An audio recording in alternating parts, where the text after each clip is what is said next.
Chapter 495. The more Hera listened, the brighter her eyes became.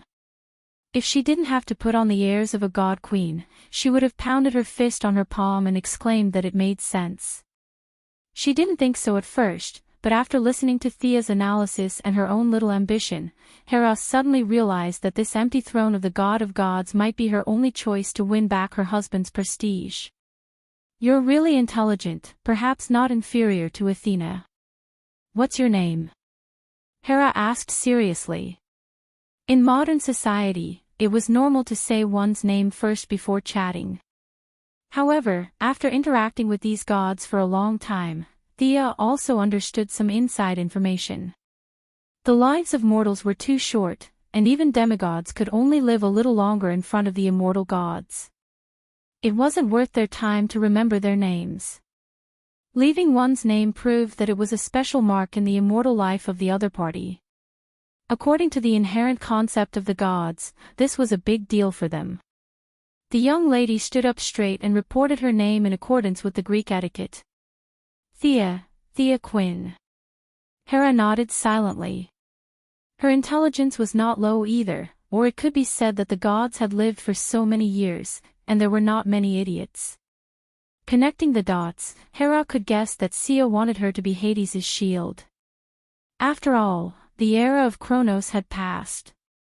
No matter how glorious he was in life, he was already dead. Hades only needed to spend some time to calm the turmoil in the underworld. With Hades' vengeful nature, his next step would definitely not be to apologize. However, Hera wasn't afraid of the underworld king, especially since he treated her like a spoil of war.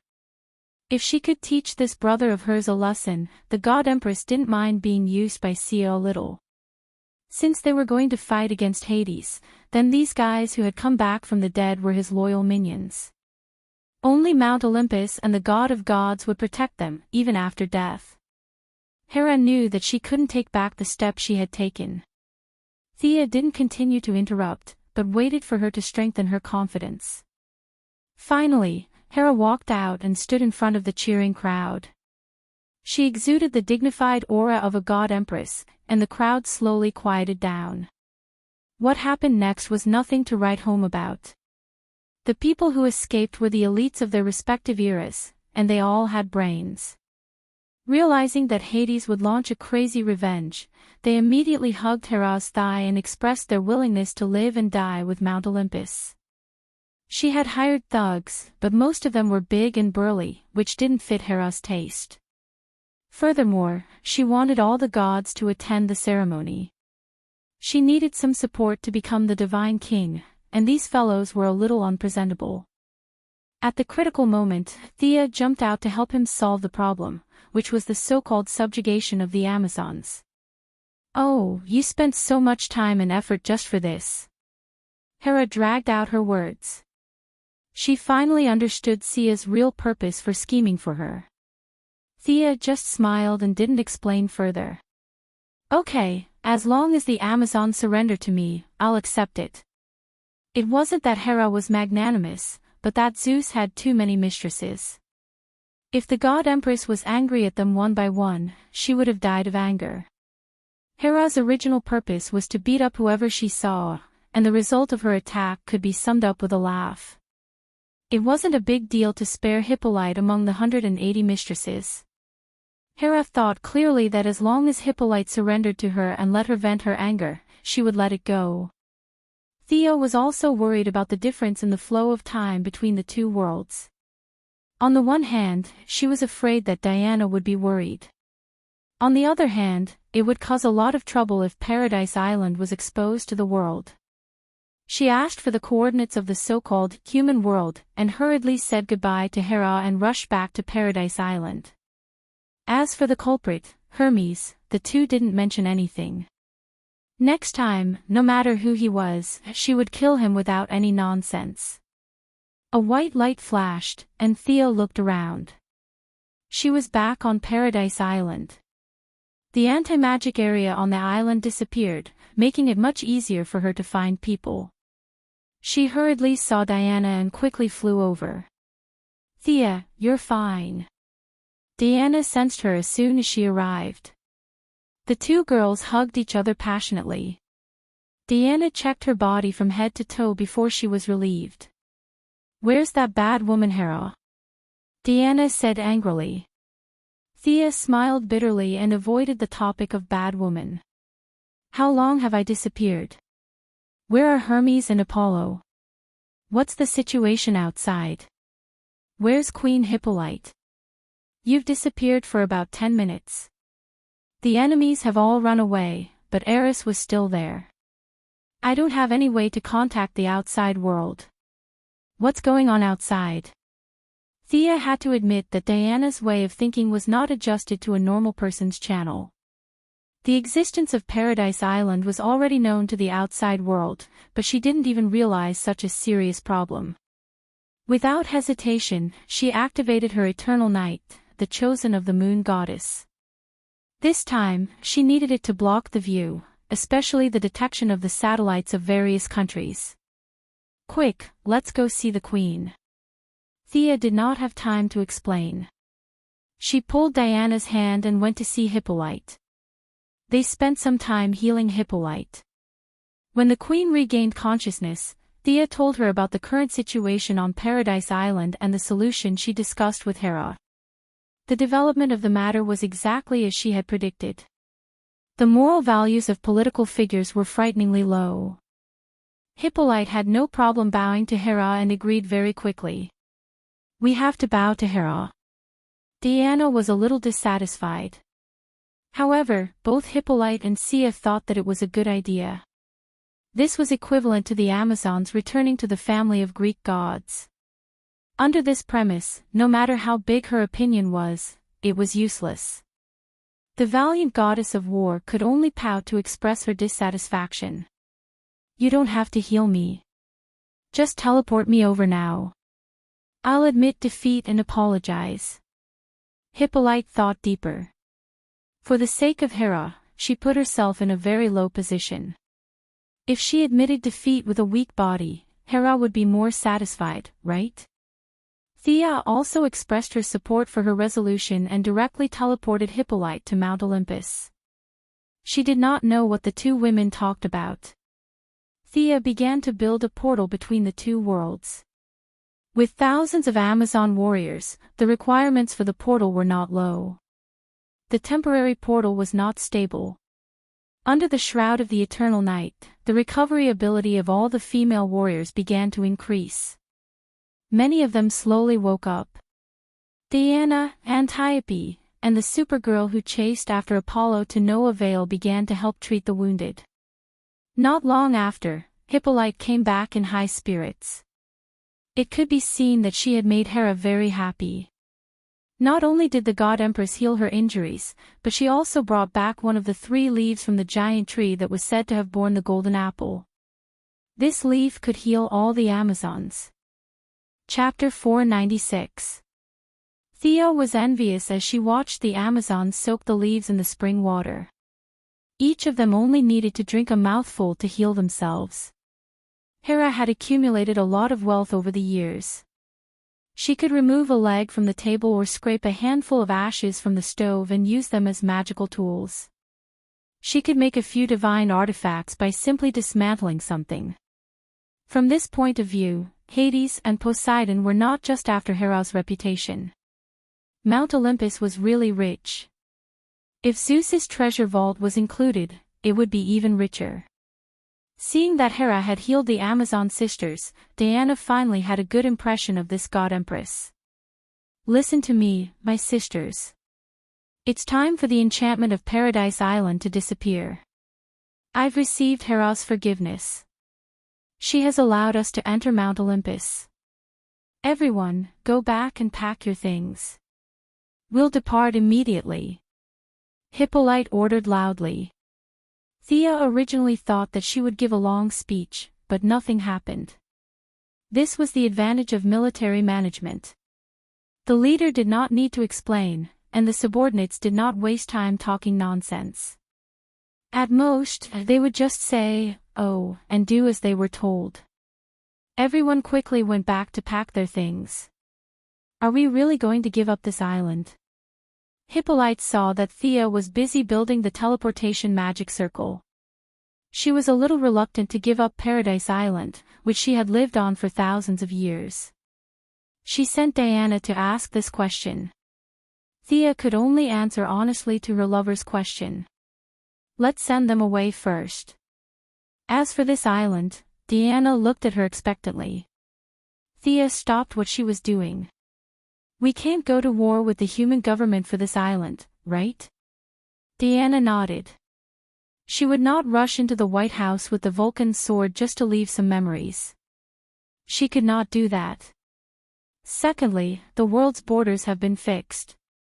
If a large island suddenly appears in the Mediterranean Sea, what will the European countries do? What if the United States wants to build a military base here? What if Russia also wants to get involved? What will the result be? The result should be war, Thea said solemnly. Diana's expression was a little ugly. None of this was complicated. She was not the girl who had left the island back then. 100 years had taught her a lot of things.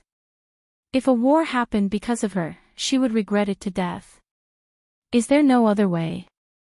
In order to avoid conflict between humans, I'll ask the Sea King and his wife for help. I think that sinking to the bottom of the sea is the only way. Thea thought of something as she spoke, but in order to tease Diana, she pretended to be helpless. In the end, the war god gritted her teeth and said, "Then let's sink to the bottom of the sea." Thea felt that it was enough and continued, "Magic definitely won't work. Not to mention me, even the ancient archmages wouldn't be able to move such a large island without the help of hundreds of official mages and months of effort. Not to mention, there's also the problem of cross-plane movement. As for the gods, in their heyday, perhaps 5 or 6 of the 12 main gods, excluding the King of Gods, would be able to do it. But in today's era, you must have thought of a way, right?" At first, Diana thought that she was explaining the situation, but after listening for a while, she realized that something was wrong. She suddenly realized that her lover had a way to solve this problem that even the gods couldn't. If magic can't solve a problem, we still have science. Thea raised a finger and said proudly, "I'll agree to any condition you have. Hurry up and tell me." Diana looked around and realized that no one was paying attention to her. She whispered slang that only the two of them could understand. "Atomize. Can't we just shrink the entire island?" Back then, the metropolis could be shrunk into a glass cover. Of course, Paradise Island can be shrunk too. When the time comes, you can put it wherever you want. Thea revealed the answer frankly. Diana's beautiful red lips were wide open, and her bright red tongue was faintly visible. She made a sound of "oh" from her mouth. She really didn't expect that the problem would be solved so easily. The answer was so simple that she wanted to beat Thea up. If it was so easy, why did she bring up the Sea King, the Great Wizard, and the gods? "If you have an easy way, you should have told me earlier." Diana stared at her with a fierce face, and Thea laughed.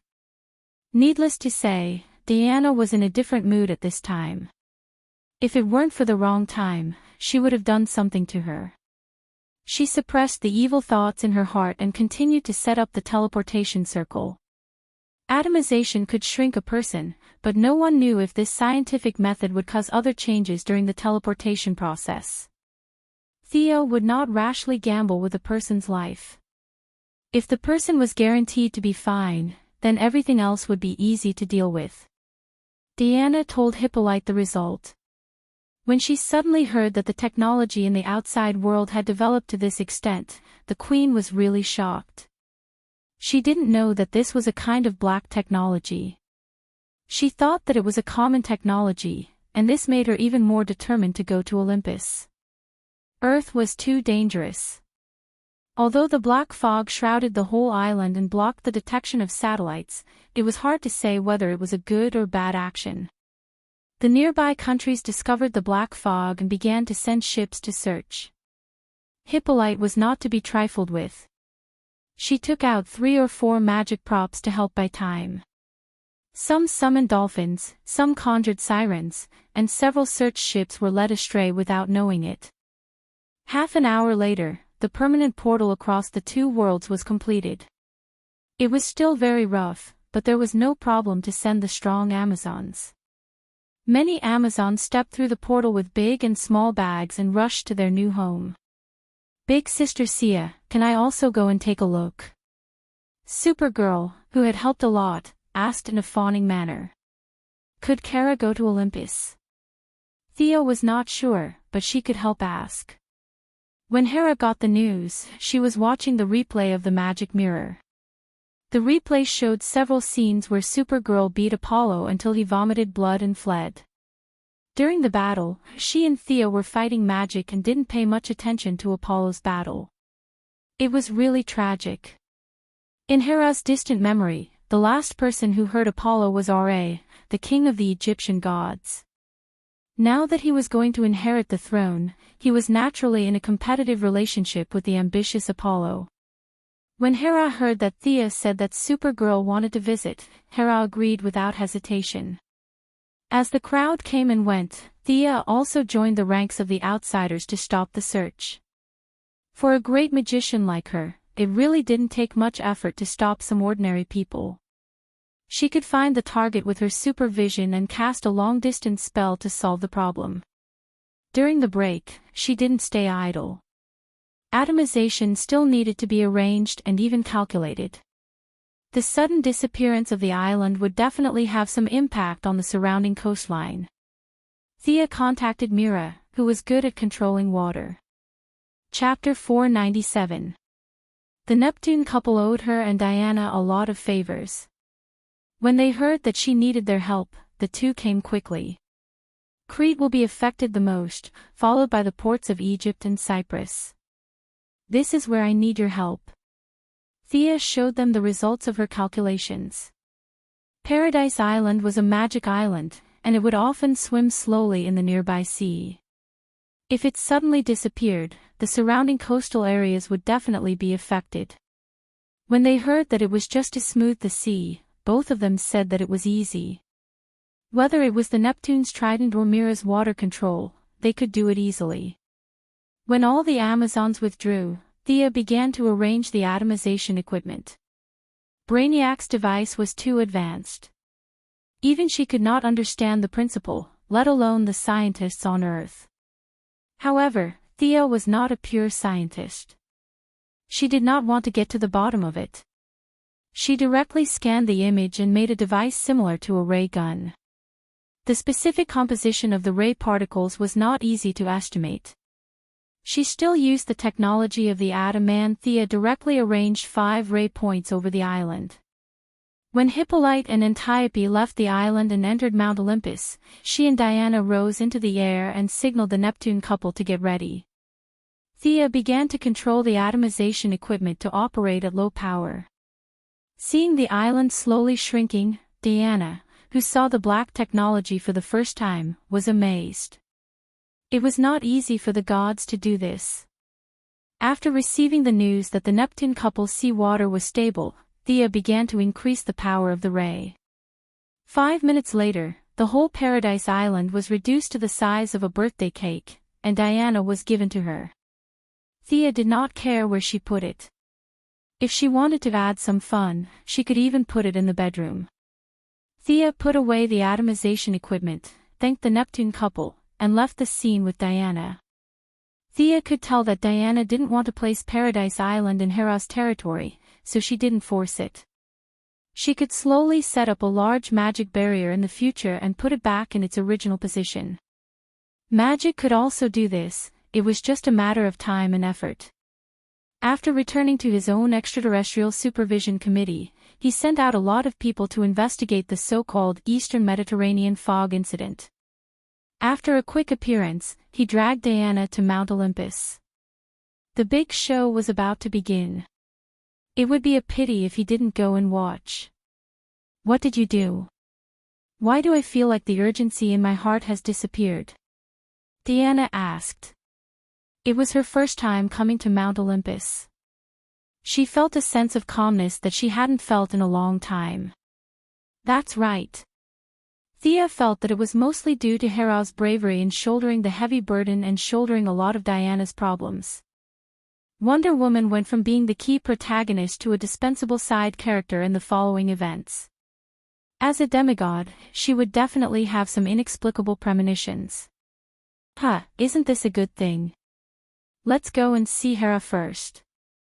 She's actually not a bad person. Submitting to the God Queen wasn't a difficult thing to say.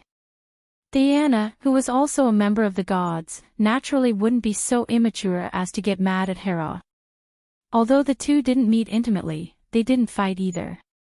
Mount Olympus, which had been quiet for thousands of years, was very lively today. Hera now had people saluting her wherever she went, which made her feel very happy.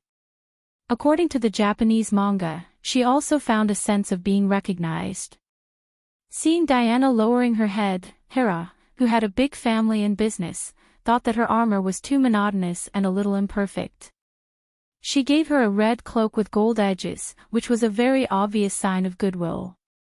As Thea, who had helped her a lot, Hera naturally wasn't stingy. Seeing that she didn't have a suitable armor, Hera directly opened Zeus's treasury and took out an armor called God's Armor. Looking at the silver-white half-body armor with a blue lining, golden hair, green eyes, and the sword of victory and pledge, Thea felt that she might have taken the wrong script and mixed in some strange things. But it would be a waste if she didn't take it, so she didn't refuse.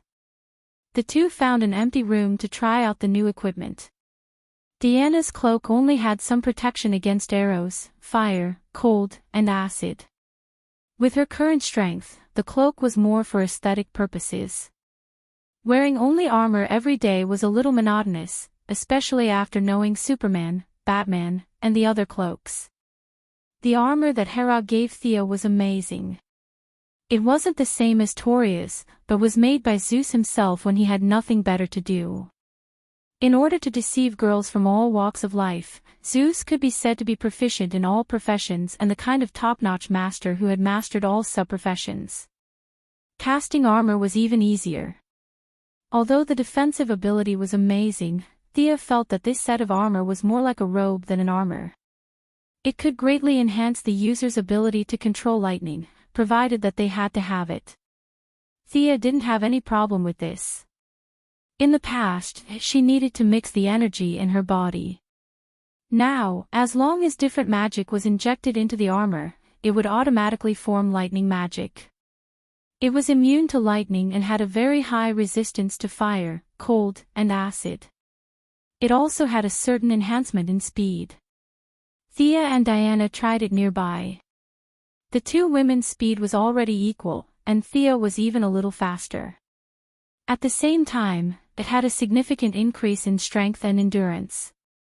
The most important thing was that this was a woman's armor with a battle skirt. After so many years in this world, they had seen many artifacts. However, there really weren't many armors, and women's armors were even rarer than Kryptonians. Diana's armor was custom-made, and it was very difficult to find another one. After testing the enhancement of various attributes, Thea's strength finally caught up with Diana's under the enhancement of the armor. She could barely be considered an advanced pseudo-demigod. After confirming the flow of time between the two worlds, they learned that Hera was going to hold a gathering of the gods in 10 days. She would announce her succession to the throne at the banquet. Thea naturally had no objections. She pulled Supergirl, who was having a crazy time, and the three returned to Earth. After sending Supergirl back to school and returning in 10 days, Thea began to learn from each other with Diana. In order to keep Paradise Island, Diana had agreed to all of her requests.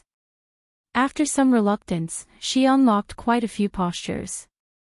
The two of them felt as if a huge burden had been lifted off their shoulders, and they lived happily for a few days.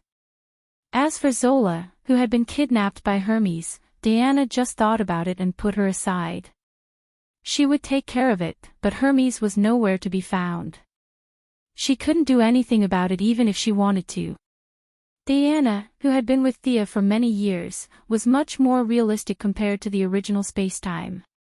She only knew Zola, and they weren't even friends. Diana couldn't go all out to find Zola for her. Chapter 498.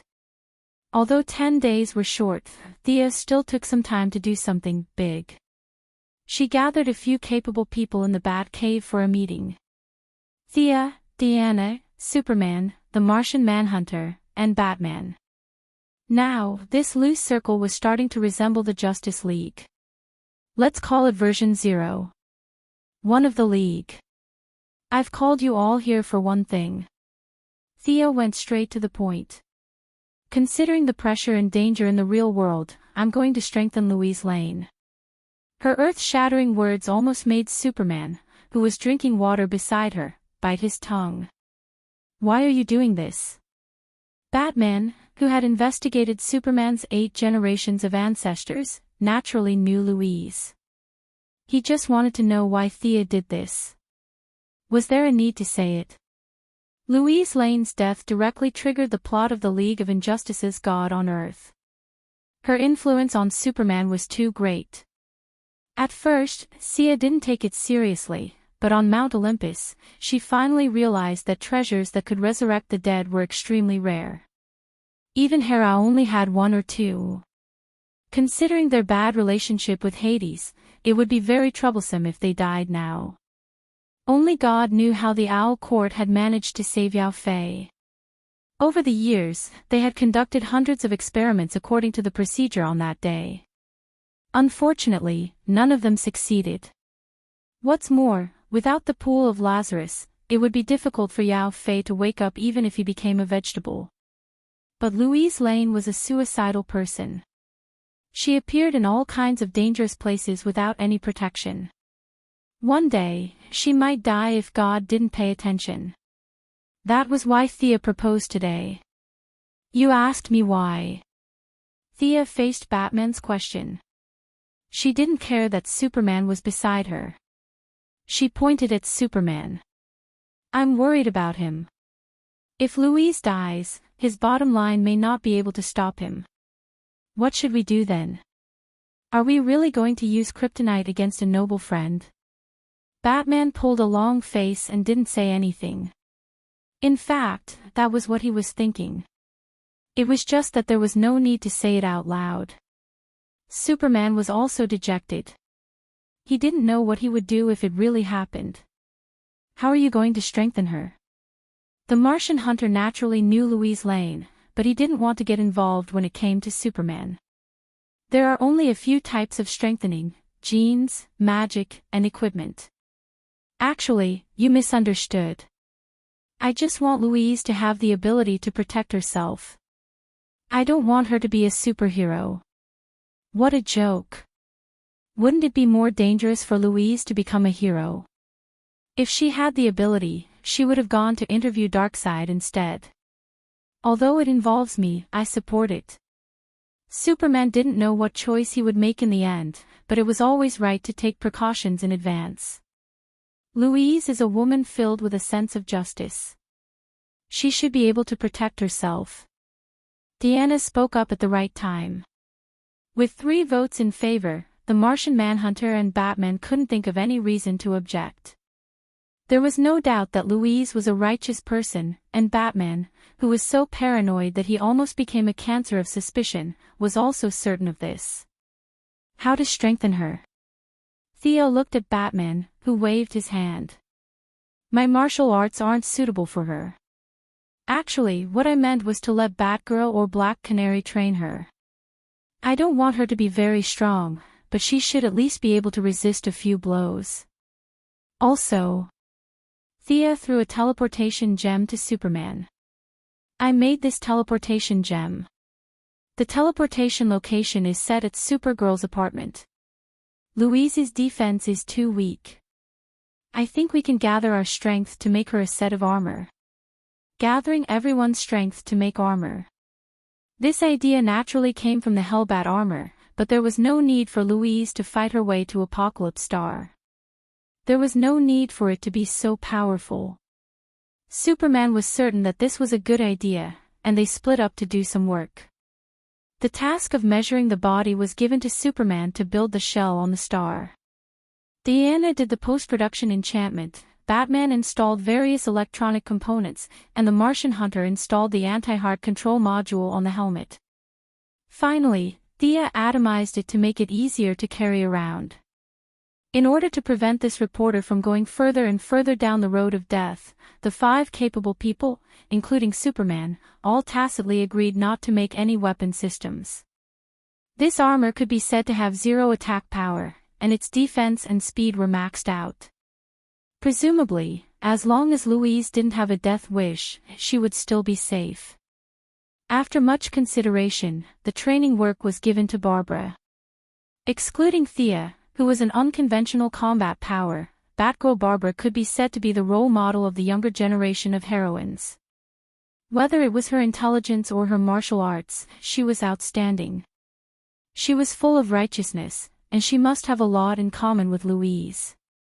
After dealing with Louise, Thea and Diana rushed back to Mount Olympus. The naive Supergirl was naturally dragged along.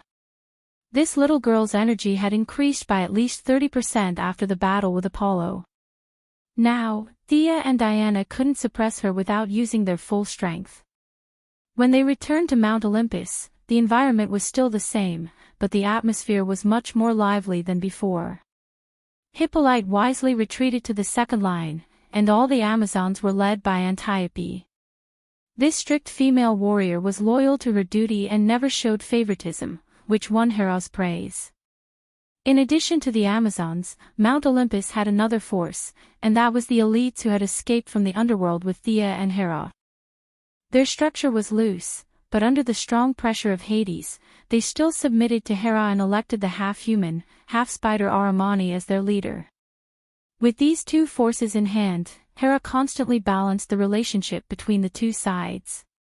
The taste of power intoxicated her, and she would not give up the position of the king of gods even if you asked her to.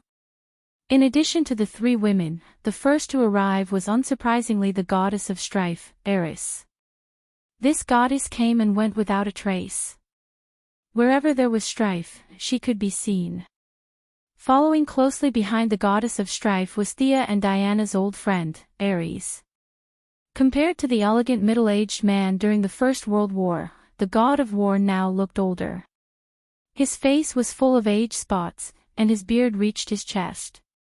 He was also dressed in rags, but the only thing that was pleasing to the eye was that he no longer pretended to be a cripple. The old god of war looked like Hera's grandfather from afar. In fact, he was the biological son of Hera and Zeus, but the world was used to dividing good and evil according to their own understanding. As the son of the great evil and jealous Hera, Ares was also cursed a lot, and no matter what, he was all blamed on the god of war. The people who cursed him included Hippolyte and Diana. Thea sometimes maliciously thought that Diana must have said a lot of bad things about Ares behind his back before she became a martial artist. Chapter 499. Not long after, the severely injured Apollo also arrived at the scene. The sun god saw the Supergirl at a glance and shrank his neck, not daring to explode. He found a place to sit down. Not long after he sat down, the fire god Hephaestus, the god of wine Dionysus, and the goddess of agriculture Demeter arrived one after another. The god of wine looked normal, and his appearance was a slightly handsome young man. The fire god's appearance surprised Thea. The artistic style, blurred eyes, and defined muscles that she imagined were all absent.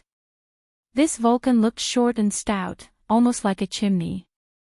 His skin was very rough, like a severely burned patient. His skin was red with a tinge of black, and his mouth was full of big fangs. He could play the role of a monster in Journey to the West if he changed his clothes slightly. The remaining goddess of agriculture looked like a tray ant. Her skin was dry and withered, and she looked old and tired. Hermes, who was secretly in cahoots with her, did not come, which made Thea a little regretful. She did not know where the god of speed and thieves had gone. Whether it was using her supervision or Croydon's compass, she could not find any trace of him. The moon goddess Artemis was still sleeping in her god's kingdom.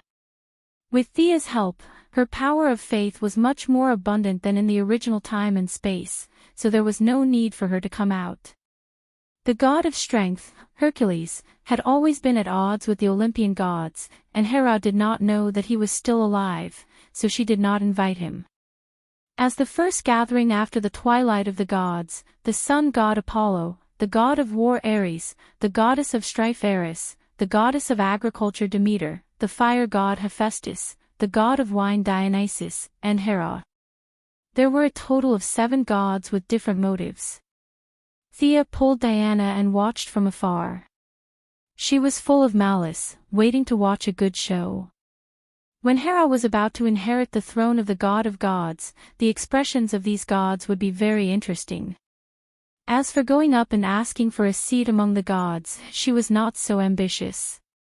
It was not easy to get herself and Diana out of the picture. Jumping in again. Wouldn't that be crazy? Standing for a while would not kill anyone. Hera didn't disappoint her. After chatting with the gods for a while, they finally got to the main topic of the day. Zeus has been missing for a long time.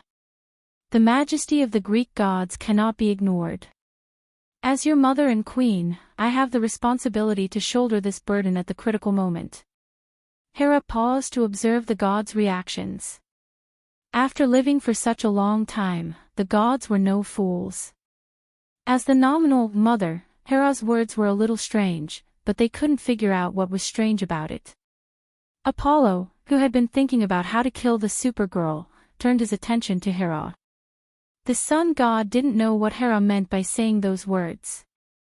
Feeling that she had never attracted so much attention before, Hera solemnly said an earth-shattering sentence, "I want to inherit the throne of the divine king." What? Did I hear it wrong? Apollo's head mechanically looked at the god of wine, who was sitting on his left, and found that he also had a dull expression. Apollo then looked at the goddess of strife on his right. Eris, who used to laugh and scold the gods, was staring at Hera in a daze. Apollo finally realized something and flipped the table in front of him. Nonsense. The throne can only belong to me, and only to me. Apollo, who was so angry that he almost forgot his surname, was not bragging. Divine power surged all over his body in all directions. His eyes, ears, mouth, and nose emitted scorching flames at the same time. It was obvious that he was furious. Hera was a little scared. If not for the firstborn, Apollo's combat power was definitely the strongest among the gods. Fortunately, the queen now had a way to restrain him. She waved behind her. Thea quickly pushed the Supergirl, who was watching the show attentively, out. Hera gave this girl a divine bracelet that could store the energy of the sun, so she should at least show some appreciation. Why was she watching the show? Supergirl wasn't stupid either.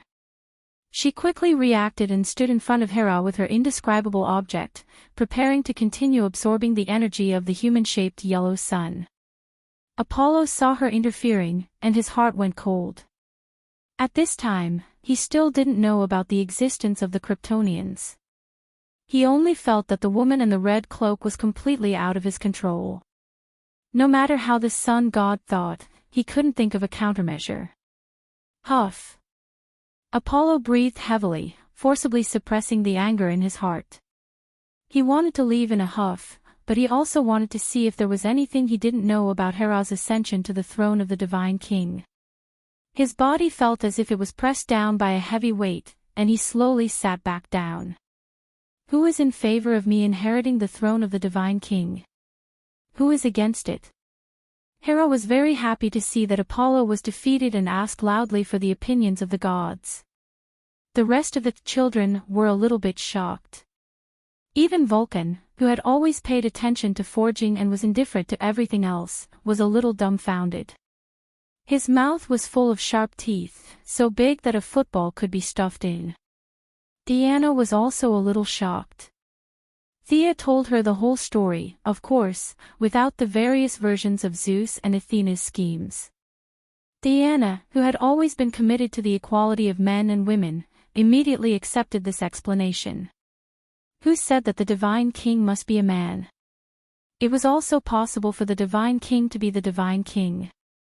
Then what did you do to Zeus? Demeter, the goddess of agriculture, asked.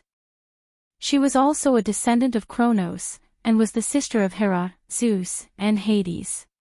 She was considered an elder among the gods. Unlike Thea's suggestion, Hera didn't change into a queen and then a king, which was too scary. She chose a safe way to deal with it, which was to play Tai Chi with Demeter. Her words were ambiguous, and after a long time, she didn't say a word of truth. The rest of the gods didn't say anything. What else could they say? Hera wasn't alone at the scene. If the soft approach didn't work, then the hard approach. Hera now had at least 1,000 followers on Mount Olympus. Her few gods had a high level of life, but in terms of combat power, they couldn't be compared to 1,000. Except for the sun god and the old god of war, whose combat power was super strong, the rest of the gods didn't have a strong clergy. Blacksmiths, brewers, and farmers, no matter how you looked at it, they couldn't beat Hera and her followers. They all bowed their heads and didn't say a word, pretending to be cowards. Hera was overjoyed. She immediately walked slowly to the high platform under everyone's gaze, which represented the supreme throne of the divine king, as if waiting for the birth of a new lord. Hera didn't know if she could be accepted, but the situation didn't allow her to choose. She turned her back, lifted her peacock feather coat, and sat down steadily. Ha!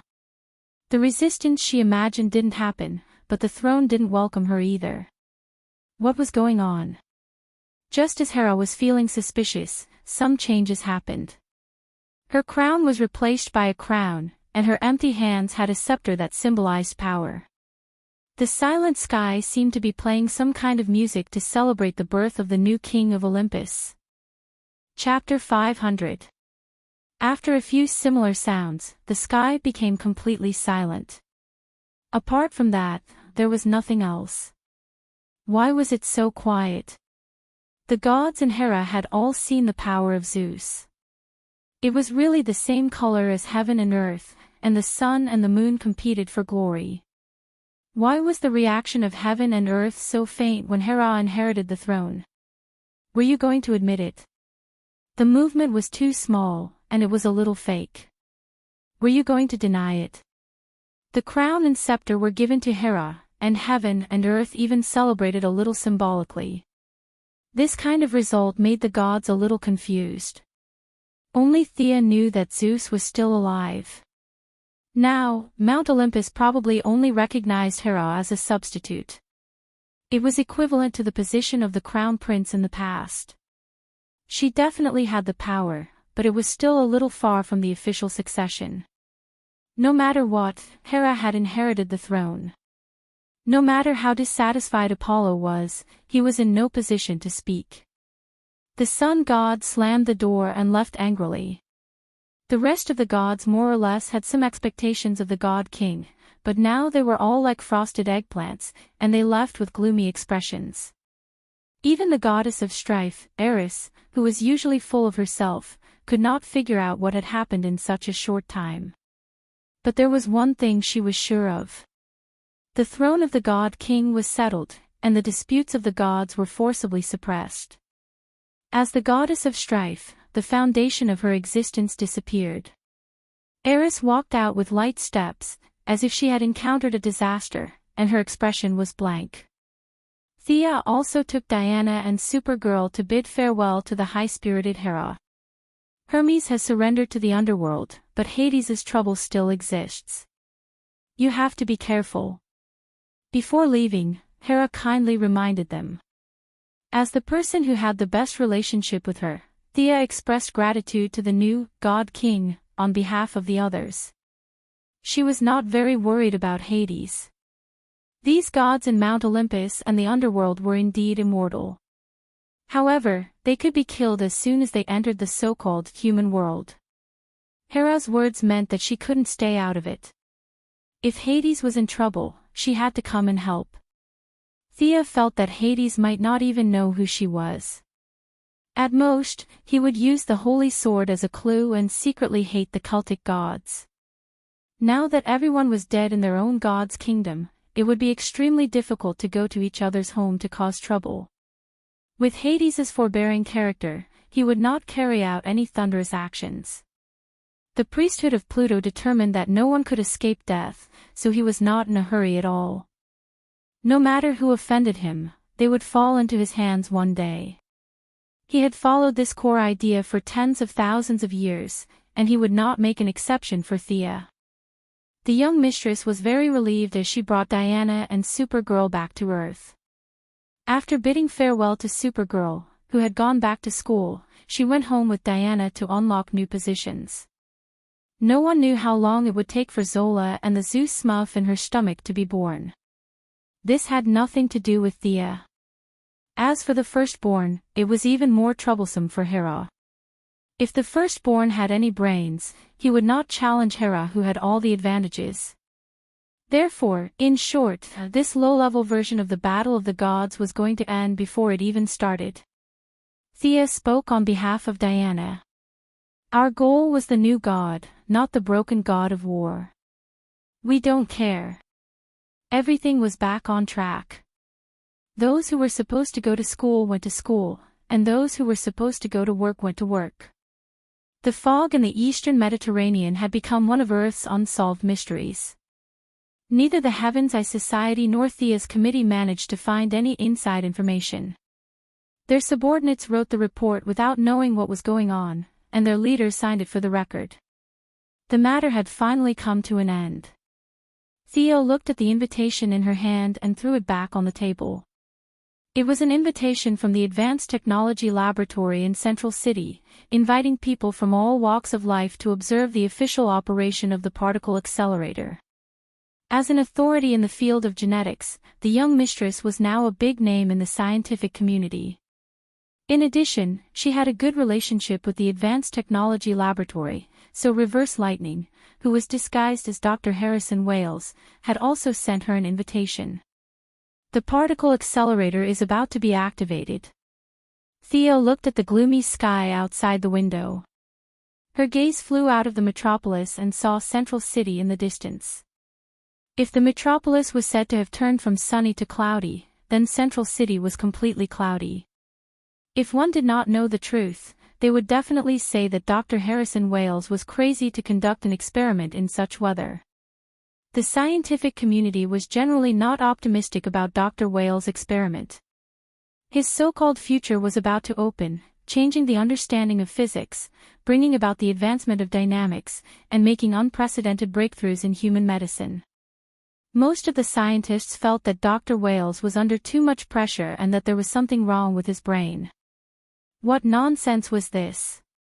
There were people who mocked and ridiculed him, people who tried their best to persuade him, and naturally, there were also people who were envious and jealous.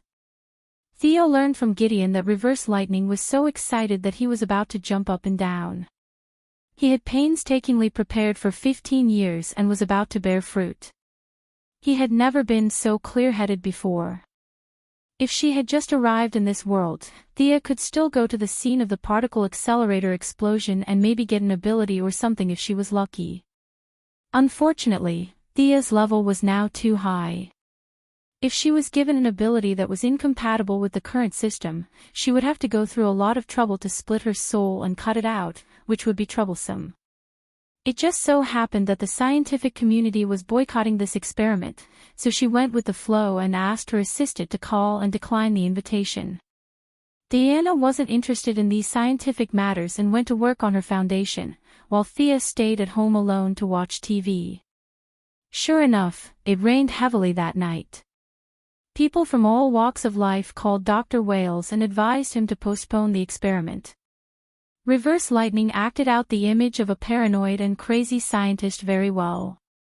A few cities away, Thea could see Reverse Lightning roaring into the phone. His expression was full of his love for science and his desire to know the truth. If there was a ranking of the acting skills of these heroes and villains, if Reverse Lightning said that he was second, no one would dare to say that they were first. The old guy's acting skills were really too good. Other than Thea's supervision, who could see him through the phone? He pretended to be conflicted and mixed with all kinds of complicated emotions. When his acting skills exploded, even he himself would believe it. With this deep acting skill, even if he didn't have the power of speed, Reverse Lightning would probably be able to win an Oscar, right? The rain outside the house was getting heavier and heavier. Not only the scientists in the field of physics, the citizens and reporters outside the cutting-edge laboratory, but even the staff inside the laboratory began to persuade Dr. Wales to postpone the experiment. In such bad weather, it was too easy for accidents to happen. Reverse Lightning sneered in his heart.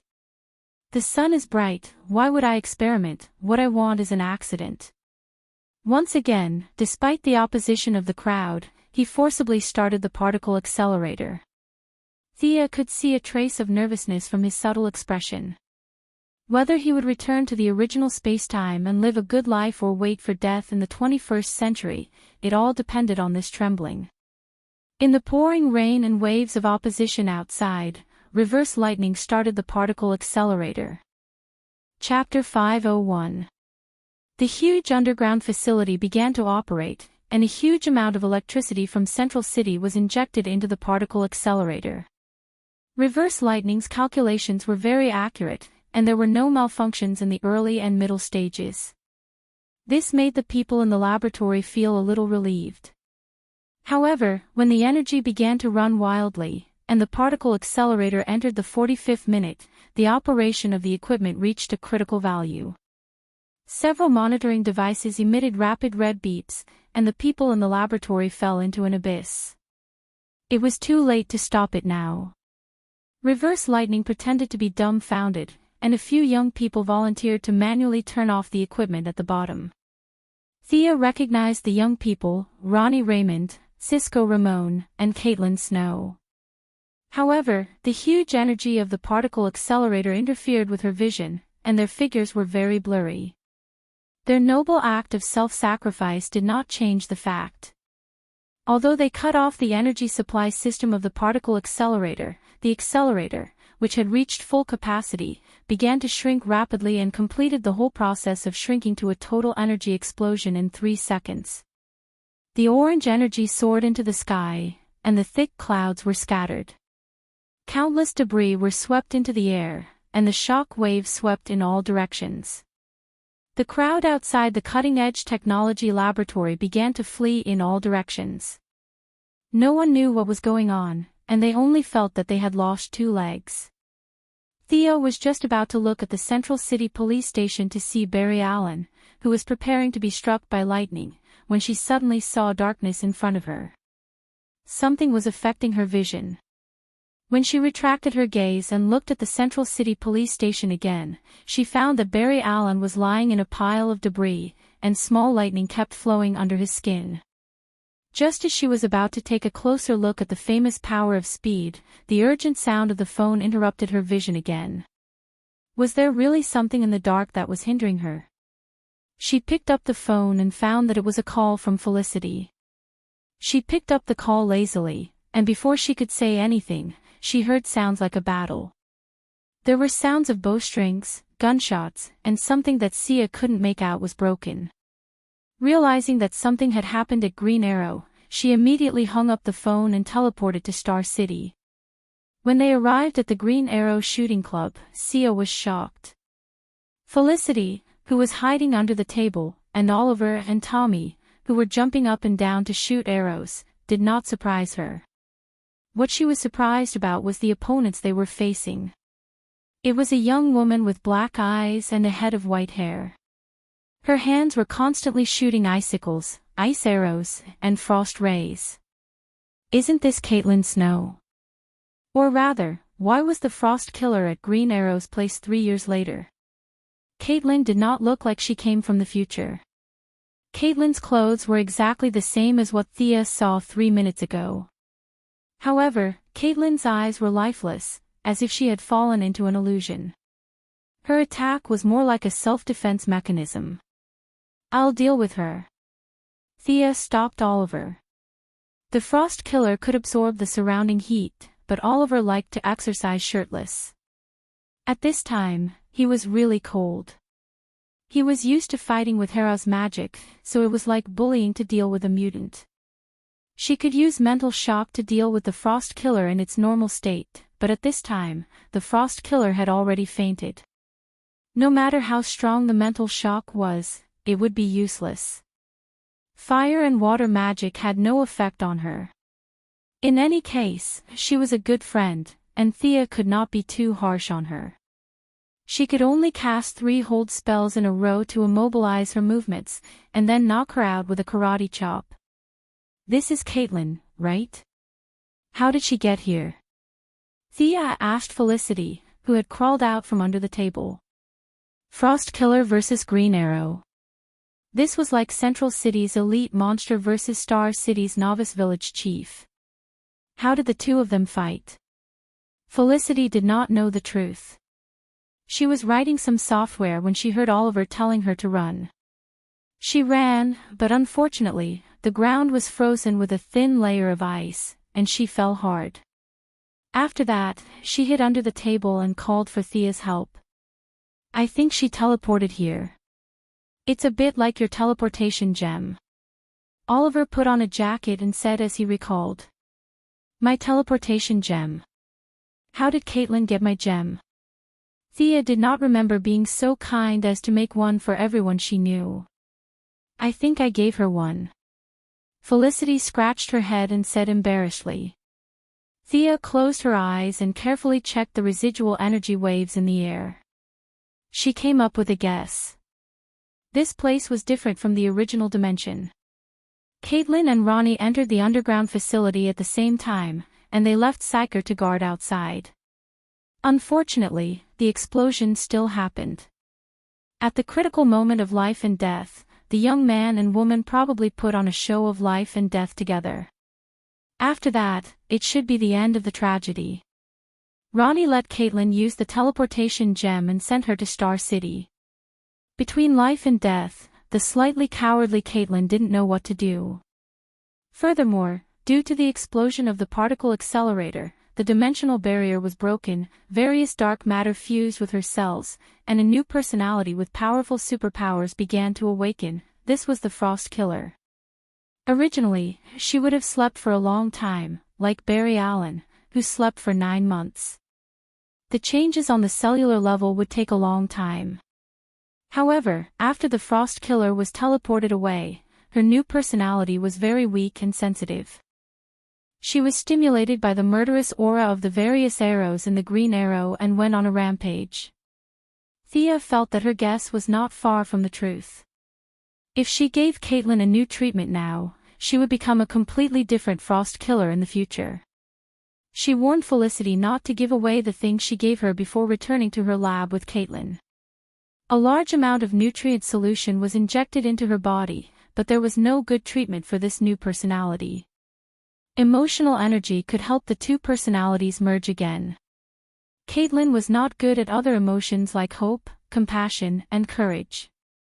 She was good at playing with fear, so there was no need to directly inject a large amount of fear into the new personality. The new personality's strength was relative. This personality's perception of the world was still very blurry. Now, facing the abyss-like fear, it only managed to resist for a short while before collapsing. Helplessly, it woke up the old personality that was hibernating and silently began to merge again. Thea was very satisfied. The two were originally of the same origin, so they could merge and influence each other. Soon, they would merge again. She did not look at Caitlin anymore. Instead, she studied her own condition. Originally, she thought that she would be fine as long as she stayed far away from the scene. She didn't expect that when the particle accelerator exploded, all kinds of substances from different dimensions would appear one after another. During this process, some unknown substances would combine with her gaze, causing some inexplicable strange changes. Chapter 502. After some simple tests, she found that the basic functions of both eyes were still present: X-ray vision, telescopic vision, and additional fear emotion. By injecting a large amount of emotional energy in a short period of time, she could also create a heat ray similar to the Kryptonians. She could use it occasionally, but not for a long time. It would consume a lot of emotional energy. Back then, Thea had emitted a yellow light. Now, her eyes were the same color as her eyes. The ray had turned green. Most importantly, the ray was no longer a straight line. Instead, it could turn at will according to Thea's will.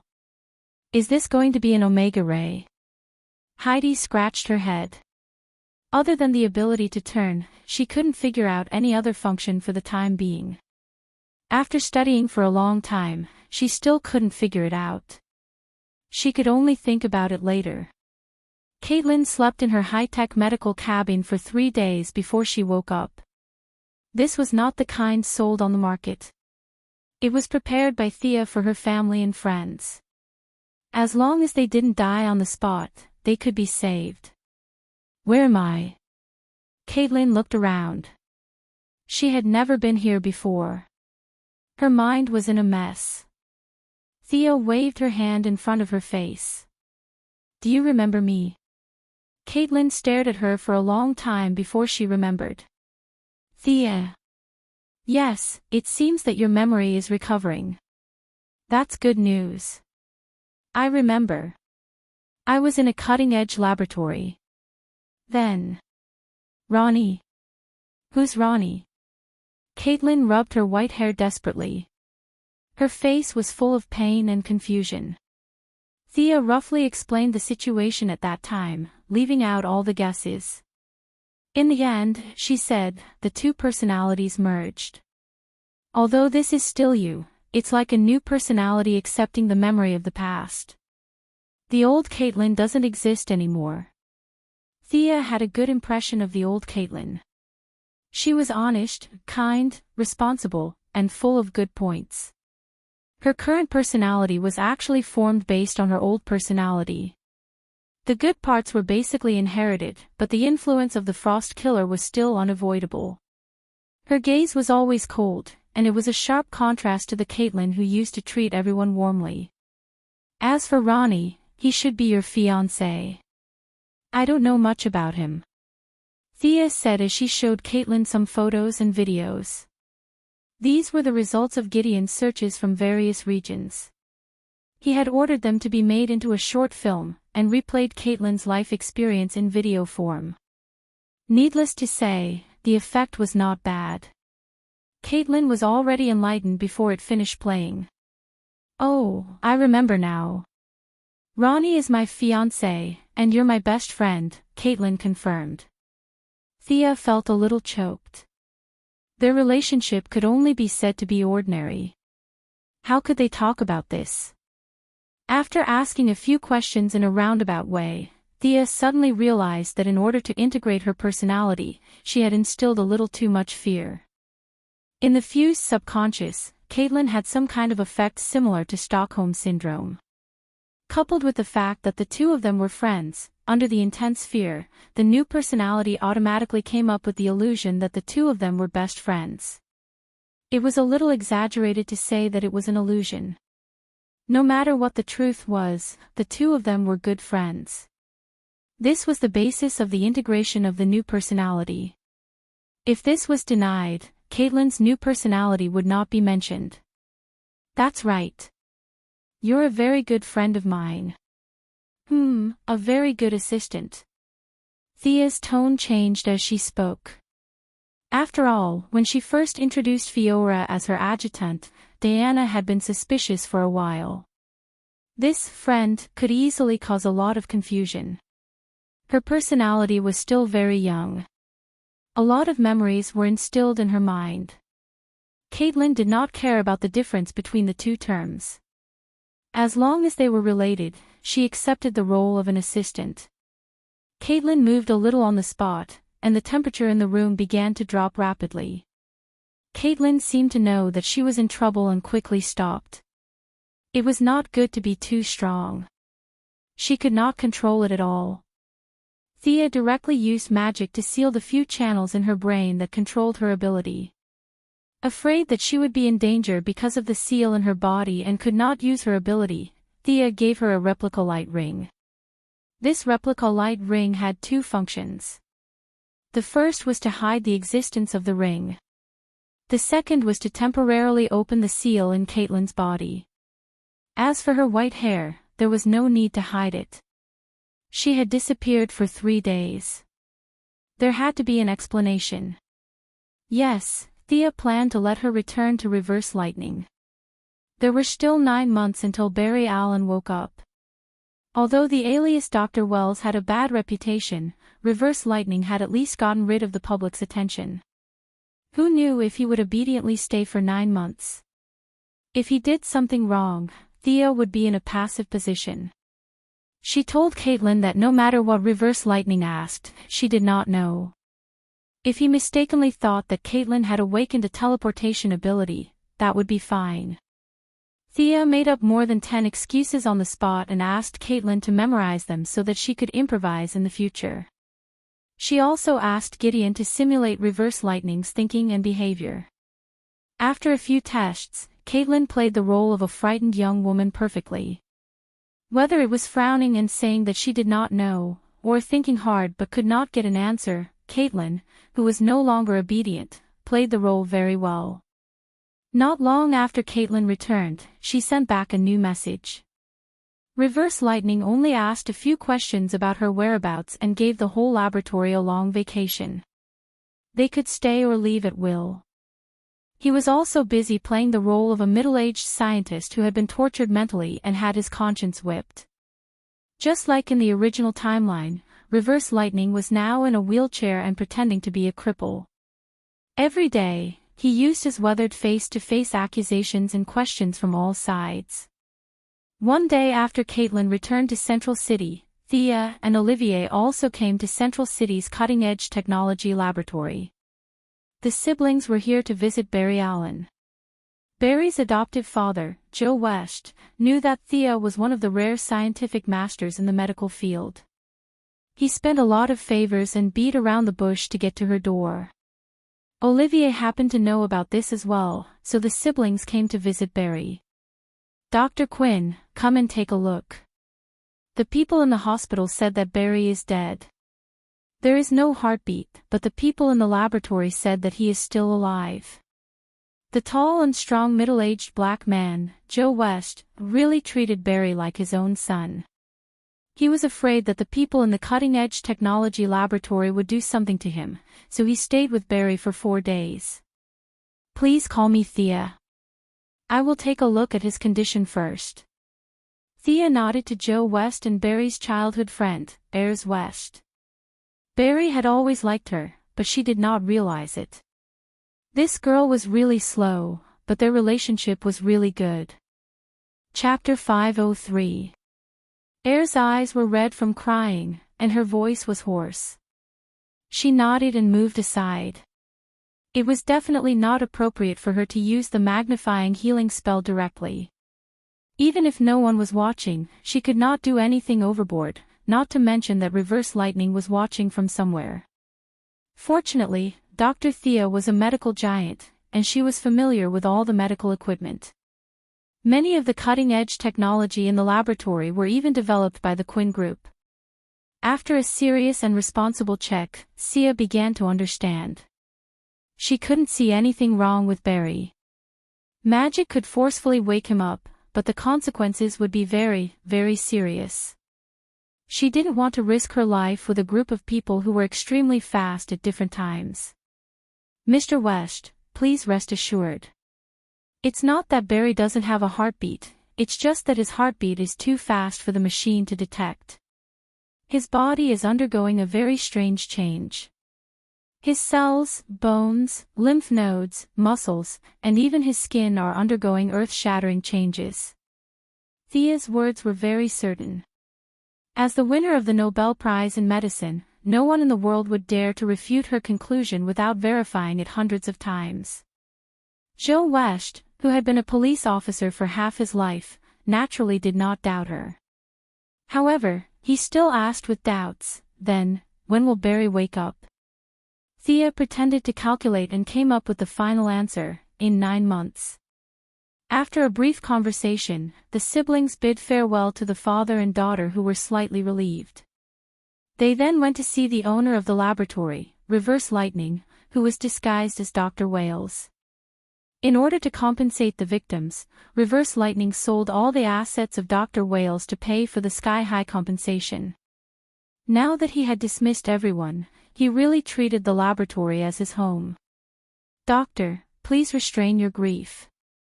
Failure is the mother of success." Thea pretended to be affectionate and comforted him. Seeing that she did not directly pull Barry up, Reverse Lightning was relieved. At this time, his acting skills were on full display. He said with tears in his eyes, 17 people died, hundreds of people were injured. I am ashamed to face all the people who trusted me. The two of them showed off their acting skills on the spot. Sia combined her image of a capitalist who disregarded human life and a person who explored new heights in medicine. Reverse Lightning, on the other hand, showed pain, guilt, regret, and so on. Both of them immersed themselves in their true feelings and went through the process. After that, they went back to their respective homes. It would take at least 400 years for Reverse Lightning's mother to be born. Thea wouldn't be able to see her for a while, so she went home to look for her biological mother. Moira's mayoral term was less than 2 years away. As for the next step of her plan, whether it was herself or her staff, they all welcomed Moira's preparation to run for the White House. However, the process was extremely complicated. At least in the 4th year, or the year before the election, she would spend a whole year busy with the campaign. Modern candidates generally began preparations a year and a half in advance. This required the support of Moira's family members. In some occasions, family members had to be present to act as mascots. Thea was not worried about Moira. After all, this was her suggestion. Moira was worried about Oliver. Her son's way of thinking was very strange. To be honest, as his mother, she did not know what Oliver was thinking. As she expected, Thea didn't react when she heard that she wanted to go further. She just nodded and continued to eat her dinner. Oliver was a little stunned. His own mother was going to run for President of the United States. Would this affect him? Of course it would. At least the FBI and the CIA were responsible for protecting the president's family. If he was watched by agents every day, it would be inconvenient for him to move freely every night like now. However, Oliver was in no position to stop her. Besides, there were still 2 years left. What if she didn't get elected? Thinking of this, Oliver followed Thea's example and lowered his head to eat. Moira was satisfied. If her children didn't object, it meant that they supported her. After hesitating for a moment, Moira said, "Thea, you and Miss Prince won't make a big deal out of it, right?" Thea thought about it and understood what her mother meant. She was afraid of causing a big scandal. She waved her hand and said, "Don't worry. We have a very long life. For Diana, we are still very young." After getting a satisfactory answer, Moira looked at Oliver and asked, "What about you? You and that Chinese woman?" During dinner, they began to discuss Oliver's marriage. To be honest, Moira was not satisfied with Shadow, but she would not be happy if Oliver chose Laurel. In short, when a mother-in-law looked at her daughter-in-law, she would find something she did not like about her daughter-in-law. After dinner, the family sat in front of the TV and chatted. Thea was especially concerned about who would succeed the mayor of Star City in 2 years after Moira's death. Several mayors in the original spacetime died in office one after another. 2 years later, Oliver changed and became the mayor. Now, it was impossible. Mother and son inheritance. This was too shocking. The basic democratic system still needed to be taught. Sebastian Brad is a very ambitious young man. I have a hunch that he will win in the end. Moira put forward her idea to the future mayor of Star City, Sebastian Bullard. Thea thought for a moment. She had some impression of him. He was a person who was good at putting on a show. In the original timeline, he was the mayor candidate who stood out after Malcolm shook Star City. In fact, he was Death Knell's subordinate. Now, Malcolm and Madame Xanadu were very close. Death Knell was also expanding his territory in outer space. Neither of them had anything to do with Star City. Thea didn't care about it at all. She didn't care about it at all. However, she didn't care about others, but someone was thinking about her. 2 days later, on a sunny afternoon, Thea was interrupted by the low beeping of her mobile phone. "What's the matter, Gideon?" "Someone has triggered the confidential document codenamed M," the artificial intelligence reported emotionlessly. "Show it to me." Thea turned on the desktop monitor. "A minute ago, someone tried to retrieve information about Star City Hospital's Dr. Jill and your birth certificate from 22 years ago." Thea rubbed her forehead. "How did you deal with it?" "I intercepted it according to the preset plan, but the other party didn't give up." Inferring from the information in the other party's computer, the other party is digging deeper into this matter. After Gideon finished speaking, he displayed a large photo on the screen. The other party was a Caucasian man in his 30s. He was dressed very plainly and had a long face. He was not good-looking, but his eyes were very spirited. Thea looked at the name displayed at the bottom of the screen. Sebastian Brad. She laughed. Such a rotten fish dared to investigate her background. He really didn't want to live anymore. This was the arrangement of fate. Thea thought for a moment. She took out the light ring and contacted Death Knell, who was far away in outer space. He was the most suitable person to do this. Chapter 504. Death Knell came quickly. He didn't ask why after he got the mission target, he went to catch the person alone. Half an hour later, Thea met the daring mayoral candidate, Mr. Sebastian Bullard, in her laboratory. She could tell that Death Knell's sudden attack had scared the man out of his wits. Although he tried to stand up, his legs were shaking like a sieve. He tried a few times but failed. "Mr. Sebastian, do you recognize me?" Thea was wearing a sleeveless black sundress. She sat on the chair with her hands crossed on her legs and asked curiously. Sebastian looked at Death Knell, who was as strong as a bear with 2 swords on his back and had a lot of blood on his body. He wanted to say that he didn't know her. But thanks to Thea's popularity in his previous investigation, as well as what he was doing half an hour ago, he didn't deserve to have a brain if he couldn't connect the dots. He smiled bitterly and tried to please her. "I know, Dr. Thea Quinn. I've seen your photo. You're prettier than the photo." Thea smiled back elegantly, but her words were as cold as ice. "You're investigating me. You're trying to find a way to attack my mother through me, aren't you? Is this your plan to smear your ex's reputation?" Sebastian weighed the pros and cons in his heart and finally nodded slightly. "Maybe in your heart, I'm just a small figure, a symbol, a weapon you use to attack your political opponents. Am I right?" This time, Sebastian didn't dare to nod because he saw Death Knell draw his swords. The law couldn't save him, and neither could the voters. He could only save himself. "I was just curious. I didn't mean to belittle you." Sebastian waved his hands in an attempt to make his words more convincing. Unfortunately, Thea ignored his little gestures.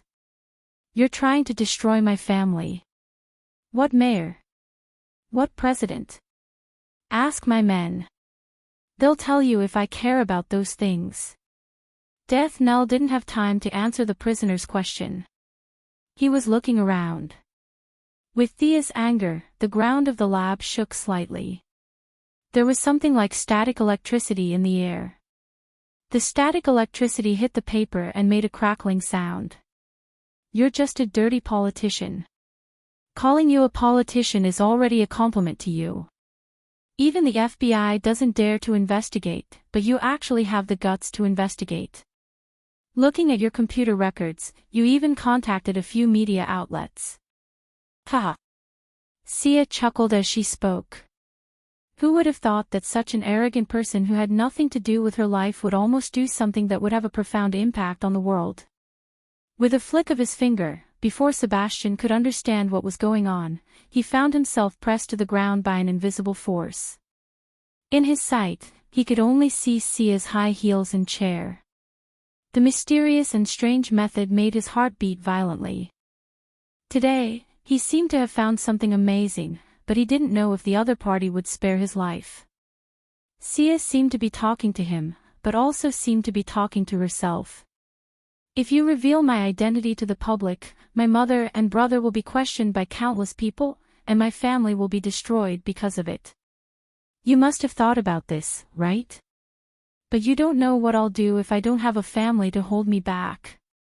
It's something you can't even imagine in your dreams. Democracy.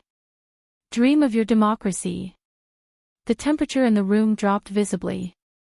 Sebastian felt that the air he exhaled began to turn into mist. He wanted to shrink his body, but an invisible force stretched him, and he could only lie on the ground motionlessly.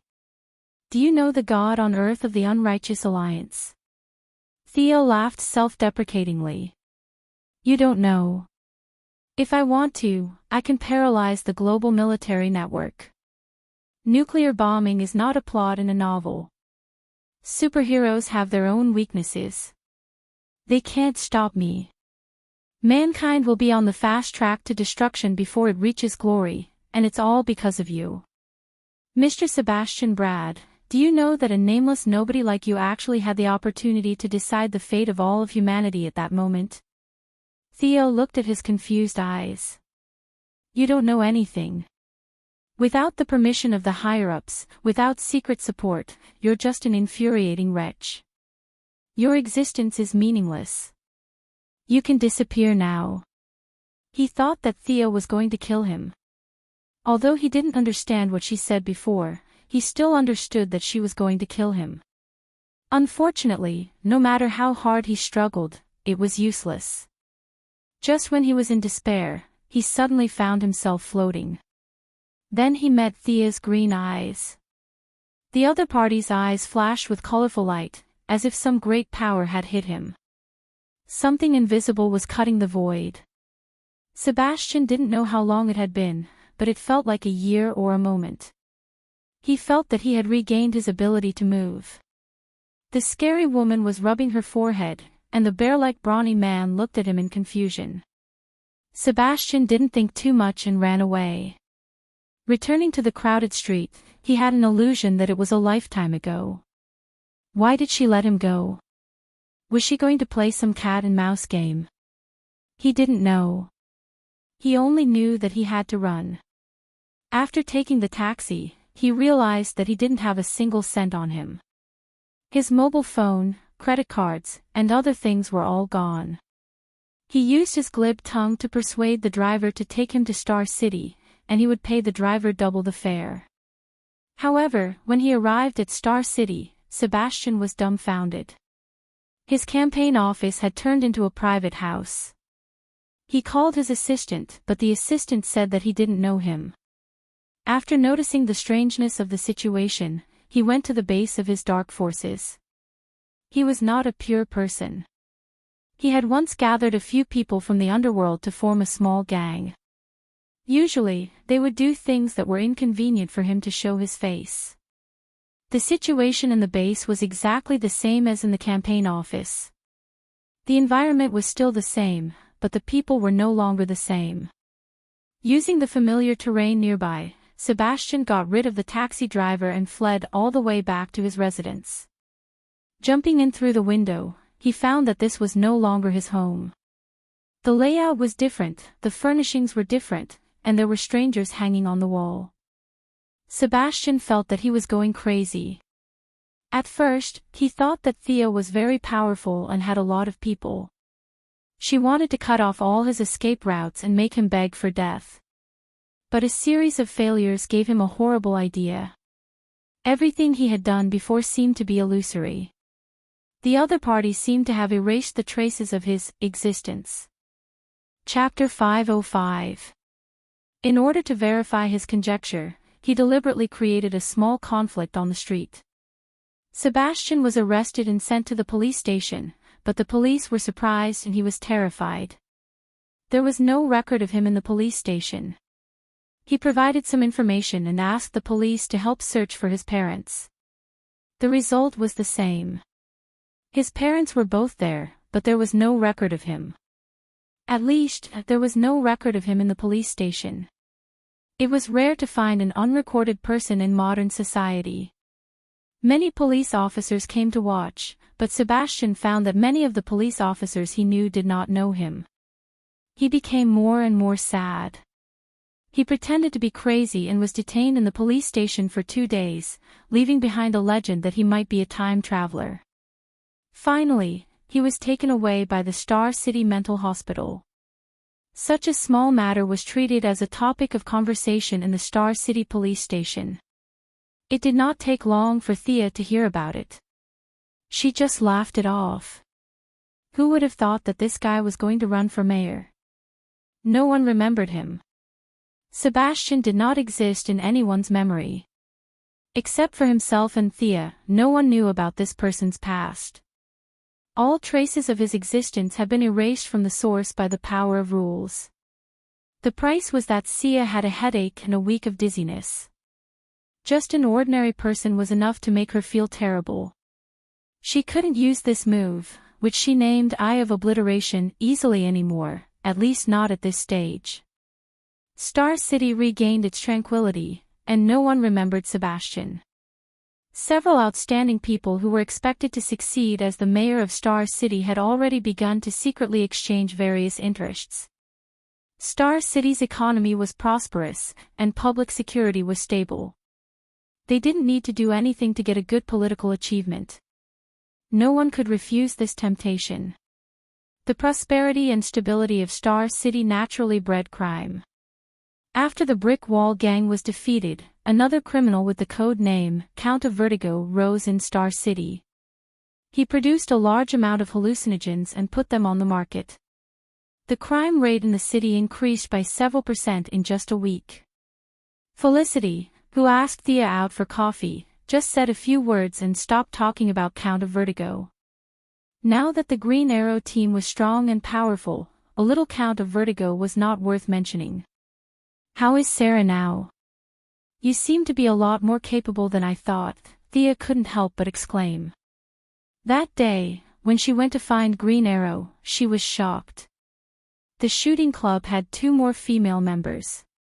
Laurel's sister, Sarah Lance, had finally returned to Star City.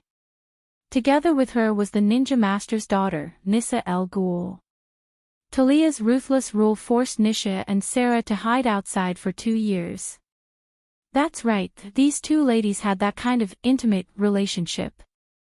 Sarah, who missed her sister and her father, had nowhere to go. In the end, she brought Nisha back to Star City. Because of the participation of Thea and the future Sarah back then, Sarah did not meet Oliver on Purgatory Island in this time and space. The 2 of them met and fought for a long time before they realized that they were running friends. In a trance, the 2 of them seemed to have rekindled their old relationship. This angered the Ninja Master's youngest daughter, Nissa. Don't you dare steal Sarah from me. How could the word messy be enough to describe the entanglement of their feelings? Compared to the tangled relationship between them, the Count of Vertigo was just a small problem. As an outsider, Thea felt that it was messy. As an insider, Oliver was even more messy. The siblings would occasionally chat a little. Everything had to be solved by themselves. That day, when the giant creature was purified, the magic content in the air increased. Coupled with the explosion of the particle accelerator in Midtown, the unknown substance in the air was increasing rapidly. Some abnormalities could be found all over the world. Thea could feel that the surface of the calm water was unusually restless. Something bad could happen at any time. In a peaceful afternoon, when Thea was preparing to go home after a busy day of work, a series of urgent phone calls interrupted her journey. "Come to Gotham quickly, Superman has gone crazy." The person who called her was Barbara Gordon. On the other side of the phone, it sounded like a demolition site. The rumbling sound was incessant. Thea did not have time to think. She put on the god's armor and rushed straight to Gotham without caring about shocking the world. As she flew at full speed, Gotham came into view in the blink of an eye. Half of the street had been destroyed. Ordinary citizens were running for their lives. The gangs on the street had started a frenzy of looting.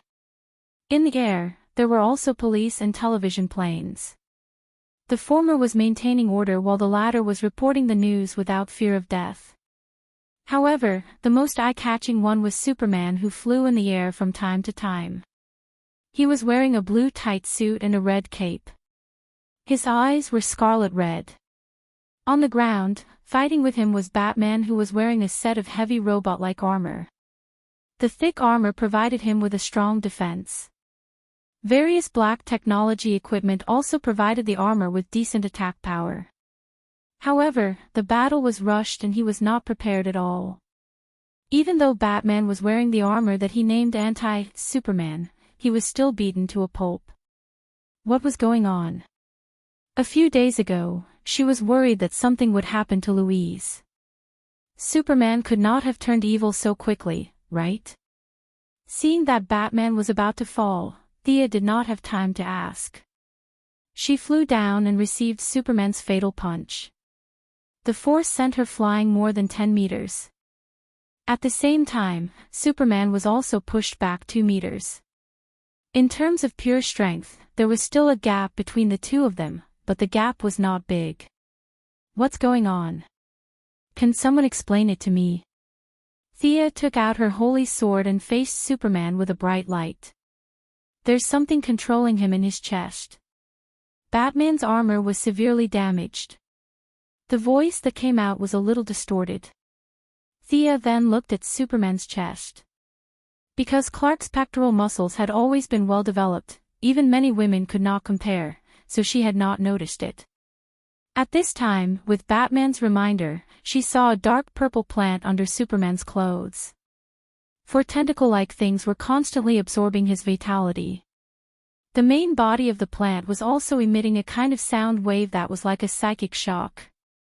It affected Superman's brain through some kind of extremely strange resonance. Black Mercy. Thea had an impression of this thing. Whether it was in the plot of the Supergirl TV series or in reality helping Poison Ivy collect strange plants, Thea had seen this thing before. Although she had seen it before, it was not easy to deal with it. This thing had no combat power at all, but in its long evolution, it had a very damn symbiotic defense system. If it was forcibly pulled by an external force, Superman's chances of survival were less than 1 in 10,000. How did the original Supergirl deal with it? Thea thought about it while dealing with Superman's attack. It was very difficult for this broken plant to perfectly control the Kryptonians. Their level of life was different. Just like ants could not control humans, it could not control Superman, at least not completely. This made Thea breathe a sigh of relief. This kind of purely external corruption was much easier to deal with than Superman's subjective corruption. If the normal and rational Superman's combat power was 1, then the Superman who had completely abandoned his moral standards was 5. The guy in front of her, who was controlling Superman like a puppet, could not even exert half of his combat power. The only pity was that this plant controlled Superman and was immune to many of the psychic control spells. Thea could only fight with the big sword. The situation was a bit of a stalemate for a while. Chapter 506. As the top holy sword of the Celtic gods, it wasn't difficult to injure Superman, especially when the other party's attacks were disorganized. Now that he was being controlled by the plant, it was impossible for Superman to attack. However, there was no kryptonite to degrade his cells. No matter how big of a wound Thea inflicted on him, Superman could immediately recover. With the energy in her body, coupled with the rapid growth of her cells and the assistance of the yellow sun, Thea circled Superman for a long time and found that the other party basically didn't lose any blood. Halfway through, Batman adjusted his armor and rejoined the battle. The black helmet and black armor looked extraordinary, but it was useless. Both of them were a little restrained when fighting in the city. They could only consciously lead Superman to the suburbs. Of course, the main credit was Batman. When the controlled Superman saw Batman, it was as if he saw the enemy who killed his father. He punched and kicked fiercely. If it wasn't for Batman's anti-Superman armor that was really thick, he might have died. When they reached the suburbs, Thea finally didn't have so many scruples. Her moves began to gradually become fierce. The sword attached with emotional energy cut a 20-centimeter-long blood groove on Superman's left arm.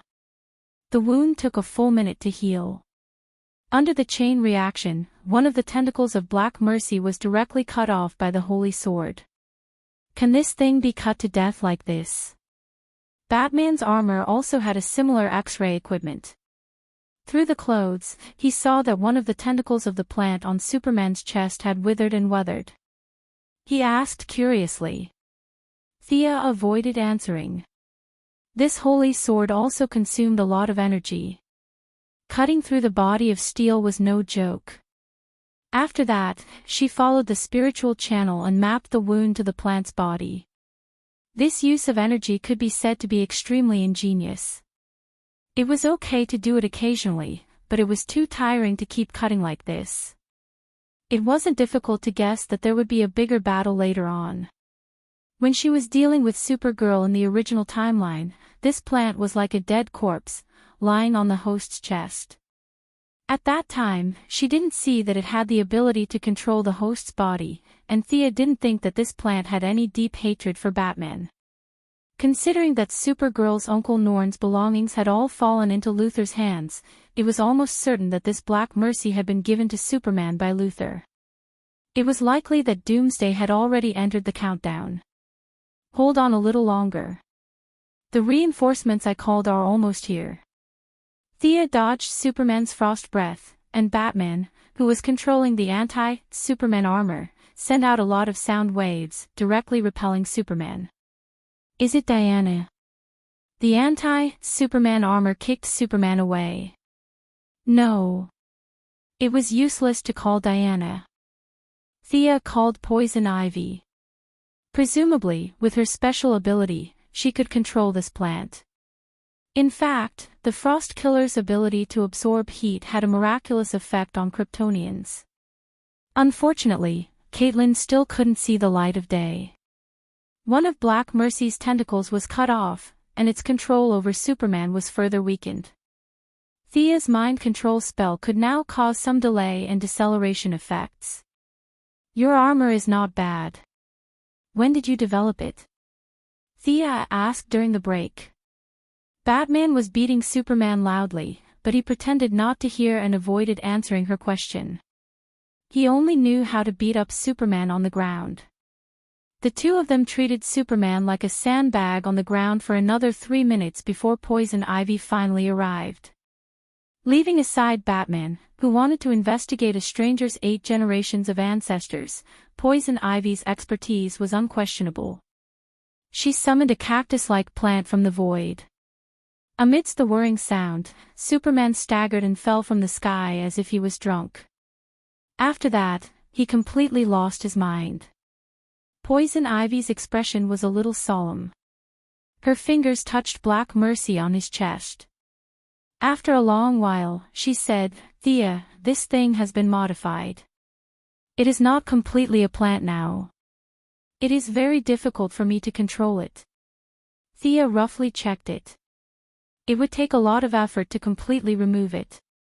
Now that they were in the wilderness, it was not the place to chat. She could already see military satellites spying on Gotham. "Let's go to your bat cave first. My friend, Poison Ivy, is a trustworthy friend." Thea first asked Batman, and then briefly introduced her. Batman wanted to refuse, but he also knew that he still needed Poison Ivy's expertise. After a slight hesitation, he agreed. The armored Batman carried Superman on his back, and the three of them returned to the Batcave. The first thing they saw was a big hole in the wall. If they were not mistaken, this was the evidence of Superman's crime. Next, Thea saw Louise Lane, who had the ability to appear wherever danger was. The death-courting expert was helping to clear the rubble on the ground. According to Batman, Louise was learning basic fighting techniques from Barbara at the time. The golden armor that everyone bought, collectively made for her fitted her quite well. At this time, Louise and Barbara were lifting a cement pillar. Seeing them carry Superman in, Louise was shocked. "Kay, how is Superman?" "He is fine." Thea was exhausted, and Batman beside her was bruised and swollen. Compared to his clothes that were a little damaged, Superman was indeed fine. After placing Superman on the platform, the few idlers in the Batcave gathered around. Batgirl Barbara, Huntress Helena, Nightwing Dick Grantham and his current girlfriend Princess Starfire, and finally the third-generation Red Robin, Tim Drake, whom Thea met for the first time. While Poison Ivy was checking, Batman briefly introduced everyone to Thea. Whether she knew them or not, at least they could be familiar with each other. Then, he talked about the surprise attack. In fact, there was not much to say.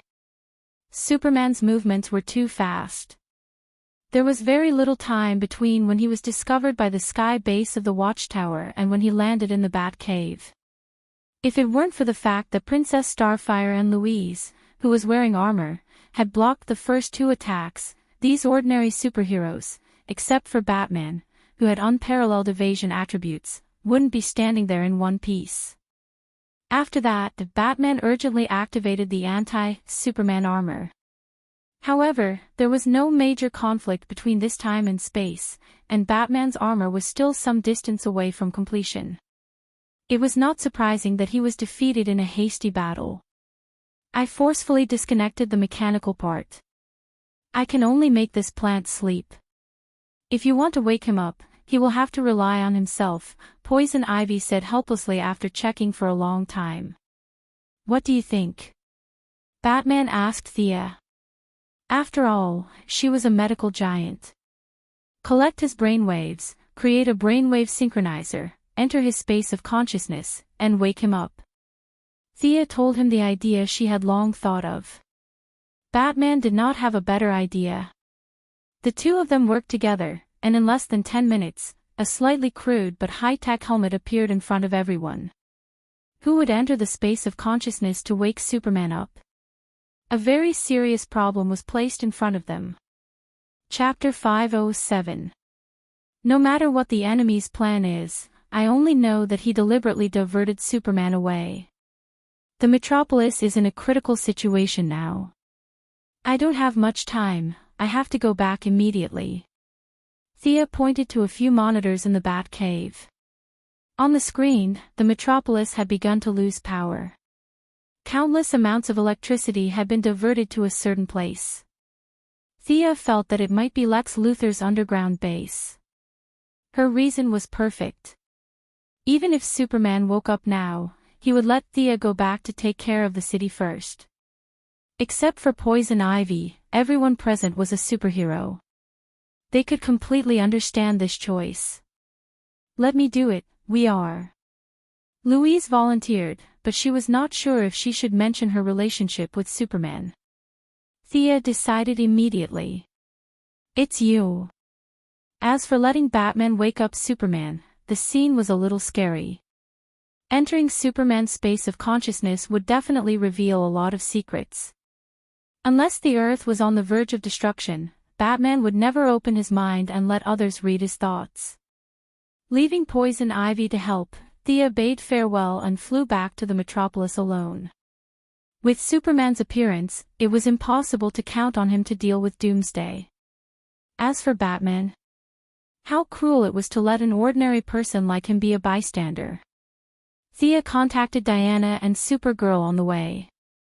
With the strength of the three girls, they could even kill the Apocalypse Star, let alone a well-prepared doomsday. In such a place where thousands of people were watching, she used her real identity to fight bravely, win the trust of all humans, and gain willpower. This was the main reason why she ignored Luther's little tricks for so long. After entering the Metropolis airspace, she found that there was still some time. She hid the god's armor and put away the holy sword. Her eyes were constantly looking for abnormalities. At this time, it was close to evening. The large shortage of electricity made the city dark. From time to time, pedestrians on the streets and alleys called the police for help. Some sensitive citizens felt the calm before the storm and hid in their homes with guns in their hands. Not long after, Thea found traces of a battle at the edge of the city. Both sides of the battle were almost completely wiped out. One side was an active soldier in military uniform, while the other side was a lone, weak woman, Luther's secretary, Miss Maisie. This secretary was really fierce. She was no different from an ordinary person without any enhancements. She had taken out 19 fully armed American soldiers by herself. The main reason she was injured was because the shrapnel from a grenade had cut her abdomen. She had lost a lot of blood, and her speed was getting slower and slower. When Thea arrived, she found that she had been shot at least 6 times, but she was still breathing. Is it worth sacrificing so much for Luther? Thea was very puzzled. With Mercy's qualifications, she had the looks and the ability. As a modern person, Thea actually saw the spirit of an ancient death warrior in her. This made Thea a little moved. Unfortunately, the secretary was on her deathbed, so it was impossible for her to answer her question. Thea sighed. If it were an uncle or an aunt lying in a pool of blood, she would have walked over directly. However, the secretary was really beautiful and had a good figure. It was a pity that she died here. Looking into the depths, Thea felt that there was still some time before the birth of Doomsday. She helped the secretary back to her laboratory first. She put her into the top black technology medical cabin that had previously treated the Frost Killer. The cabin door was closed, and she performed CPR and a large amount of blood transfusion. After that, she began to remove the shrapnel and suture the wound. However, Miss Maisie was still seriously injured. She was just an ordinary person, and it was already a sign of her tenacity to be able to hold on until she could treat her. Thea was not in a hurry to wake her up. She set the dormant program and sank her into the ground with the medical cabin. The battle with Doomsday would cause another catastrophe in Metropolis. Her laboratory was not safe. If the laboratory was exposed to the public because of the upcoming battle, some dangerous experimental data and experimental samples would flow into the hands of ordinary people. It would be very troublesome. A large amount of data was backed up. Some dangerous samples, such as Mungo's cells, Doomsday's cells, and Kryptonian cells, were all sunk deep underground. Until there were no more mistakes, she rushed to the previous area and continued to search for Luther's traces. Along the way, the corpses of the military soldiers and mercenaries served as road signs for her. Thea walked into the depths of the underground base. She was very fast. Many people only saw a blur in front of their eyes before she disappeared. Looking at the experimental equipment and documents scattered everywhere along the way, Thea could not help but sigh. Luther had really spent a lot of money to dig out such a large underground project, coupled with the dazzling array of rare materials and equipment here. And with such a big movement, it would be a big joke if the military and government did not know about it. Looking at how the military had arrived at the scene one step ahead of her, she knew that they had a tacit understanding. Today, whether they were here to reap the benefits or to stop Luther's evil deeds, the key was to see who would be the final winner. After breaking through the largest battlefield at high speed and entering the deepest part of the base, Thea finally found the target of her trip, Mr. Luther, who had recently lost a lot of hair. Standing in front of him was also an old acquaintance of Thea's, the old General Ryan, who also had the ability to appear wherever there was danger. Of course, these high-ranking people were not here alone. Standing beside Luther was a burly man nearly 2 meters tall. Under Thea's supervision, this man's whole body was made of metal, and there was a large piece of kryptonite placed on his chest where his heart was. This was one of Superman's nemeses, the Metal Man. Next to General Ryan stood a tall robot with a red body, a big T symbol on his chest, and a blue cape. This was the superhero, Red Whirlwind. Thea just glanced at him casually. The black technology of the military was still very commendable. This guy's bionic skin was not bad, but it was hard to tell whether he was an artificial intelligence or not. However, the other party seemed to feel Thea's gaze and turned to look at her with a stern expression. "Yo, both of you are here. There's a power outage in our house. May I ask what caused it?" The young lady did not intend to hide her whereabouts. She stood up calmly and asked a completely unrelated question. Dr. Quinn came quickly. "Is Superman okay?"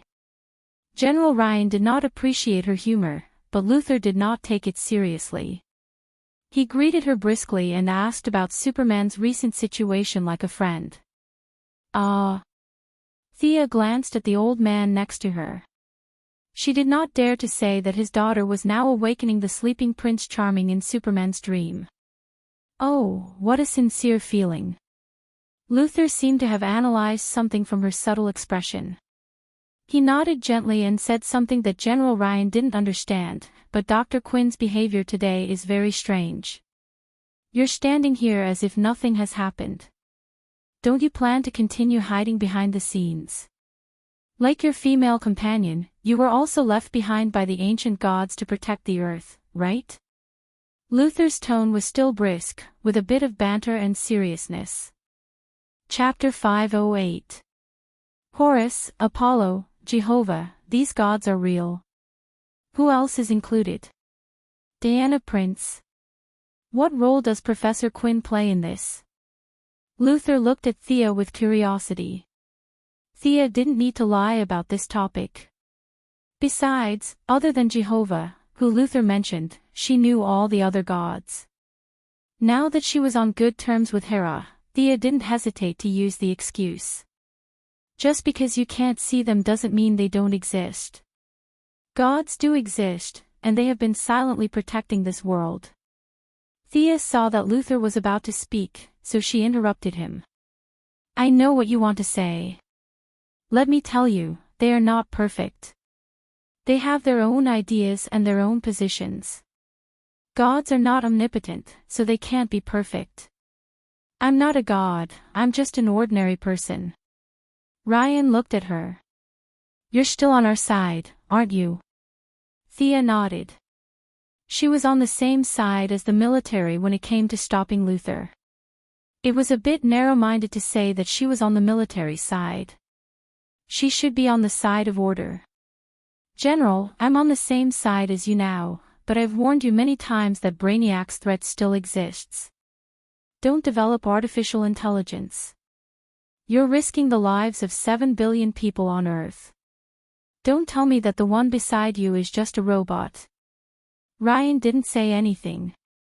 Instead, the robot beside him said, I'm Red Whirlwind. My core command is to protect humanity. Professor Quinn, we're not enemies. Thea didn't comment. You'll get into big trouble, but I'll still help you today. Young Mistress did not mention anything about her own artificial intelligence. She pushed this idea to the extreme. First, she stood at the top of the human race and used righteousness to make the military suffer. Any problems that happened in the future would be their fault. Ryan's idea was to ignore it. He didn't care about the future. He had to get through today first. The few people who were secretly monitoring Luther reported that the man's energy reaction was far beyond their calculations. After several failed negotiations, the military was forced to take the risk and bring the latest robot to capture him. Unfortunately, they were still one step too late. The incubation pool in front of them was different from the swimming pool in the movies. It was as big as a football field. The water in the pool was undulating under the dim light. A translucent fetal membrane was slowly floating up, and two arms could be vaguely seen struggling inside. I don't care if you are a god or not. I only know that the time for humans to get rid of the old era and get rid of you useless gods has finally come. This is Karl Ayre's doomsday, and yours as well. Luther's mental state was a little messed up. He opened his hands as if he was announcing the results of a trial. Stop him. General Ryan only felt that the danger warning in his heart was incomparably clear. He hurriedly gave the order to Red Tornado. Thea snorted. What were you guys doing earlier? Why are you in such a hurry now? It was too late. However, she still cancelled her transformation and revealed a silver-white armor. She held a long sword and pretended to charge forward. Red Tornado had the ability to control the wind. It was extremely fast. When Thea deliberately went easy on it, it charged directly at Luther, trying to capture the leader first. The Metal Man, who had a metal skeleton and a kryptonite heart, blocked the red whirlwind. The two inhuman creatures attacked each other at high speed. The red whirlwind was much faster than the Metal Man, but the Metal Man's strong defense also caused him to be slightly injured. Thea directly knocked Luther down and threw him to Old Man Ryan. She looked not far away with a serious expression. Doomsday had finally arrived. Ancient deformed creatures of Krypton. Look, this is the harbinger of the coming darkness. Luther was knocked to the ground by General Ryan in a few moves. He didn't feel anything as he roared like a madman. Run, take your people and run. Sia turned around and shouted, then ignored them. She held her sword with both hands and was ready for battle. At this time, Doomsday gave her the feeling that he was more powerful than Horus when he descended in his true form. Although they were in different realms and had different names, in a sense, Doomsday could be considered a true god, and a true god in his prime. Thea did not hesitate. She was not stupid enough to wait for Doomsday to fully emerge before fighting. She gathered all the magic in her body. The divine puppet armor converted a large amount of lightning magic. Thea attached all the magic to her holy sword. She jumped high and slashed at Doomsday. A large amount of lightning hit Doomsday's membrane. Doomsday also realized the urgency of the situation and frantically tore at the membrane. Finally, at the moment when the lightning hit his body, he stretched out two giant claws and forcibly blocked the holy sword. The power of life and hope collided with the power of death and destruction. The first collision of the two almost opposite forces ended with Thea's victory. One of Doomsday's left hands was cut off at the wrist. His body, which was already half standing, was pushed back into the pool by the strong impact. In order to pretend that she did not know, Thea could not immediately take out her Krypton weapon. It would be too fake to end the battle in 3 seconds. In order to receive more praise and power after the battle, she had to fight a few rounds with this big guy. She even had to let it level up a few times. She did not care about how disgusting the sticky liquid in the pool was. She directly jumped into it and slashed at Doomsday's head. Clang! In less than 30 seconds, Doomsday had completed a level up. His left hand grew back, and his strength and speed increased greatly at the same time. He swung his hand and sent Thea flying. The 10-meter-tall monster finally revealed its true appearance. It had an ugly appearance. There was not a single strand of hair on its head. The ratio of its head to its body was a little deformed.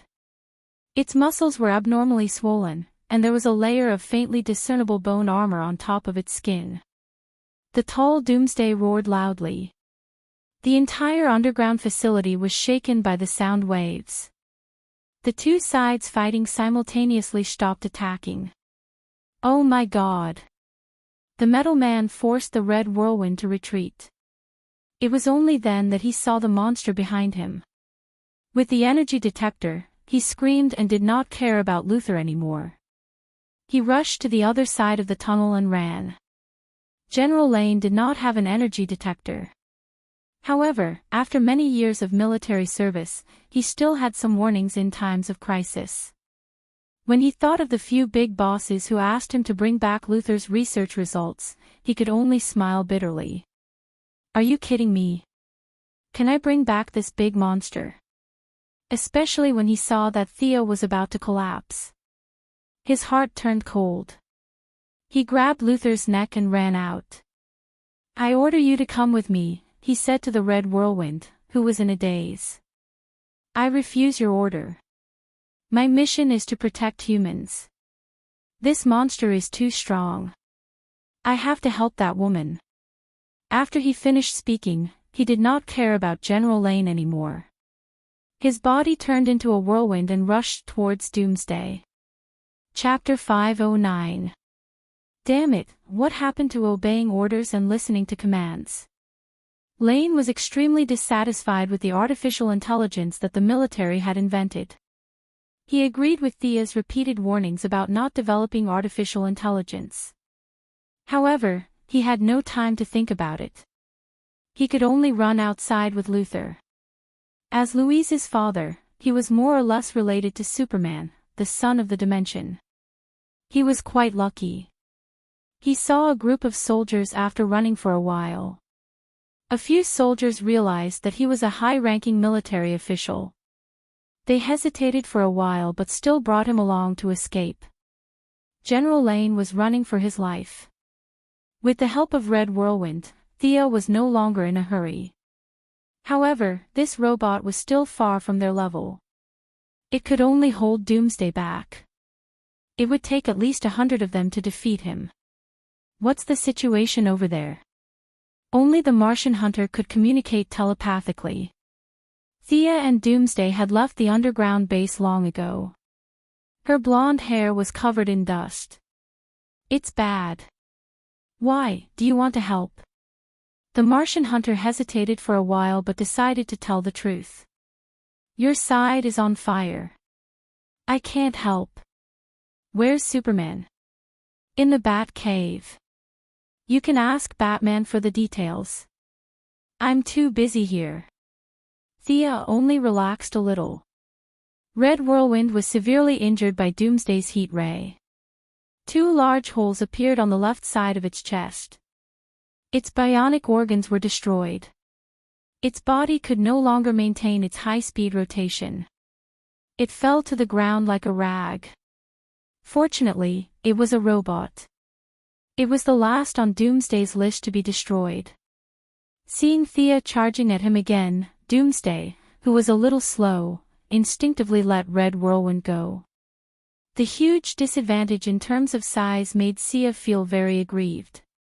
She no longer cared about the consumption of emotional energy, and a 10-meter-tall manifestation that looked exactly like her was created by her. The 10-meter-tall giant also held an enlarged holy sword. Under Doomsday's surprised gaze, it quickly moved left and right. It found an opening and slashed Doomsday's abdomen horizontally. A large amount of dark blood-like liquid flowed out. Doomsday cried out in pain. Thea's experiment was not in vain. Its cells could not simulate the holy sword at all. This kind of fantasy weapon was its real enemy. It jumped wildly, lifted a tall building beside it, and threw it at Thea. Nowadays, whether it was the satellites in space, the drones not far away, or the helicopters, there were many people watching the live broadcast. If it were any other time, she would have avoided them directly, but now she had to act righteous.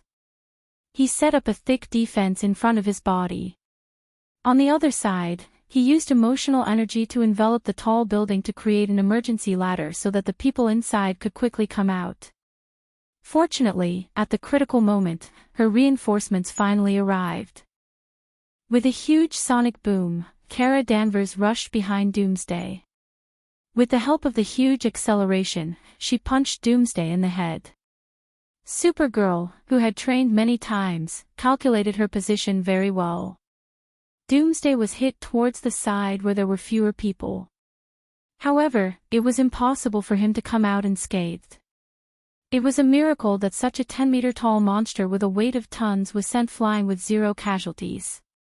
Thea put down the lucky people she had saved. She was afraid that Supergirl would think too much and affect her combat ability, so she quickly chased after her. "Why did you call Kara too? She's still a child. Where's Diana?" The Martian hunter, who was full of fatherly love, immediately expressed his dissatisfaction. Thea did not spoil him. "Diana is on her way. Besides, I'm only 2 years older than her." "Thank you, I'm a child too. Either you come and help, or you go and help Superman." After being hit by Supergirl's attack, Doomsday began to evolve again. His body was surrounded by a large amount of electric arcs. Some orange energy could be vaguely seen in his body. The bone armor on his skin began to expand rapidly, and a few large bone spikes emerged from his body. The most shocking thing was that Doomsday had a bone spur on each side of his fist. Just by looking at its sharpness and hardness, one could tell that it could not be blocked directly. When Doomsday saw Supergirl, it was as if some program had been activated. He fought with the 2 girls, and most of his killing moves were used on Supergirl. This made the little girl a little tired. "Son of a bitch, how dare you ignore me?" Thea jumped out of the battle circle. Her hands kept drawing complicated patterns in the air, and she began to chant an awkward spell. After that, she took out the God of Death's staff. After a full 15 seconds, she released the spell. A gray-white ray directly hit Doomsday. Aging spell. Everything had a limit. Thea's research showed that Doomsday's cells also had a limit, but it was a mixture of wills. It was not clear at a glance like an ordinary person. Ordinary people, whether young, middle-aged or old, could be easily distinguished. An ordinary person could be seen as a whole. However, Doomsday was an aggregate. His will was a mixture of wills. Some of the cells in his body were in a state of life, while others were in a state of death due to energy exhaustion. These dead cells were then swallowed to give birth to new cells, so it created the illusion that Doomsday had an endless supply of energy. Thea's method was to attack Doomsday from the source. She cut off the growth rate of all the cells. Cells that could divide 100 times were completely dead under the effect of aging spell. Her spell was directly effective. Doomsday began to roar. Unfortunately, Supergirl's attacks were still sharp. The speed of his cell loss began to increase. A large amount of dead skin and rotten flesh were abandoned by the main body. His original height of 10 meters shrank to 8 meters before he could stabilize himself. He wanted to enter another round of evolution. Unfortunately, the foundation of his cells was exhausted. He tried several times, but it ended in failure. This guy has become weak. Supergirl did not know how many experiments Thea had done for this aging spell. She also understood the principle of beating a drowning dog.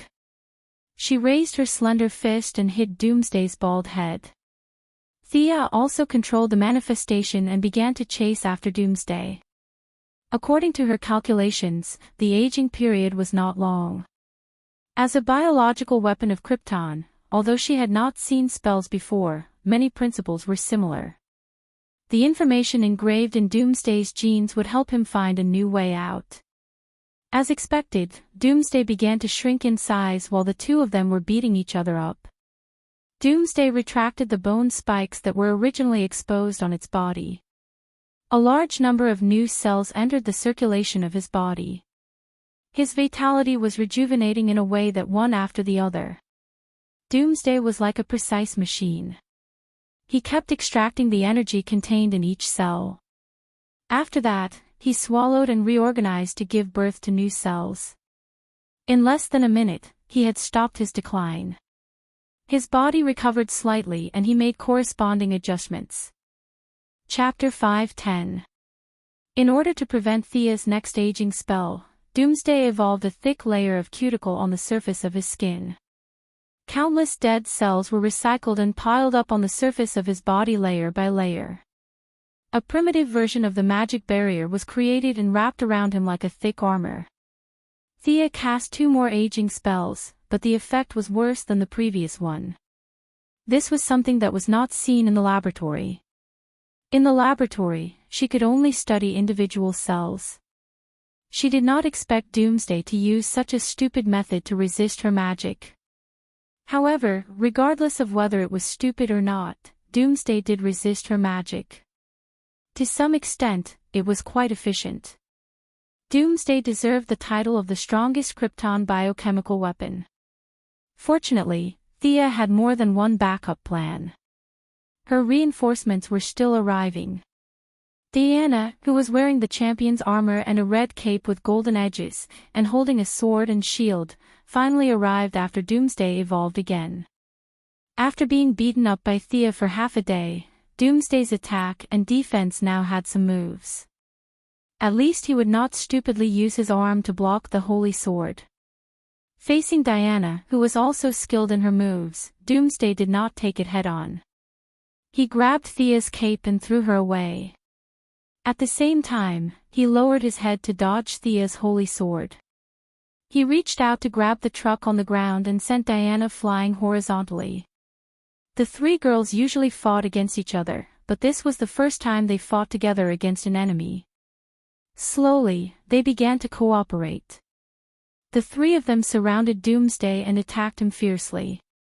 Among the 3 girls, Supergirl was still the strongest, especially after she absorbed 30% of Apollo's energy.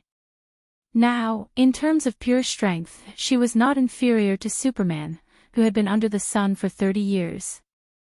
Diana's attack and defense were equal. Her attack and defense were both excellent. She was a natural warrior. Thea's attack was a little weaker. The Sword of Victory and Oath was a fantasy weapon, not a weapon that specialized in killing people.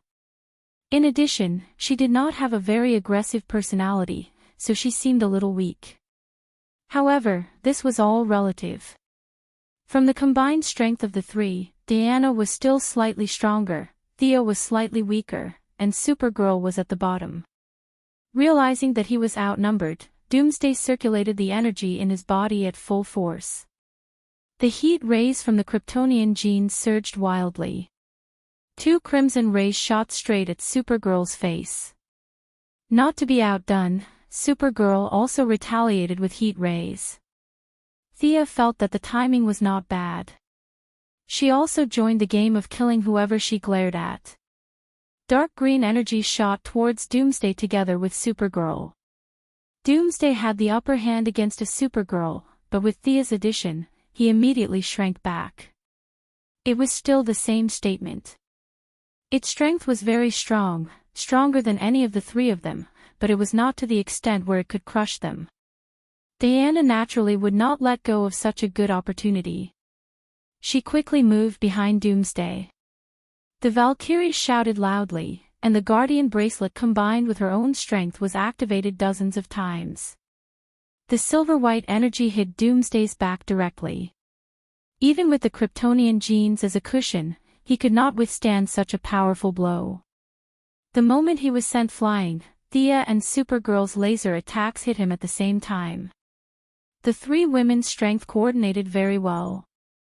Originally, Thea and Supergirl's laser attacks and Diana's attacks were directed at the same direction. However, when Thea saw that Diana's attack was effective, her laser with tracking function wrapped around Supergirl's attack and went half a circle around Doomsday's chest directly. Doomsday, who had regained his 10-meter height, was directly sent out of the atmosphere by the 3 women's joint attack. If nothing went wrong, he would evolve again. Before she could catch her breath, Thea dialed the president's number. When the call went through, she did not bother to talk nonsense. "Where are your nuclear bombs? Now is a good opportunity. Hurry up and launch them." There was a lot of discussion on the other side of the phone. Thea continued to urge, "Hurry up, now. He will recover soon." In fact, Thea knew that nuclear bombs were useless against Doomsday. They could even trigger a new round of evolution. However, if she did not let the people of Earth experience it, they would not know how to write the word give up. At the same time, she wanted them to throw the nuclear bombs out so that they would not backstab them later. As long as they realized that nuclear bombs were useless, they would place their hopes on her and the others. Just as she expected, in less than a minute, a flaming missile carrying a nuclear warhead was launched into the sky. Afraid that it was not safe, another one was launched 10 seconds later. Did it succeed? This thought appeared in the minds of many high-ranking officials. If Thea knew what they were thinking, she would definitely despise them. This was not the end of it. It was just a halftime break. In the movies, Doomsday was almost instantaneous in order to make the camera feel more compact. In reality, it was impossible to achieve such an exaggerated level. Basic biological cell evolution required time. Doomsday was a technological product, not a magical product. Thea contacted the Martian hunter who had been on the telepathic channel. How is Superman? This big monster seems to be not dead yet. The Martian hunter's voice was a little weak. He woke up. He imagined a Krypton environment. We spent a lot of effort to wake him up. I will pull him in. You can ask him yourself. Not long after, the voice of Superman, who was even weaker, came. I saw your battle. Hang in there, I will be there soon. Thea stretched her neck and looked for a long time, but she did not see Superman, who was coming soon. Don't look, he is on my bat plane. Can't your yellow ring restore him? Why don't you fly towards me? Batman's voice came at the right time. If it were not for the fact that he did not have any special abilities, Thea would have suspected that he also had supervision. The three girls agreed to go together. The three of them had good eyesight. Doomsday did not die after the nuclear explosion, but he was too severely injured. The cell repair in his body was a little slow, but the interval was very short. They were afraid that they would have to fight a stronger version of Doomsday in a few minutes. On the way, Thea received a call from the president. Ordinary people did not have supervision, but they had many observation satellites. Doomsday's body did not explode into powder. Instead, his cells began to repair the damage. He was rejuvenating. Anyone with a little common sense could analyze that he was not dead at all. What should we do? Thea smiled bitterly. Mr. President, continue to launch. Help us buy time. Previously, Luthor seriously injured Superman. We need time to heal Superman. I don't know if there is a tomorrow for mankind. Let's work together to get through this. Thea's words were very emotional, but a pessimistic atmosphere shrouded the White House through the phone. The president almost smashed the phone. He pointed at the noses of the high-ranking military officials and scolded, "Is this what you mean by everything is under control? Did Luthor say anything? He created this thing. Does it have any weaknesses? Can you take pity on me and tell me?" Chapter 5:11. The generals were also staring at each other. One of the oldest replied, "I'm sorry, Mr. President. We have used many methods, including deep hypnosis. From the analysis of the current clues, I'm afraid Luthor has created an invincible monster. Now that the situation is serious, I'm afraid we need your help." The president's finger trembled as he pointed at him. He was so angry that he could not speak. These people were such bastards. Usually, they would hide their true intentions and cause trouble. Now that they realized that the situation was too big to handle, they dragged him out to take the blame. God had mercy on him. Usually, he would have left work at this time. Now that the sky was dark, he still had to sit here and argue with these useless people. You have seen the effect of the nuclear bomb. Now, what other ideas do you have? Tell me and I'll carry them out. The president had no binding power over this group of people, nor did he have any punishment measures. He could only vent his dissatisfaction with his mouth. After that, he would have to clean up this mess himself. He suppressed the thought of using his submachine gun to attack these generals and turned to ask the think tanks. At this time, everyone was speechless. What could they do against such a terrifying monster? They all lowered their heads and did not make a sound. We have been reduced to the point where we have to rely on 3 women to save our lives. Gentlemen, where are our male superheroes? The president pointed at the TV screen angrily. Where is Superman? What other Batman is there? Where are these people? Commander Amanda. The president turned to ask Amanda and found that she did not look good. He immediately realized that there was something wrong with his words. I'm sorry, I'm not discriminating against men and women. I don't know what I should say. Thankfully, Amanda was very patriotic and automatically ignored the issue of discrimination between men and women. Like a robot, she reported, Superman was heavily injured by Luthor earlier. As for Batman, he's just an ordinary person. He can only provide limited help in a battle of this level. Luthor again. The president wanted to eat him. He slammed the table and shouted, "Bring Luthor here." Seeing that the president was about to explode, the whole White House echoed with his voice, "Bring him here. Bring him here." No one dared to provoke him. In less than 3 minutes, Luthor was brought to the White House. Mr. Luthor did not have the consciousness of a prisoner at all. He even expressed his views on the layout of the White House from an architectural perspective. The president was so angry that he wanted to shoot him. Weakness. Luthor looked at the president as if he was looking at a mentally retarded child. He pointed at the images of Thea and the others on the television. These people all have weaknesses. Their families and their relationships are all weaknesses. As for the doomsday that I created, it is perfect. There are no emotions, no good and evil. Naturally, there are no weaknesses. Unfortunately, most of the politicians in the room were involved in law, sociology, and other subjects. They did not understand Luthor's theological and critical views at all.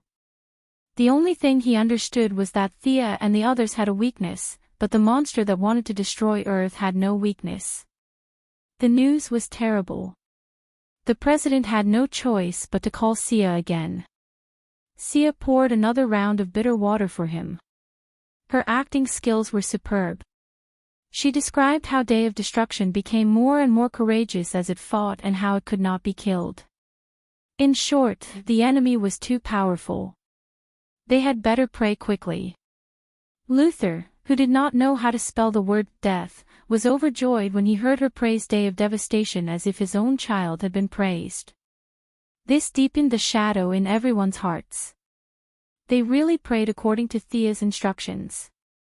They prayed that the earth would spin faster.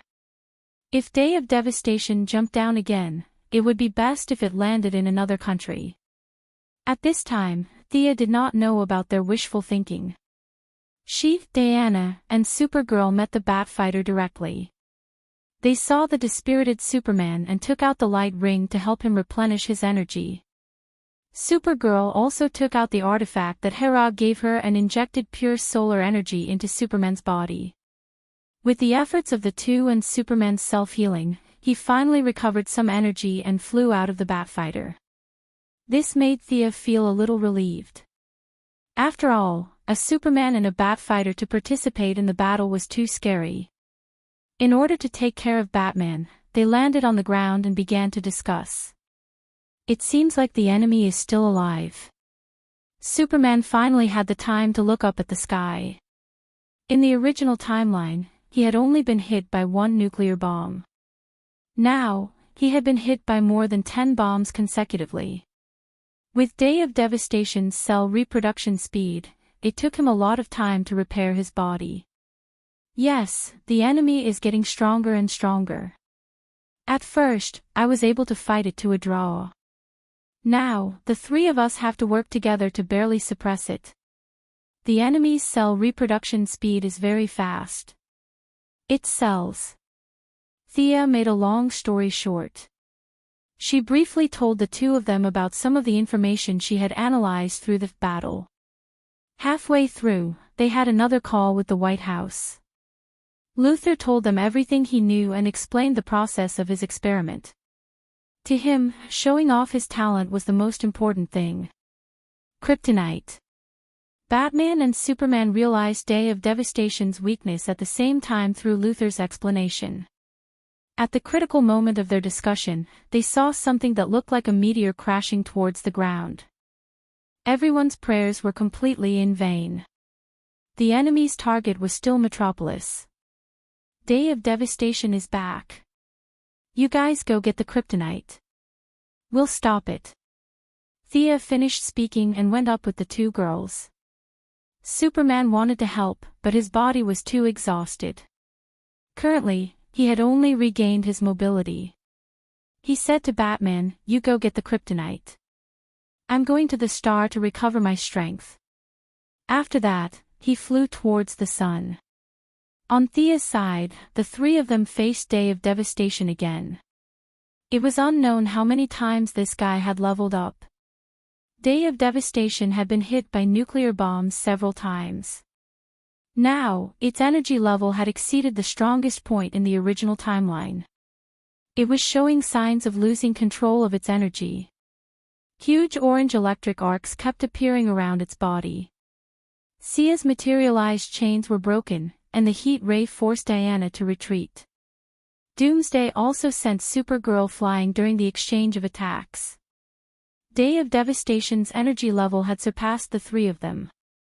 It was starting to crush them. The three of them went from suppressing Day of Devastation to restraining him. Day of Devastation, who was getting crazier and crazier, began to destroy the city. The military was not doing nothing.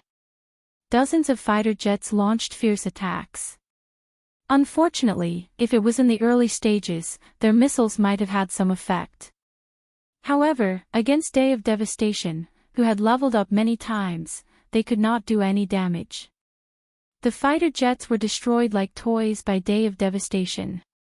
The only good news was that they moved the battlefield to the outskirts. It was not like in the movies, where they did not cause too much damage to the city. Diana used the power of the silver bracelet to block the heat rays with both hands. She bought some time for Thea.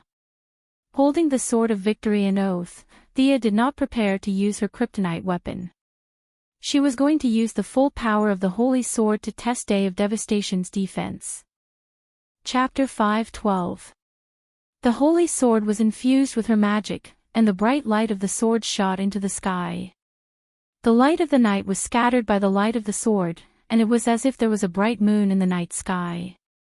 Many scenes appeared in the minds of those who saw or did not see this scene. There were beautiful memories, and naturally, there were painful pasts. Anger, greed, fear, courage, hope, pity, love, and countless other emotions were finally gathered into a beam of light. Thea felt that the holy sword in her hand was tens of thousands of pounds, and she was about to reach her limit. She knew that the holy sword could hold more, but she could not hold on until then. She gave Diana a look, and the two of them cooperated very well. Thea stepped on Diana's knees and flew onto the shield. The Valkyrie roared, and the power of the silver bracelet was fully activated. Thea used the shield and her own strength to fly directly towards Doomsday. Go to hell, monster. In fact, it did not matter what she shouted, but she had to shout. Thea also pretended to be a hot-blooded anime protagonist. She held the sword with both hands, and the tip of the sword flashed with an obscure light. The holy shield kept increasing her speed, and Thea felt that she was in a better state than ever. She was confident that this sword would definitely hit its target, and it would definitely cause irreparable damage to Doomsday. Doomsday, who was made up of countless consciousness, seemed to have a premonition that a disaster was coming. However, it was not a unified entity, and its success and failure were chaotic. At this critical moment, its chaotic and crazy nature took over, and this irrational action directly pushed it into the abyss. Doomsday roared loudly, and chose to take the sword head-on. Its right fist had undergone a small evolution. Originally, there was only one thick bone spur. Now, it was covered by all kinds of ferocious bones. Its entire arm had a gray color, and orange energy was crazily flowing into its arm. The distance between them was getting closer and closer, and Thea began the final acceleration. The manifestation of emotions provided her with new motivation, and her speed increased by 10%. Her sudden acceleration caught Doomsday off guard. It did not have time to think, and could only swing its fist slightly passively. This punch did not fully utilize its strength, but Thea did not intend to give it a fair chance to fight. Thea knew that she had won the moment the light from the tip of her sword collided with Doomsday's bone armor. Thea's indestructible bone armor disappeared under the illusion of all living beings. The enormous energy of Doomsday only slowed down Thea's movements for a moment before it was swept away by her enormous light energy. Boom! The collision of the two caused a powerful explosion, and a huge sonic boom resounded through the night sky. The shockwave swept up countless debris in all directions. Supergirl relied on her own body to withstand the impact, while Diana flew to Thea's side to help her block the aftershock. Bah! Thea's face was covered in dust. Fortunately, this set of armor made by Zeus had a dust removal spell. Otherwise, her image would be ruined. Diana's armor had a similar effect, but Supergirl did not. She looked like a refugee from a certain country, but the little girl was in good spirits. Her eyes were constantly looking for traces of the enemy in the smoke. Thea did not have such good physical strength. This attack had almost exhausted all of her magic and emotional energy. The light ring could be recharged, but it would take at least a few days for her magic to fully recover. She stood up with the help of the Holy Sword. She had a hunch that Doomsday would be in a worse state if she was already in such a state. Supergirl cheeks puffed up and used her frost breath to disperse the smoke.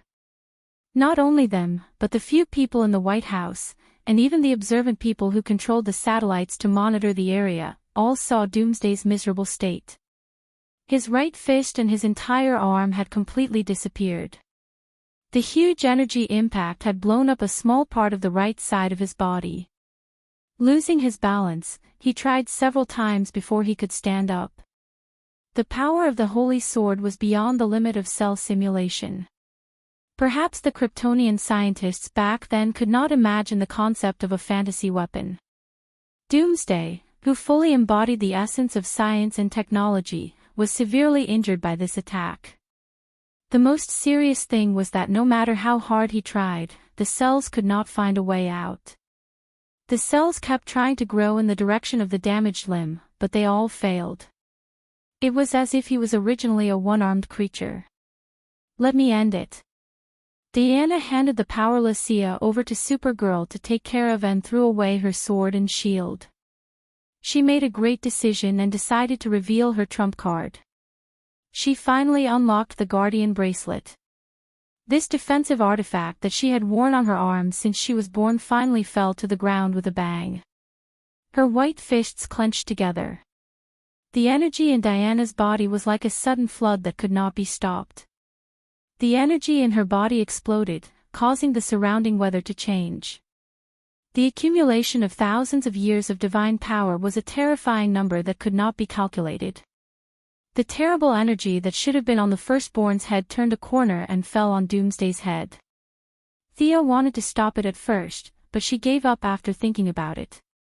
Accumulating this energy for a long time would not do her much good. Doomsday would probably be her biggest enemy in the next 2 years. It was not a bad thing to let Diana vent her anger. If Doomsday could read minds and speak, he would definitely curse. It was easy to talk while standing. What was not a bad thing? This was so bad. Diana, who directly used a big move, naturally attracted his attention.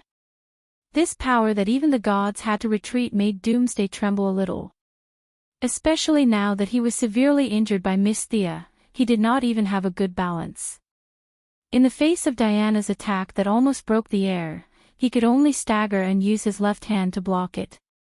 At this time, the energy skyrocketed. His hair was completely scattered, and his eyes turned golden. Doomsday's counterattack was weak and ridiculous in Diana's eyes.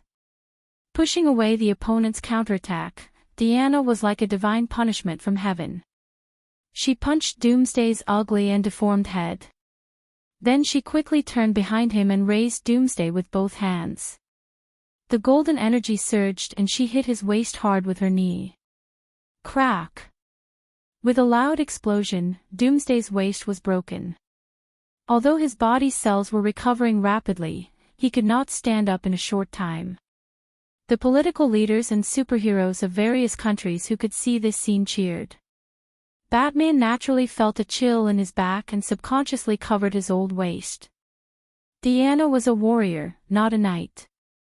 It was impossible for her to let the opponent go just because he could not stand up.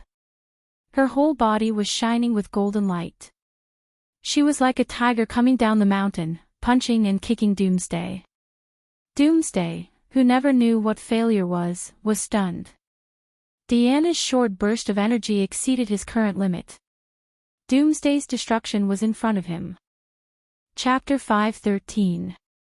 The officials in the White House cheered when they saw this scene. A terrible crisis seemed to be turning around, which made them secretly happy. Ordinary people had nothing. If they died, so be it. They were different. In order to climb to their current position, they had sacrificed many things. If they were killed by some killing monster, they would feel wrong no matter how they thought about it. Now, the big monster was about to be killed by the heroes. Although these heroes' abilities were a little unusual, they could still communicate. The people represented by the president had already started to think about the future from a political point of view. The only person in the White House who was unhappy was Luthor. How is this possible? Doomsday is going to lose. They're actually so powerful. As he spoke, Luthor did not treat himself as an outsider. He casually took a piece of paper from the president's desk and lowered his head to calculate. We still need to evolve as a whole 3 times before we can defeat this woman. Luthor felt that he had lost a bunch of hair as he muttered to himself. What the hell? This thing can continue to evolve. The officials who were thinking from a political point of view immediately shrank back and looked at the problem from a human survivor's point of view. What are we waiting for? Let's kill it quickly. The president had lost count of how many times he had spoken to Thea today. Previously, Thea's phone was damaged in the battle. After all, her blue battle armor was impressive, but Zeus did not design a place for a phone on the battle armor. Naturally, she could only use it whenever she wanted to.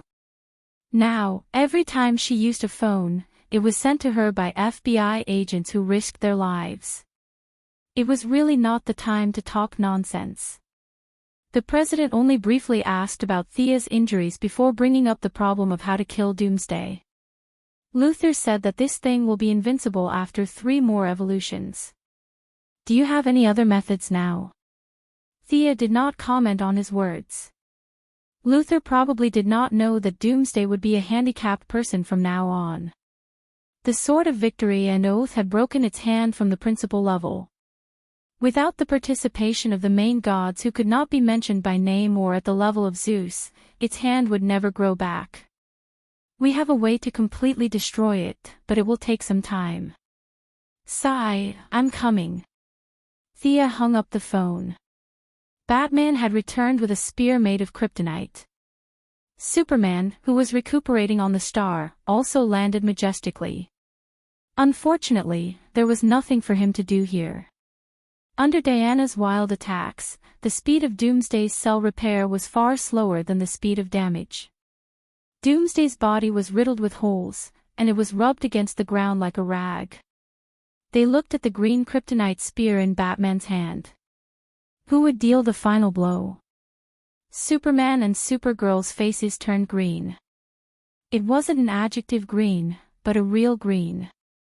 Even if they didn't touch such a large piece of kryptonite with their skin, the two of them would still feel dizzy and their legs would cramp. The two of them could only reject this noble mission. Batman, it's better if you do it. This is a matter for humans.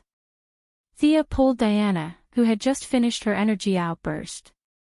The Valkyrie's outburst had also put a heavy burden on her body. Only her body could withstand such extraordinary power. An ordinary person would only end up exploding and dying. Master Bat didn't refuse. Relying on his unparalleled dodging skills, he walked closer to Doomsday with the spear in his hand. Doomsday, who had been ravaged, almost didn't look like a human anymore.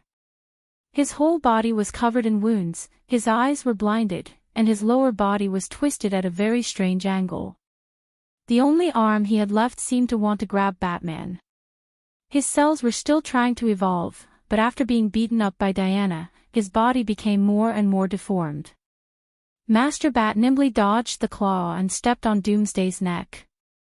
He held the spear tightly with both hands and stabbed it into Doomsday's head. Even if Doomsday was reduced to such a miserable state, Batman shouldn't have been able to kill him. However, the power of kryptonite offset Doomsday's strong skin. This biochemical weapon made from Kryptonians wasn't perfect after all. Under Batman's powerful strength, the kryptonite spear penetrated Doomsday's brain inch by inch and finally pierced through. Doomsday, who had a strong vitality, was still struggling as if he didn't want to accept the fact that he had failed. Unfortunately, his efforts were all in vain in the face of the kryptonite. His cells were degraded by the kryptonite, and this speed became faster and faster as his resistance weakened. In the end, this monster, which symbolized the end of all races, reached the end of its life. Countless chaotic consciousnesses began to disappear, and the deformed head gradually lost its vitality under the influence of the kryptonite spear. Then, it was the body and limbs. Doomsday ushered in his own destruction. His twisted left arm shook wildly as if he was trying to grab something. The heavy arm finally welcomed death. It hit the ground heavily, creating a cloud of smoke. He was dead. Ouch! The girls were exhausted.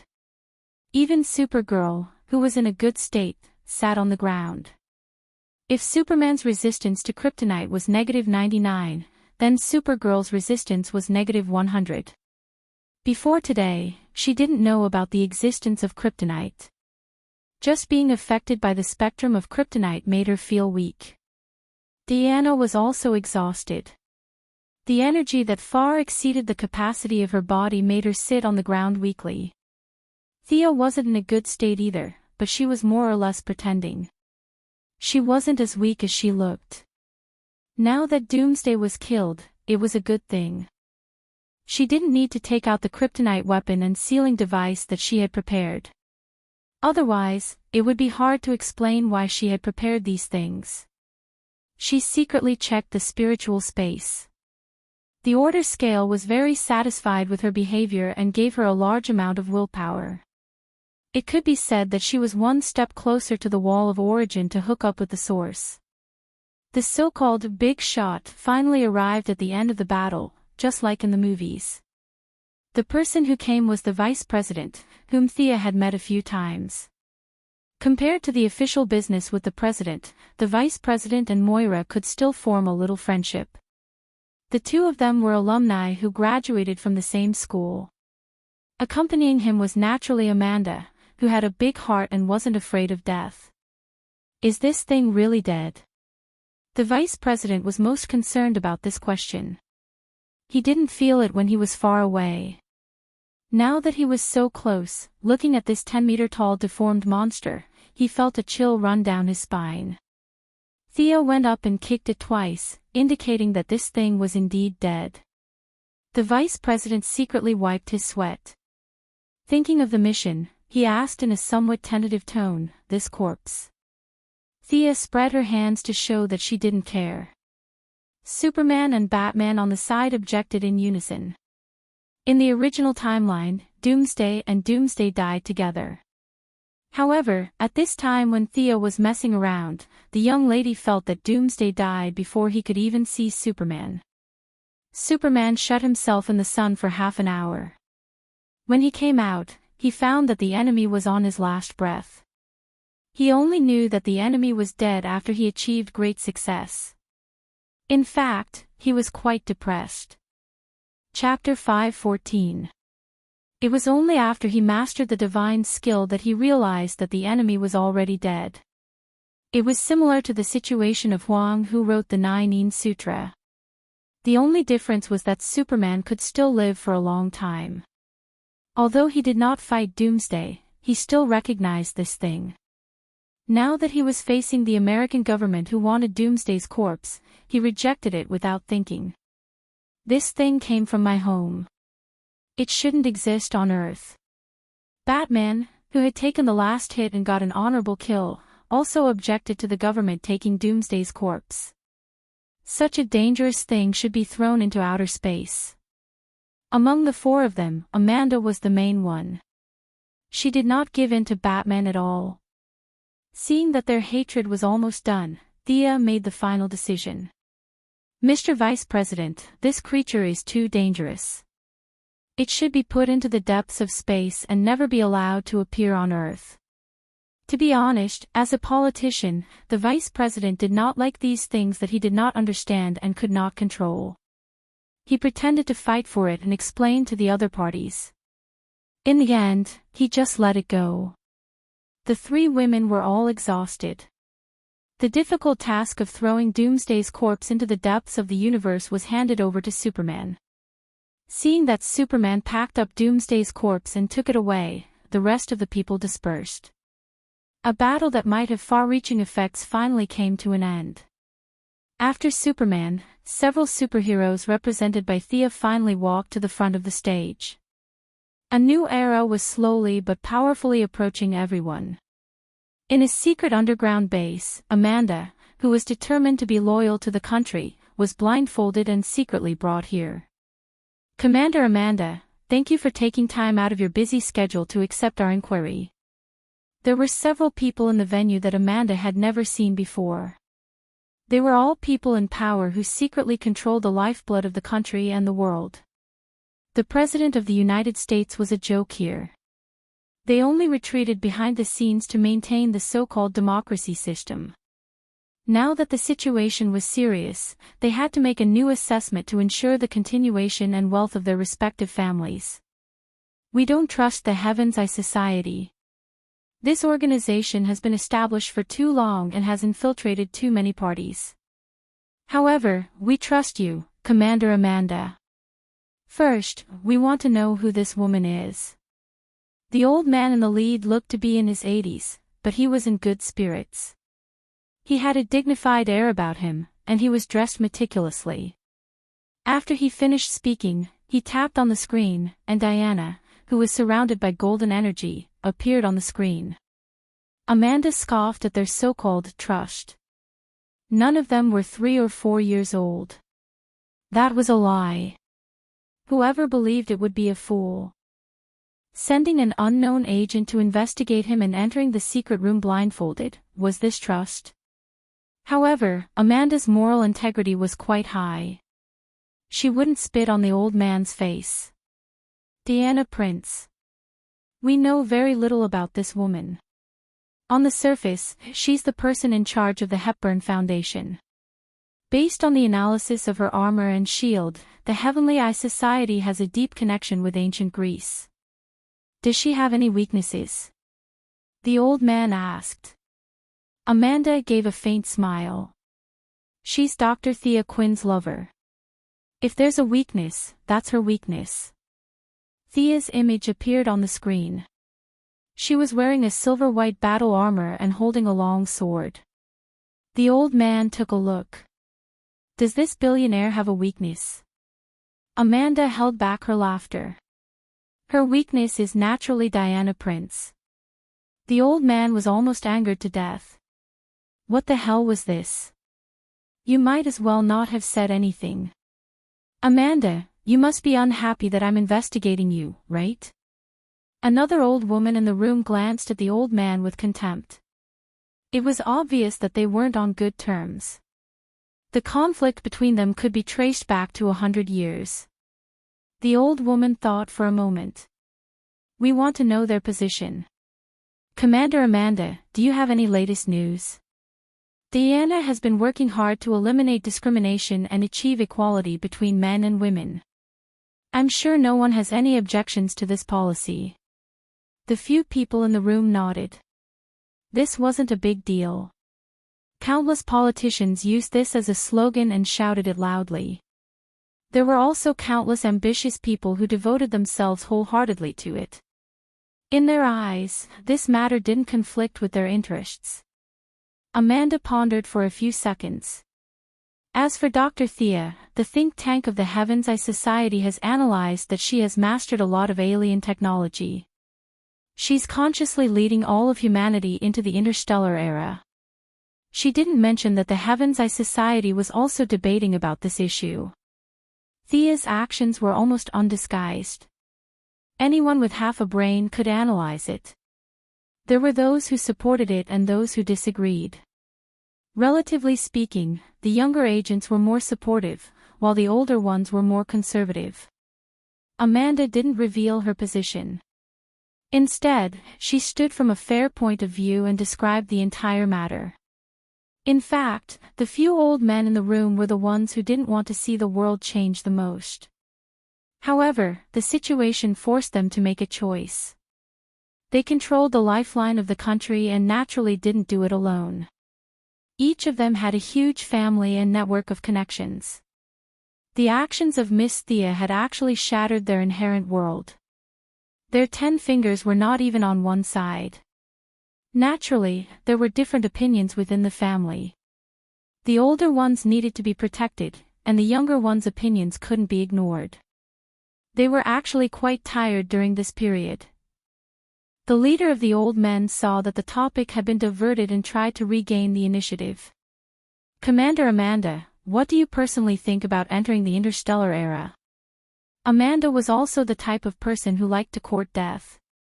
With her position, she didn't need to worry about these old men. Since you asked so sincerely, I'll be merciful and tell you. I personally support it. The danger of Earth is gradually increasing.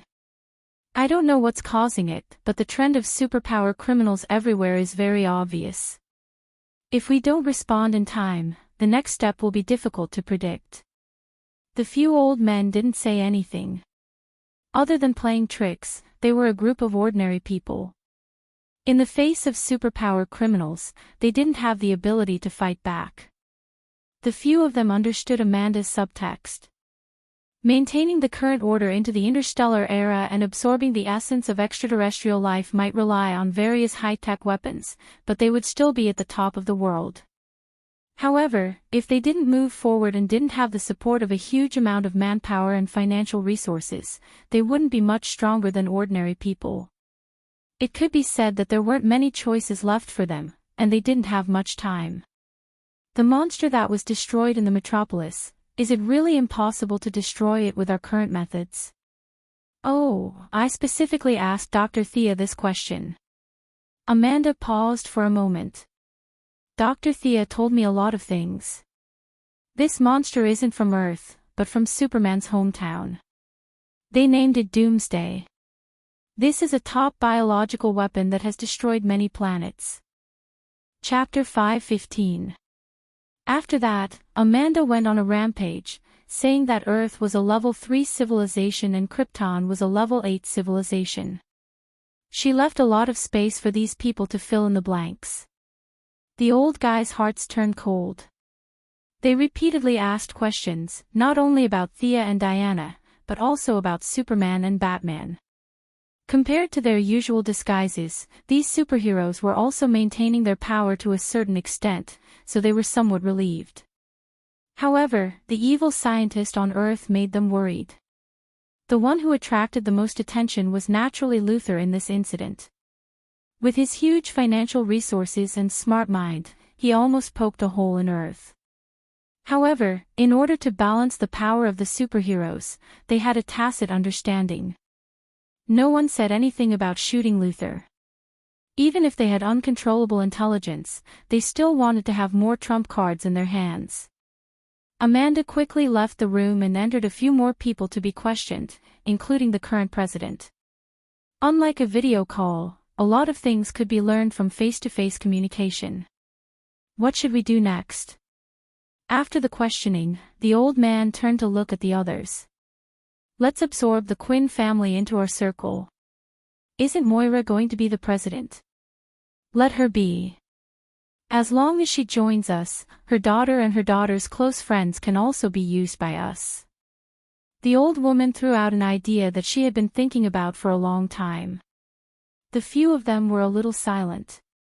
The president was not attractive to them, but accepting a new family was equivalent to dividing a large amount of benefits from their respective areas, which made them a little reluctant. Of course, they had another option, which was to absorb Bruce Wayne into their circle. Batman's true identity was not difficult to find out, but they had more concerns. Moira was a politician, so she could talk to them, communicate, and exchange benefits with them. Batman was purely a superhero. If he was dissatisfied with something and flipped the table, the consequences would be very serious. It was not difficult to choose between dealing with a superhero or dealing with a superhero's mother. Discrimination between men and women also played a role. They did not know that the young lady had strengthened her mother. They generally thought that the middle-aged woman, Moira, was easier to deal with than Batman, who could use 127 types of fighting techniques. After they reached a preliminary agreement, they left. Thea, who watched the live video through the military network, was secretly pleased. As she once told Sebastian, the non-existent, it was too easy for her to do bad things without the constraints of family and friends. Due to the difference in technology, Gideon had long gained access to the military network. During the Doomsday War, Gideon had rewritten some of Red Whirlwind's code. Judging from its ownership, this black technology product of the military was already under her control. These people in power thought that their actions were covert, but in fact, Thea had been watching them from the beginning of the meeting. The result was similar to what she had expected. With her and Diana or Green Arrow, there was no obstacle to Moira's advancement. As long as there was no big news, the White House would definitely prepare a bedroom for her 2 years later. For the next few days, Thea was surrounded by a pile of chores. The metropolis was hit hard again. In the past, there was the Luther group, but now she was the only large group left. Money had long lost its meaning to her. Although the young lady did not need to stand on the top of the mountain and shout for everyone's approval to become the Hokage, she urgently needed the wish power generated by the gratitude of ordinary citizens. It was the same as in the previous years. Those who did not have a house would build a house, those who did not have food would be given free food, and those who were injured would get the best treatment. Oliver basically let the construction group in his hands grow freely. Theo was not polite to him and directly pulled the construction team to build a simple house. The citizens of the metropolis were very experienced. Whether it was the battle between Superman and Zod 18 months ago, or the several small-scale battles against Superman, including the battle between the 3 women and Doomsday, many people hid in the basement at first and came out after dawn. So basically, it was a loss of property. Some of the sharp-eyed people in the crowd felt that Thea was very similar to the figure of the woman holding the sword, but the young lady neither admitted nor denied it. She stood at the front of the stage and accepted everyone's worship. She was not thick-skinned enough, and Diana did not like to be disturbed in her daily life. Both of them chose to keep a low profile. Supergirl wanted to show off, but unfortunately, Superman blabbered on and on about hiding her identity and living a normal life. The little girl pitifully continued to wear her old-fashioned glasses to school. Before knowing that Luther was going to be transferred to a secret place, Thea decided to meet him. Luther, who was wearing a prison uniform and had shaved his head bald, looked much more energetic than before. At this time, he was sitting in the prison, full of energy, waiting for something. "Looks like you're looking good." The invisible Thea walked out directly. Luther was not surprised by her sudden appearance. He looked behind her and pursed his lips. Superman does not have this ability. Is this the ability of the Protoss? Originally, she just wanted to see him. She did not expect to receive new information. Thea's tone became more serious. Protoss. Why did you specifically use this word? The two of them looked at each other. Luther pondered for a long time before speaking. I'm not you. I don't have so many alien friends. I only infer based on the clues I know. Thea nodded and motioned for him to continue. There is one Protoss in the universe, or two. Luther looked carefully at Thea's eyes, but he could not find anything. One of them provided me with a lot of key technology for Doomsday. If I'm not wrong, you are from the other side. I just don't understand. Why do you pay attention to Earth? What do you need here? Thea fell into silence. Luther said a lot of things without guessing. He could rely on words that could not even be considered clues to make up something that was similar to the truth. This person's intelligence could be said to be heaven-defying. As for Thea, Luther said that she was also a Protoss. He knew her well. The young lady was quite beautiful. After thinking about it, it was not something that could not be mentioned. He immediately said, Earth is very important. Its importance is far beyond imagination. As for the Protoss, I can only say that your guess is right. There are indeed two Protoss. We call them the new Protoss. One of them is righteous and the other is evil. The one who taught you knowledge should be the evil new god. You really know a lot of things. Why did they teach me to create Doomsday? Luther thought about this question for a long time but could not figure it out. At first, he thought that the other party had bad intentions, but no matter how he verified, the knowledge was not fake. Doomsday was created as expected. Other than putting himself in prison, Luther could not figure out what the other party was plotting against him. There were no clues at all. No matter how high his intelligence was, it was useless. Now that he had caught Thea, this wise person, he had to ask. Chapter 5:16. Thea didn't know what the Wasteland Wolf was up to. There was no need for her to brag, so she shook her head. My sister is still young, you. Luther wanted to say something, but Thea had already left. Seeing that Luther wasn't too annoying, Thea gave up on her plan to buy out the entire Luther group after leaving the secret prison. Instead, she decided to buy out the key department separately. The Luther group was in a very bad situation. Their liquid funds had already been used up, and the chairman had committed an unforgivable crime. The Cadmus project, which Luther had spent a lot of money on, had been seized by the government for treason, crimes against humanity, and 26 other crimes. It sounded nice, saying that after the truth was found out, a portion of the money would be returned to the Luther family according to the relevant laws. However, anyone with a discerning eye knew that it was a lie. Thea brought up her plan to buy out the Luther group, and Luther's mother very frankly admitted defeat. The two quickly finalized the agreement.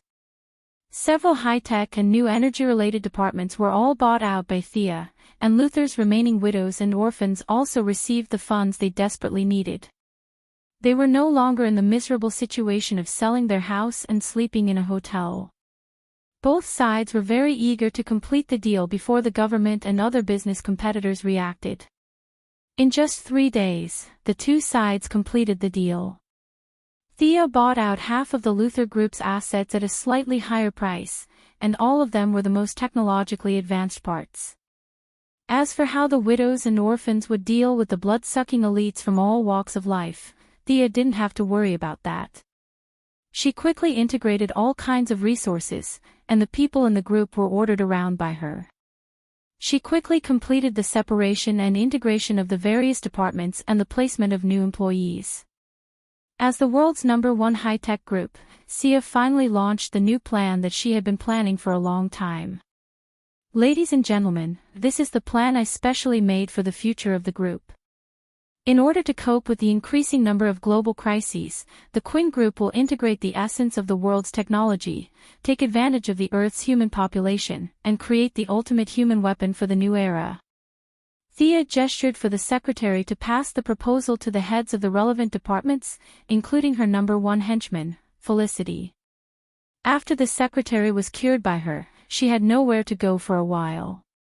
Only then did Thea know that the secretary was loyal to Luther, not his family. Luther couldn't come out for 2 or 3 years, so it was impossible for her to spy on his secrets.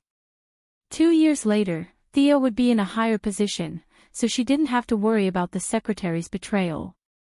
She calmly hired Miss Maisie, and the secretary was also familiar with the job. In just 2 days, she pushed Thea's original secretary aside. Miss Maisie didn't disappoint her old subordinate who had been with her for several years. She found a department with real power and put her in charge. Now, the secretary handed the documents to everyone in the meeting room skillfully. Pacific Rim Plan. The few supervisors were a little stunned. This title was a little big. Thea explained as she showed them. Gather the existing forces to build a giant mecha that is 100 meters tall and weighs 1,000 tons. It will be driven by nuclear power and equipped with electromagnetic weapons, missiles, powerful physical weapons, and even nuclear weapons when necessary. As for the mecha pilot, we will take advantage of the large number of humans. 2 or 3 pilots with similar brainwaves will be assigned to connect their floating neurons to control these giants. Select pilots from all over the world and carry out data matching and screening. Our company will develop the first generation of trial mecha. I expect to do the preliminary test in a month. Do you have any other questions? Sia gave them a brief rundown of what had happened. The people in the meeting room were the technical backbone of the company. To some extent, they represented the highest level of research and development on Earth today. Thea's giant mecha didn't exceed the current technology by much, but once it was put into operation, it would cause a huge sensation. Thea's superhero identity was a little vague. Those who knew about it knew, but those who didn't were skeptical. The plan in front of them was from the perspective of ordinary people. Once a few technical difficulties were solved, the huge number of people on Earth might really give humans a powerful weapon. Ordinary people can control such a huge robot? Felicity asked after the meeting. The former hacker had no resistance to these technological products. Now, her eyes were shining. Of course, this is the best weapon I've thought of. A stone stirred up 1,000 ripples. 2 hours after her plan was announced, a few observant people saw the full text of the plan. In an old house full of vicissitudes of history, a few elders had a meeting again. That professor is starting to speed up. This wasn't hard to see. Thea's steps were very obvious. She was starting to speed up the entire human civilization, regardless of whether the other party was willing or not. The few old men were a little grinning. It's a good thing just looking at the plan. If it succeeds, we can also get rid of the predicament of being controlled by superheroes. I think we should support it. A rather dignified middle-aged man said. Such a huge steel beast can only be created by super-large corporations or a few strong countries. It's impossible to hide such a huge thing. It's impossible to eliminate the possibility of private and illegal corporations creating it. The few of them analyzed from their own perspectives. In the end, they miraculously found that this Pacific Rim plan didn't harm them and even had many benefits. The faces of the politicians who were beneficial to them were exposed. Support her. In the next month, Thea and the entire corporation were very busy. At first, a few corporations with ulterior motives sent commercial spies to investigate carefully, but soon found that Thea didn't hide it at all. They couldn't be bothered to be petty and sent representatives to observe the scene. Quinn Corporation was very generous this time. They directly built a manufacturing factory on the outskirts of the metropolis. A huge amount of money was invested, and thousands of tons of steel was used as the main material. A huge steel monster was gradually showing its magnificence. With Thea's own ability to create armor, coupled with the corporations and Luther's technological reserves, the construction of the giant mech wasn't afraid of outsiders. The core technology was in her hands. From the outside, it looked like a huge toy that had been magnified countless times. Thea was using her power to suppress others. Other than a limited number of countries, no one or organization could compete with her in this field.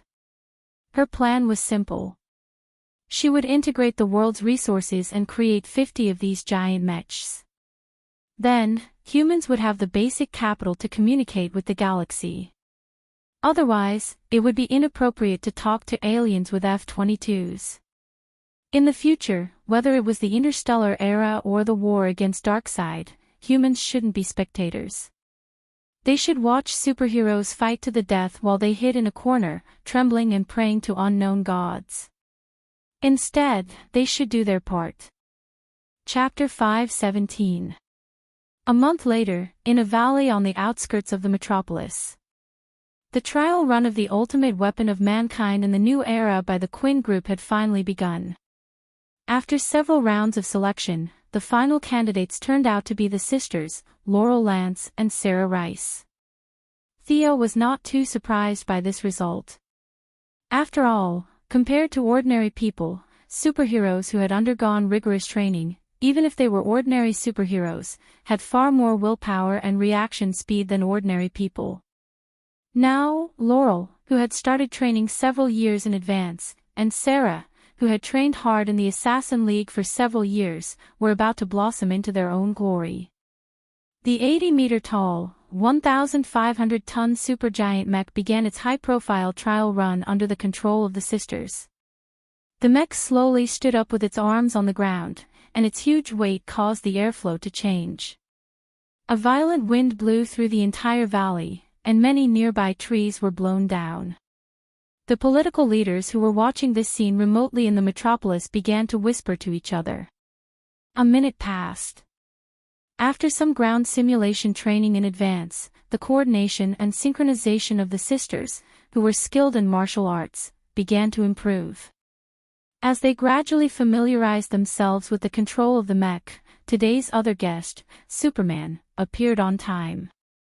The superheroes were generally supportive of humans having a greater ability to protect themselves. Except for Batman, who was worried that this would deepen the bullying of small countries by powerful countries, everyone else's opinion was basically positive. Enemies like Zod and Doomsday appeared one after another.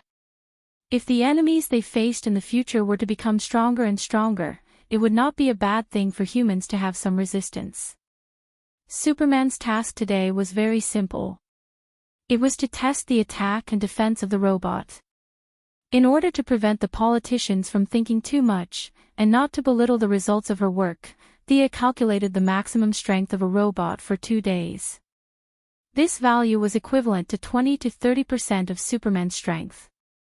Superman looked like a burly man, but in fact, his acting skills were not bad. After all, he switched back and forth between the two identities of Superman every day. His acting skills were not bad.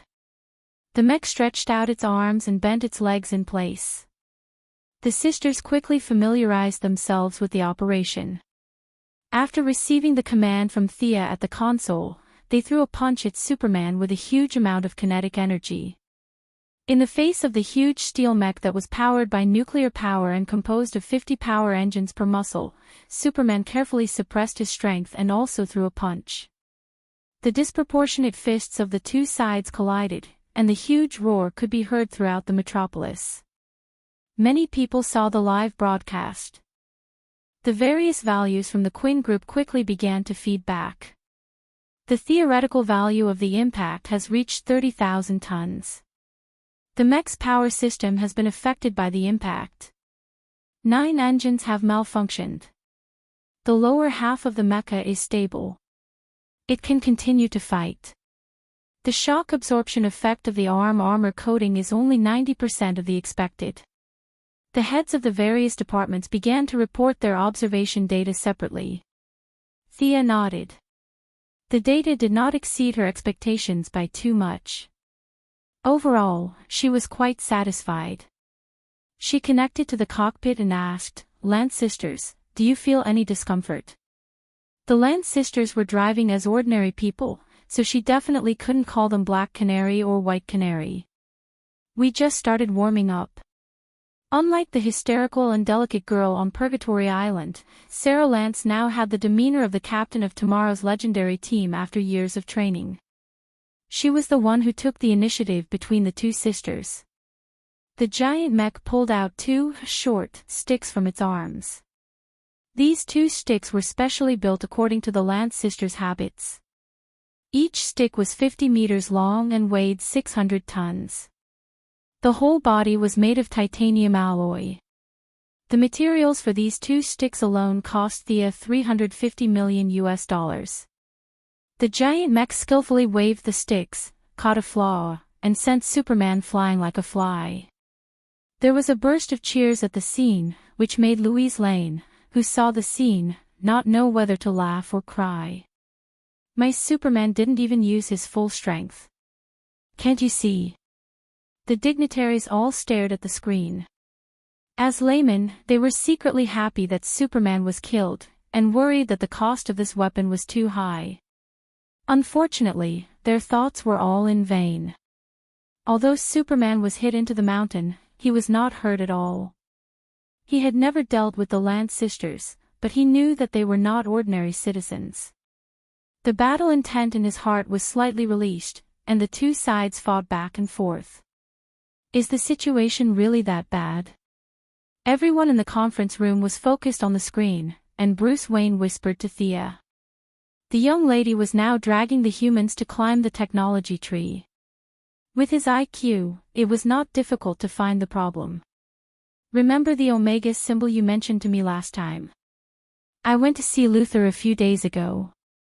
From his analysis, we are being targeted by a terrifying race.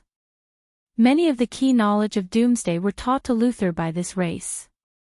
Our world is very dangerous," Thea said in a low voice. There were many people at the scene, so the two just said a few words and went their separate ways. The battle in the valley was still going on as usual.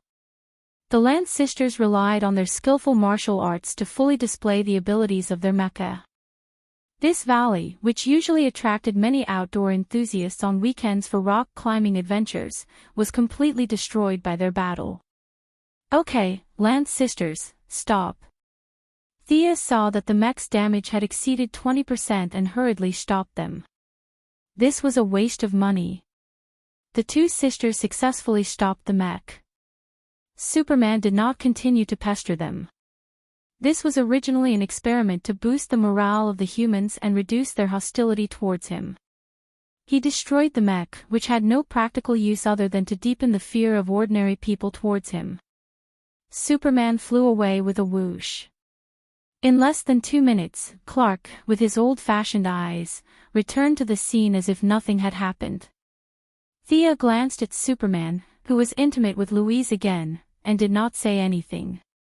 This guy's destructive power was too great. The mech's energy consumption and various parts of the mech would require at least $700 to $800 million to repair.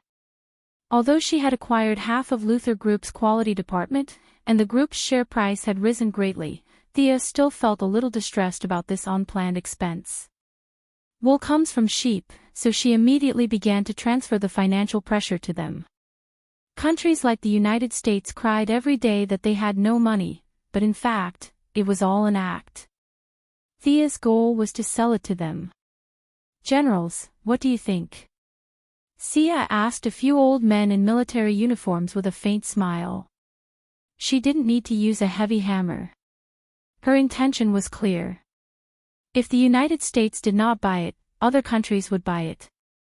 At least on the surface, this was a weapon that could compete with Superman. The advantages of the giant mech were undeniable. Ordinary people could operate it, and the weapon system was within the scope of understanding. Although the cost of production was high enough to give people a heart attack, a problem that could be solved with money was not a big problem for them. Chapter 5:18. This kind of mech was expensive to manufacture, but it had many advantages. The only disadvantage was that small countries did not have the ability to manufacture it on their own. However, this was an advantage for the military and the government. The few of them exchanged glances and quickly reached a consensus. We want 3 of the same model. Both parties did not talk about the pilots. The military had taken away her brainwave simulator long ago and selected excellent pilots from the lower-level troops. Thea did not have to worry about this. The demonstration was very successful. The other 4 countries also ordered one each. Their thoughts were not hard to guess. They wanted to buy one and reverse engineer it to reverse engineer the technology used by Thea. Their plan was good, but there was a key problem. Earth was too small and resources were limited. Gideon had calculated that if all the resources in the world were integrated, they could manufacture about 80 of this kind of giant mech. However, the whole world working together. That was simply a dream. Optimistically, if the industrial capacity of each country was fully developed, 50 would be the limit. No country could tolerate others having it and not having it. Even if it was purely for the sake of an arms race, they would have to grit their teeth and follow suit. When that time came, the lack of resources would force them to step into the interstellar era. After a period of dormancy, Thea's subordinates and the Yellow Lantern Corps did not disappoint. They secretly took over the Ibn Trade Alliance and completely controlled 6 of the 15 planets of this neutral trade alliance. They could also exert influence on the remaining planets. The rebellion of the mechanical soldiers caused this neutral interstellar alliance to suffer heavy losses.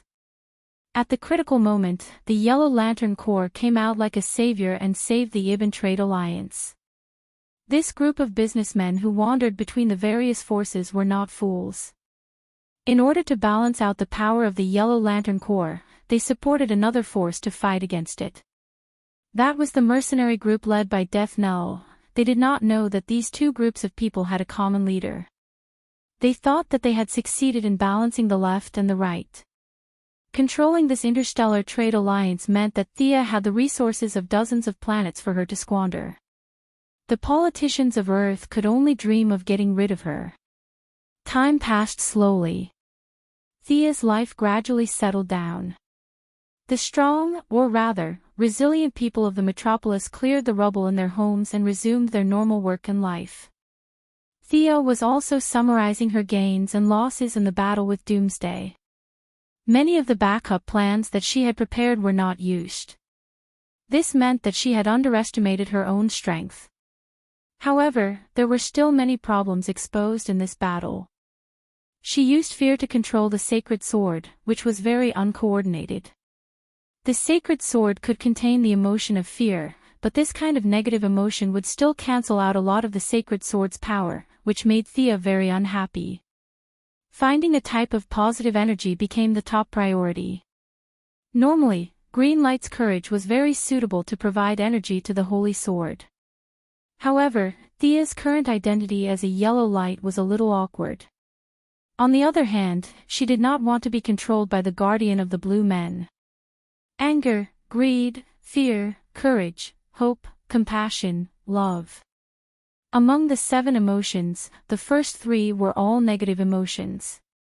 Putting the courage in the middle aside for the time being, Thea focused on the last 3. Love was supposed to be a beautiful thing, but love on the emotional spectrum was too grand. Regardless of whether it was good or bad, it could be described as love. This made Thea, who loved rationally, unable to accept it. The only emotions left were the blue light of hope and the blue light of compassion.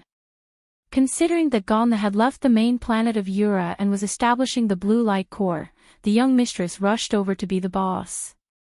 This kind of behavior was generally known as courting death. Gonna could not defeat the ghost, but it should not be too difficult to defeat Thea. The blue light of hope option could only be removed. The only option left was the blue light of compassion. Initially, she was going to let her secretary, Miss Maisie, try it, but the holy sword made her determined. Originally, she only wanted to take the blue light ring, but now she wanted to swallow the entire blue light tribe. They did not have strong blue men as guardians, and their combat strength was not high either. They were able to survive more by relying on secrecy. The Blue Light Tribe was a secret force established by Aubin Su to prevent the ancient prophecy of the Dark Knight. Their planet had always been unknown to outsiders. Fortunately, Thea had worn Aubin Su's ring and knew the coordinates of this planet. After settling the affairs of Earth, Thea did not bring anyone with her. She flew to the target coordinates. What a godforsaken place. After a few consecutive wormholes, she finally arrived at the planet that Aubin Su called Nock. This planet was not big, and the climate was not comfortable at all. The planet relied on a kind of weak light emitted by a kind of plant to provide illumination. There were so many impurities in the air that ordinary people on Earth could not live here without an oxygen mask. The humid climate made a layer of fine water droplets hang on her long windbreaker. The ground was muddy. Thea, who originally wanted to secretly investigate, could only fly into the air and look around. Traces of a prosperous civilization could be seen on this planet. 100 million square miles of buildings were connected into a whole, and the huge man-made buildings occupied almost half of the planet's space. But now, this place was completely abandoned, and the broken walls and ruins still showed visitors the glory that this place once had. Thea took a few glances. She was not here for archaeology. She was thinking about a more realistic problem. There were very few clues about the Blue Light Tribe in her memory. She only knew that it was very mysterious and was a friend of justice, but she did not know what exactly was mysterious and where was justice. Just as she was thinking to herself, a green light flashed and 3 people blocked her way. Their leader was a woman. Her complexion was like a violet, and her aura was vague. The most eye-catching thing about her was her forehead, which was the symbol of the Green Lamp Tribe. Yes, they called themselves a tribe, not an army. A circle in the middle and 2 lines pointing outward formed 2 arrowheads. Thea did not have a deep understanding of symbology, but she vaguely felt that it represented care and giving. Unlike the symbols of the Yellow Light Tribe, the symbols of the Blue Light Tribe were very simple and modest. From it, one could feel compassion, charity, and care for others with their own value. The woman appeared silently, and behind her stood 2 burly men. Of course, if you ignored the fact that one of them had 4 arms and the other had the head of an eagle, they could be called men. The 3 of them were holding long staffs in the shape of pipes, which could be used as weapons and could also be used to recharge the rings. In his memory, they were extremely good at teleportation. Now that he saw it, Sia, who had a little knowledge of teleportation, did not find any traces of teleportation at first. Although the other party had borrowed the power of the light ring, this kind of teleportation that did not have the slightest trace of smoke made Sia look askance. The 2 sides were looking at each other, and Thea was a little hesitant to speak. What language did they speak? She did not know. It was impossible to speak English, and it was not appropriate to take out the yellow light ring to translate. After all, she was not here to make trouble. After thinking about it, she decided to start with the universal language. Chapter 5:19.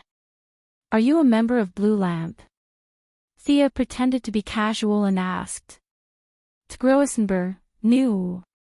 The woman in the lead spoke a language that Thea didn't understand. I'm Aubin Su's friend. He mentioned you to me. The young lady continued to use the dead person as a cover. When the woman opposite her heard Aubin Su's name, her pupils shrank a little. Lekal cabin foam, new. Thea's eyelids twitched a little. Then, the 2 of them talked for a long time. The woman opposite her looked stupefied as she talked nonsense with her. Thea didn't know whether to laugh or cry. Judging from their subtle expressions, the other party could definitely understand her words, but they deliberately pretended not to know. Moreover, their language was similar to a certain Semite country on Earth. Every time they finished a sentence, they would end the sentence with a "new." As the two of them talked, more and more people gathered around them. Of course, they were the other party's people. Thea calmly glanced around and secretly laughed in her heart. So mediocre. There were more than 30 people on the other side. It seemed that she was surrounded by them alone. In fact, these were just ordinary aliens. Blue Lamp was not famous for being good at fighting, so she wasn't afraid at all. Okay, your people are almost here. I know you can understand my words. You are Qing Nu, right? I have heard of your name. You killed Obin Su's daughter. What's your original name? Thea felt that it was enough. There were only about 100 people on this planet. If more than 100 people attacked her, it would be very troublesome. She wanted to cut the Gordian knot. Qing Nu, who was exposed, didn't pretend anymore. Her expression was a little indifferent. I killed Obin Su's daughter, but he took pity on me and let me continue to live in this world to atone for my sins. My original name is not important. I am now Qing Nu, and only Qing Nu, a noble sentiment worthy of praise. Thea pretended to praise her. I have always admired the brilliance of Blue Lamp. I wonder if I will be lucky enough to get a Blue Lamp ring. Qing Nu's expression was as indifferent as ever. Of course. Then, under Thea's secretly delighted gaze, she raised her long cane. The premise is that you must first purify the evil in your heart. Nu. After saying that, a blue light shot towards Thea. The bold and skilled Thea naturally wouldn't be hit by such a crude attack. She sent the energy beam flying with a mana hand. Are you crazy? Thea was a little annoyed. Why did he suddenly start fighting? You change your attitude faster than flipping a book. It must be purified, Nu. It must be purified, Nu. The remaining 30 or so people seemed to have been blessed by something. Each of them held a long staff in their hands, which emitted a green light towards Thea. These people didn't take their medicine today. What did I say? Why are you attacking me? Thea was a little depressed. It was impossible for her to not fight back when she was hit or scolded. Since the other party had already made a move, Thea didn't hold back and directly counterattacked with lightning magic. Chain lightning, lightning ball, and lightning beam. The water element on this planet was very rich.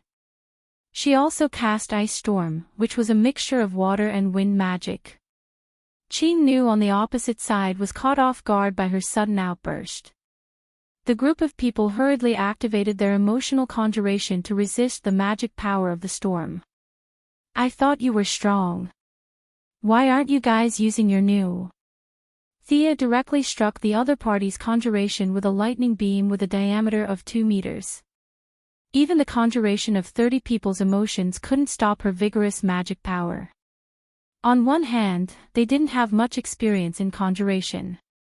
On the other hand, Thea was now using the divine armor, which allowed her magic power to be converted very quickly.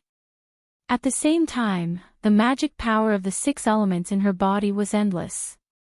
In the blink of an eye, more than 10 large-scale spells fell on the group of lunatics. Water tornadoes swept across the battlefield, and ice storm covered the sky within a radius of 10 miles. Thea herself controlled the lightning to continuously bombard their conjuration defenses. Nu! The woman in the lead waved her green dragon crescent blade a few times in the air with both hands. A dazzling green light flashed, and more than 30 people were directly teleported away by her. You ran fast. Yo! I'll retreat too. Thea was quite pleased with herself at first. However, she soon realized that the other party was not retreating. Instead, they were gathering more people to attack her. Thea was not afraid of a tribe of more than 100 people even if they were all wearing lantern rings. The adopted son of the original spacetime father, Darkseid's second son, Orion of the New Gods, fought against dozens of Green Lanterns and beat up Hal Jordan. Similarly, Orion was much weaker when fighting against Diana's divine siblings. The New Gods' level of life had nothing to do with their specific combat power. Thea felt that her combat power was about the same as Orion's. Of course, she couldn't fight against thousands of experienced Green Lanterns at the same time, but it was not a problem for her to deal with 100 or so unskilled Green Lanterns. Just as she was about to attack head-on, she felt something strange. Thea felt that the planet was resisting her. After absorbing Gaia's divine power from Earth, she was very sensitive to the will of a planet. This planet was certainly not as strong as Earth, but the will of a planet was not to be trifled with. It was impossible to predict and reason with. After a moment of hesitation, Thea chose to avoid it. To be honest, this battle was inexplicable. These people started fighting without saying anything. If they couldn't win, they would team up. If they still couldn't win, they would probably communicate with the will of the planet and self-destruct. Their style of doing things really surprised her. She put on an invisibility spell and scanned her surroundings with her supervision. Being extremely sensitive to emotional energy, she soon found something strange. Before Ching knew and the others surrounded her, she rushed into the dense forest in the distance.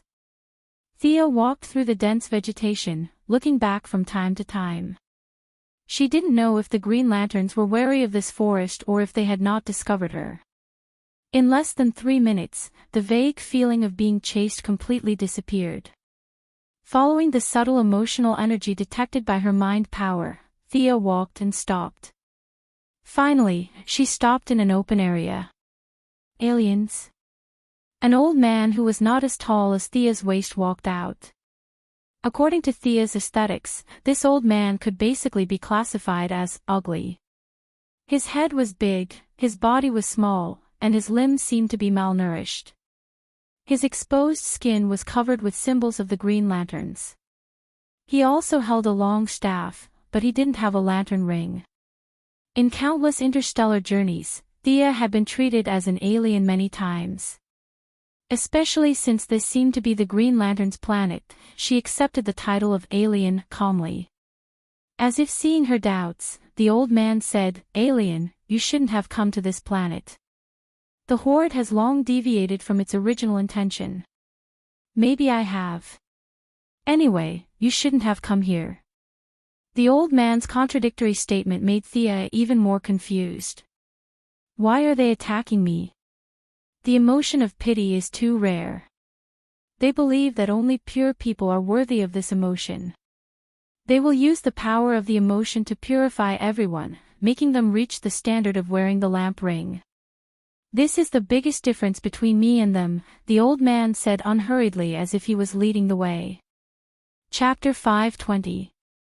The old guide's words made Thea couldn't help but yell, "Damn." She had always been the one to brainwash others. Now that she knew that she was about to be brainwashed, she was extremely upset. "You know so many things. You. Who are you to them?" The old man was silent for a long time. When Thea thought he had fallen asleep, he finally spoke. "The Green Lamp tribe was created by me and another Green Lantern. I know this, Aubin Su. I even got the coordinates of this planet from his ring. It seems that you know a lot of things. How is Aubin Su?" the old man asked with a sense of camaraderie. "Pretty good," Thea replied with a smile. If you ignore the fact that he had a close contact with Earth in a spaceship and was dismembered into small pieces by Earth's scientists, then Aubin Su was indeed pretty good. Aubin Su is a good man. A few centuries ago, a group of invaders destroyed our civilization. We call it News World. The invaders turned New into a colony and a place to collect resources. Countless people were transported to unknown worlds through the universe. I am the last survivor of this planet. Aubin Su saved me. The old man told Thea a story with a sad face. She didn't understand why he was telling this to her. She thought maliciously, could it be that he had something to say? I fought with Ob and Sue, the old man said. Thea couldn't help but look at him. He was less than a meter tall and weighed less than 30 pounds. You fought with Ob and Sue. You don't have to pay taxes for bragging. The old man didn't know what she was thinking and continued, we defeated the colonists, but our people had been wiped out. I had fulfilled my wish and was ready to enter the deepest part of News World to enjoy my final peace. Speaking of this, the old man paused, as if some scenes had appeared in front of his eyes. I saw the real New in the deepest part of the world. It was an indescribable power. I told all this to my friend Ob and Sue. He used his special power to help me extract New and make a lamp ring. The will of the world. This word appeared in Thea's mind. When this planet saw its people being kidnapped and killed, it gave birth to compassion. This was really beyond Thea's understanding. If this happened to her, she would kill all her enemies. Compassion. You must be kidding me. However, it was precisely this kind of universal love that could serve as the main energy source for the green lamp. Not long after, Bin Su returned. He brought with him his old enemy, the murderer of his daughter, a ruthless woman named Alok. Alok put on the world's first azure ring. The ring changed her. She couldn't stop crying because of what she had done. From then on, she called herself Lady Ching. After that, Ob and Sue intermittently brought back many people. They are all criminals in the universe. The green lamp changed them one by one. Ob and Sue left with satisfaction. Alien, do you know where he went? He hasn't come back to see me for a long time. The old man looked at Thea expectantly. Thea didn't think it was appropriate to say that he had been dead for a few years. White lies were still acceptable. The old man's body was empty, and there was no energy reaction. If it weren't for the fact that his real strength was 17 or 18 levels higher than Thea's, he would be an ordinary person with less than 5 combat power. Ordinary lanterns would be dumbfounded when encountering this problem. The ability of the Azure Ring limited them from continuing to deceive. The Azure Ring could only record images and could not create a real scene out of thin air. Thea, who could be regarded as a great wizard in ancient times, had no problem with this. Making up lies was as natural as drinking water. She immediately cast a water mirror spell, and the image showed Ob and Sue when he was still alive. In Kaluga Sinisto's collection, there were many images of Ob and Sue. She casually recalled a few scenes, and in order to show her close relationship with Ob and Sue, she edited it on the spot, and even added herself into the scene to fool the old man. The old man, who was a little gay, was very happy to see his close friend. Thea timely proposed to observe the source of the compassion. The old man did not hesitate too much and frankly agreed. With a spell in hand, I have the world. This group of people is too easy to fool. Fortunately, I don't have much malice towards the Green Lantern, otherwise, these guys will die without knowing how. However, Thea's plan has to be changed again. Originally, she wanted to take down this organization. Later, she wanted to settle for a ring. Now, the brainwashing function of the ring is too powerful. It is a bit like the American version of Koto Amatsukami. For this kind of unreasonable forced conversion, she politely declined. She could not wear this thing easily before figuring out the principle. Fortunately, the old man took the initiative to give her a chance to experience the compassion at close range. It's not a problem to look at it without wearing the ring, right?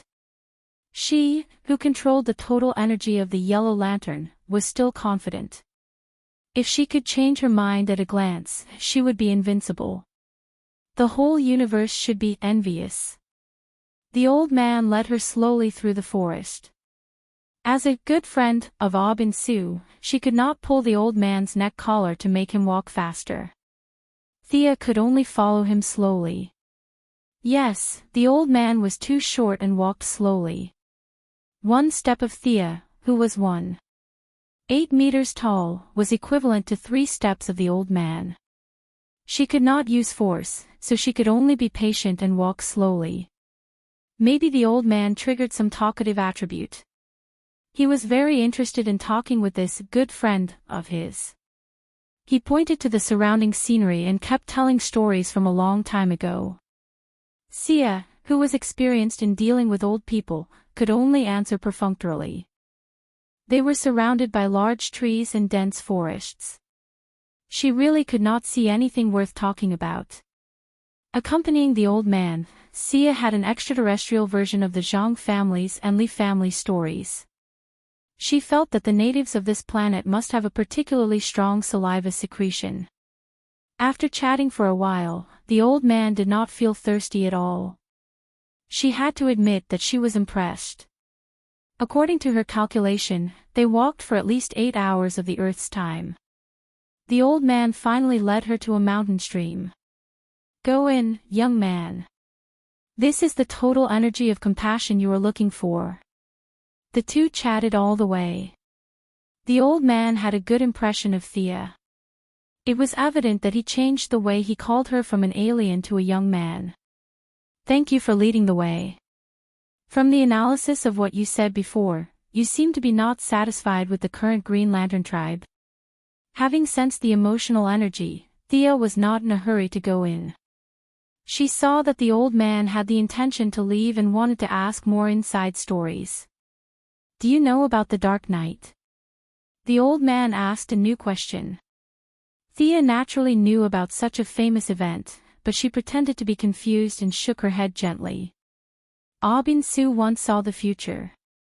On the Dark Knight, the dead would be reborn and destroy all life.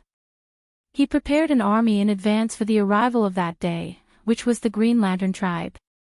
The old man was very proud of his friend and narrated with a sense of accomplishment. Chapter 521. In the darkest night, the green lamp will play a pivotal role. This is just the beginning. Do you know, Bin-Su's friend? There is a group of people in the universe who are secretly manipulating the changes in the world. In the vision Bin-Su saw in the future, they were trying to destroy the world, and the green lamp was the key to stopping them. The old man's voice grew louder as he spoke. Thea was a little confused. Who was he talking about? It sounded like Darkseid of the new Protoss. She did not understand, so she decided to ask directly. What is the name of this group of people? The old man said very seriously, Bin-Su called them the Guardians of the Universe. Thea almost vomited blood. Her imaginary enemy had changed from the fat Darkseid, who was 3 meters tall and weighed thousands of pounds, to the Guardian of the Blue Men, who was less than 3 meters tall and weighed 10 pounds. This was a big change. The old man was still talking. The green lamp is an experiment to stop the madness of the Guardians. Bin-Su planned to bring like-minded people to break through the Guardians' defense from the inside, and the green lamp would convert their extreme thoughts from the outside. The old man gestured with his long cane as he spoke, dancing with excitement. Thea wanted to laugh. The old man probably did not know that the Guardians were the leaders of the Green Lanterns. If Bin-Su, the hero in his heart, really did do this, he would be a rebel. Judging by his words and actions, Bin-Su, who had died young, did not seem to be an honest person. The Guardians had a big problem with their judgment. The so-called greatest Green Lanterns, Bin-Su, Sinisto, and Hal Jordan, had either rebelled or were on the way to rebelling. How unpopular were the Guardians to be betrayed by everyone? Sinisto was only at odds with them, but Bin-Su actually wanted to brainwash the Guardians. Fortunately, he had died early. Otherwise, Sinisto wouldn't have had the chance to betray them. Sia expressed her utmost respect for this senior who had such a brilliant mind. Eating the Guardian's food while trying to brainwash the little blue man, Bin-Su was indeed very courageous as a green light. As for Qing Nu and the others, they will most likely still listen to Ah Bin Su's orders. The old man said with uncertainty. Thea had her reservations about this. She could only see that they had gone crazy. Every time they caught someone, they would brainwash them. Even if Ah Bin Su was resurrected now, he would still be brainwashed by them. However, those matters had little to do with her. After exchanging a few more words with the old man, she slowly walked into the mountain stream. Dilapidated, shabby, dark and damp. Some reptiles that Thea doesn't know crawl out from the cracks of the stones. Sensitive animals detect an intruder and are very dissatisfied that their peace is disturbed. A few reptiles try to attack, but they are immediately frightened by her and hide again. The ground wasn't very wide, but there were many marks made by sharp weapons. It could be seen that it was created by the lantern ring. Thea slowly walked inside according to the guidance of the emotional energy. When she reached the deepest part, she finally saw the true embodiment of the will of the world, the green light of compassion's total energy. What made her a little speechless was that this total energy was still in the shape of a rechargeable lantern. Except for the different color, it was exactly the same as the yellow light of compassion's total energy. Needless to say, this was created by Ah Bin Su, who lacked artistic talent, imitating the green light of Ah. Thea's mind was already filled with images of 7 different colored total energy in front of her, and the image of her loudly summoning Shinran. Thea carefully approached the total energy. The waves of brainwashing short waves that she imagined did not appear. Thea was even more certain of her judgment. This total energy was harmless to her. Qing Nu and the others must have read the scriptures wrongly. Otherwise, how could such positive emotional energy have such a strong hostility and start a fight just because of a disagreement? Perhaps the red light core that controlled the wrath was just like this. Thinking of the purpose of her trip, she no longer hesitated.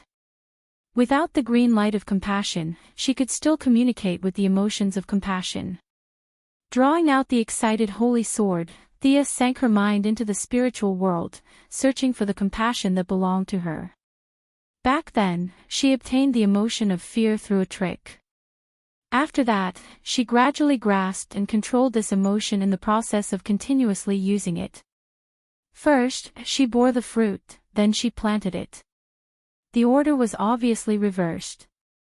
Compassion was not an emotion that could be used in the same way. Generally speaking, compassion was not rare.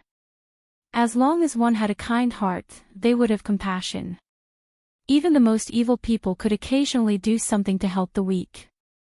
The most obvious example was Qing Nu and the others who were reading the scriptures wrongly.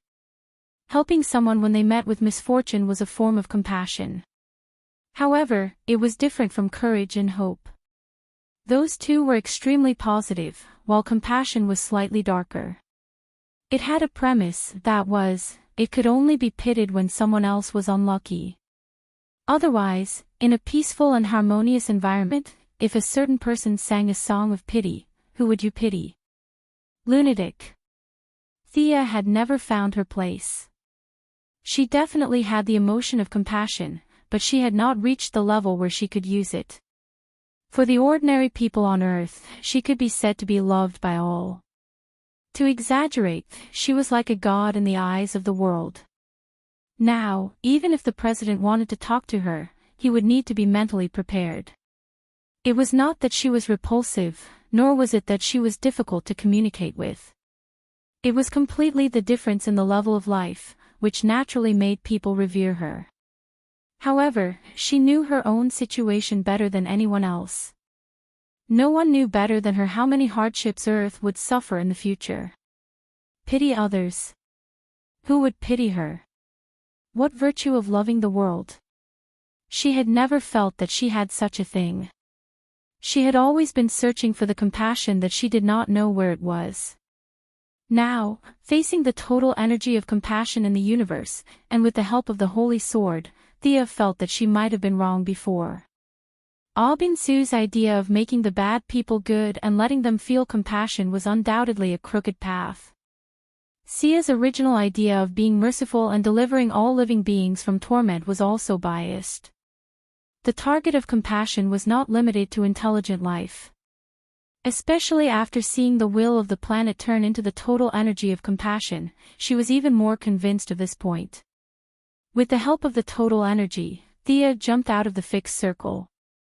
Only then did she realize how narrow-minded she was before.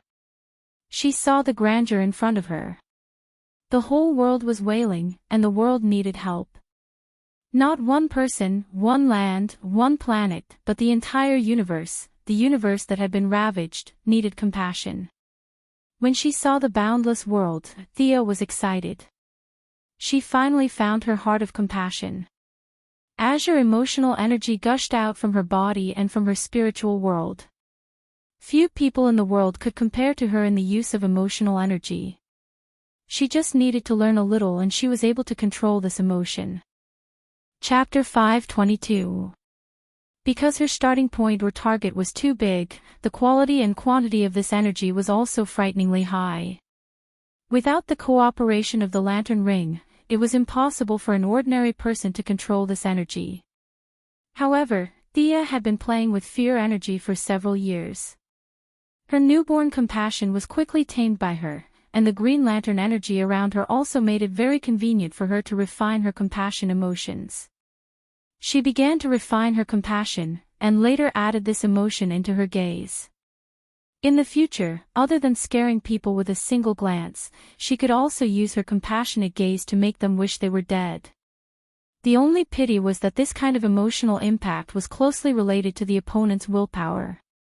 Those with strong willpower could be ignored, and those with weak willpower were definitely not experts.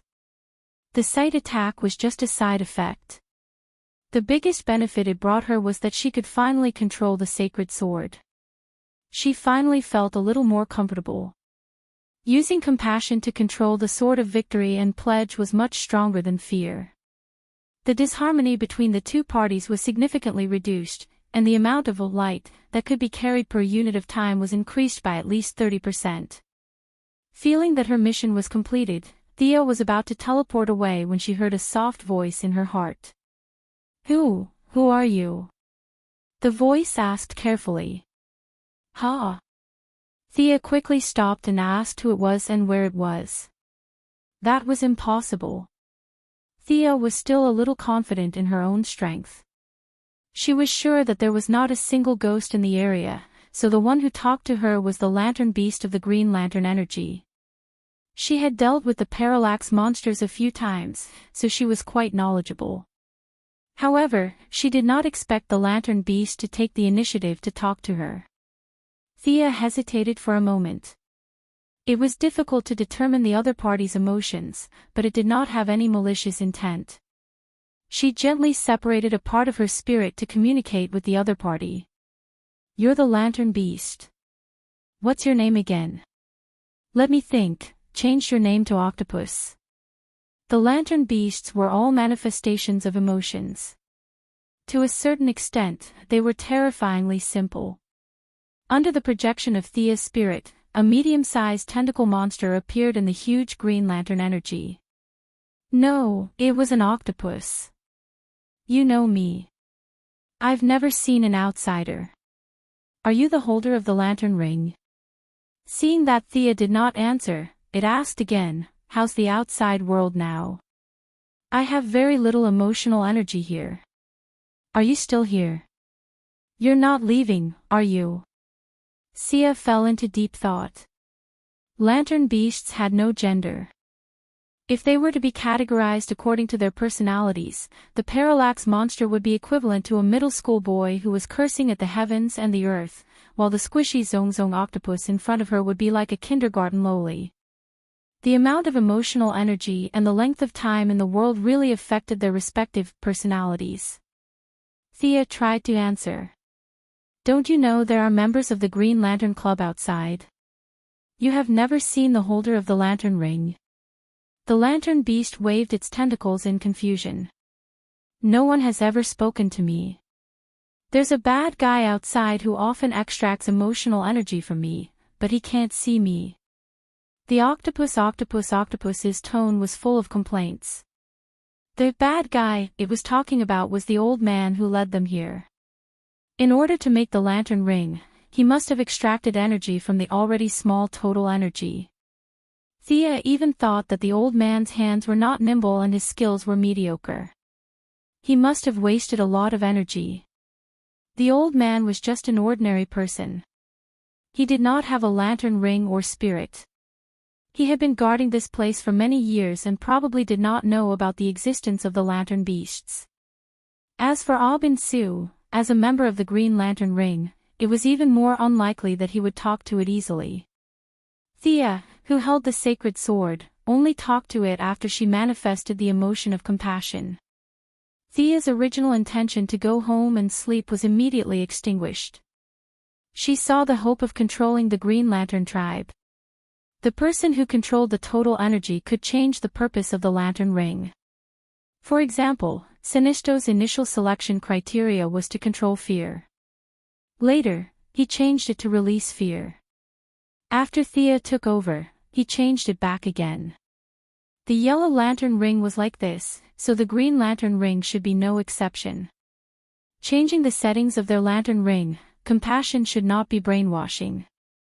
It was too cruel and evil. No intelligent life could accept the change of their temperament and become a person with the so-called compassion emotion. Using a tough method to turn evil into good was simply an insult to the word justice. Can I get the Green Lantern Ring too? Thea asked tentatively. Yes, I can see your compassion. To be honest, you can stimulate the emotional energy without the lantern ring. You're really amazing. I can provide you with this energy, but I don't know how to make a lantern ring. I'm afraid you'll have to look for that little guy. The octopus kindly reminded her. Thea laughed. It was difficult for others to make a lantern ring. It was equivalent to a monopolized technology that was only circulated in a small circle. Unfortunately, she was one of those people. When Sinisto entrusted Kruger to the Yellow Lantern Corps, he included a lot of ring manufacturing technology and experience. Making a Green Lantern ring was a piece of cake for her. Don't worry, it's just making a lantern ring. It's not difficult. Thea said confidently. Now that the Yellow Lantern Corps had regained its momentum, the Galactic Alliance's daily deals were enough to make the 300 people in the Corps happy. It was really hard for anyone to reject the huge amount of money thrown at them. The initial dissatisfaction from leaving Kruger had disappeared. There were definitely still bad people in the Corps, but aliens who did not love money and only wanted to destroy the world were still rare. The prospects of the Corps were good, so Thea naturally started to recruit new subordinates. Every now and then, she would make a few rings and throw them out. There were always a few talents. Although she wasn't as skilled as Sinisto, who could make thousands of rings in one go and reach the point of perfection, with the help of her powerful mental strength, the rings she made were all above standard. It wouldn't be an exaggeration to say that they were all top-notch. The octopus said with a tone that said, "You're bragging." She reached out and extracted a portion of the total energy of the lantern ring and began to make it. She made the tire, carved the internal circuit, connected it to the Green Lantern network, infused it with energy, and finally formed it. She had done this process dozens of times, which disappointed the lantern beasts who wanted to see her make a fool of herself. A sky-blue lantern ring quickly circled around her. Intelligent creature locked. Thea Quinn from Earth, you have an incomparably compassionate heart. Welcome to the Green Lantern tribe. When it came to reciting the oath, it was a little troublesome. The original oath was completely in the local language. If Thea did not want to roll her tongue and recite it, she would have to change the oath. In order to gain the right to speak, she certainly could not follow the routine of others. After thinking for a while, she wiped the original oath on the ring and replaced it with a new one. Thea softly recited, "The sins of half a life are hard to recount. Scatter the dust and sorrow of the sleeves. Now the sky is low and the trees are low in the wilderness. Bow down and finally find the way home. Chapter 523. The first two sentences of the oath were about the situation of the Green Lamp tribe. In the third sentence, Thea hoped that they could broaden their horizons. In the fourth sentence, she hoped that they could find true compassion, both for others and for themselves. The uniform of the Green Lamp tribe was as simple and plain as their symbol, and there was very little cloth. Theo looked at the uniform she was wearing, which could be used as a swimsuit on the beach. She was speechless and secretly made up her mind that she would not wear the Green Lamp ring unless something important happened. The general function of the Green Lamp ring was similar to that of the Yellow Lamp. Because she did not know how many rings it was, even if she was skilled in making rings, this ring was equivalent to the elite level. The special instantiation of the Green Lamp ring was nothing special, but the teleportation was very powerful. Thea felt that now she could directly teleport to the Wall of Origin, instead of spending a lot of effort to keep going through wormholes. Adding the teleportation skill of the Green Lamp ring to her magic, Thea's teleportation skill could be said to be unparalleled in the world, but it still needed some time to explore. The Green Lamp ring was also a healing ring. The power of compassion could be transformed through the lamp ring and could repair physical damage. In addition to the extraordinary white lamp ring, Thea felt that the blue lamp and the green lamp of the rainbow lamp ring each had a part of the healing function. Now that the green lamp could heal the body, the blue lamp could probably heal the mind. Although it was fundamentally different from magic healing, she could use other people's help to improve her healing skills. Learning from each other, she also made new progress in her healing skills. The remaining functions were illusory images and the ability to create illusions. Thea felt that this ring could be called the Ring of Enlightenment. Several major functions revolved around how to make the targets suddenly wake up. Thea carefully avoided the brainwashing function, but the remaining functions were still skills to fool people, which made her a little speechless. She was also given a long cane of the Green Lamp tribe, which could absorb the rainbow light, store it, and shoot it out. It looked cool, but for Thea, this function could only be called a chicken rib. Sometimes it could be said to be useless, but sometimes it could be said to be useful, but there was no suitable place to use it. Generally speaking, the Green Lamp's ability was inclined to guide people to do good. The word change on the lantern beast fully illustrated this point. Its auxiliary function was good, but its combat power was mediocre. Thea communicated with the Changzong Cuttlebone and took back the energy of the lantern ring. Apart from her own lantern ring, the rest of the lantern ring went offline. With his supervision, the Green Lanterns all regained their sanity. These people were not good people. They were all criminals that Aubin Su had captured from all over the universe. If they regained their sanity and attacked each other, the blame would definitely be placed on Thea. Thea doesn't have much time. She talks about life, ideals, and the future with the lowly for a while. With its limited support, Thea begins to adjust the settings of the light ring. Wearing the ring would cause people to be brainwashed. This function had a great impact on intelligent life. It was not an exaggeration to call it evil. This kind of forced emotion was not compassion at all. Just like what Superman's father said, they gave Superman the right to choose. Now, Thea also gives the members of the Lantern Ring the right to choose again. A simple dialogue box appears in the mind of each member. Thea directly uses her psychic power to bypass the language barrier and asks them if they still want to practice compassion. Even without the blessing of the Lantern Ring, the leader Qing Nu immediately makes her own judgment. She chooses to continue on the path of compassion. The rest of the people hesitated, and some gradually made up their minds. In the end, 103 members of the tribe all chose to continue wearing the green lantern. Thea is a little moved. Don't they know that their will is forcibly changed by the lantern ring? They are all not children. They all know that. But they still choose to continue on the previous path. From this, Thea sees the powerful tolerance of compassion. Well, I gave you the choice. This is your problem. Thea mutters to herself and continues to make adjustments. First of all, cancel the oath in the native language and change it to the common language. Their daily language was also changed to the common language. Many of these people were interstellar felons, so they actually knew the common language.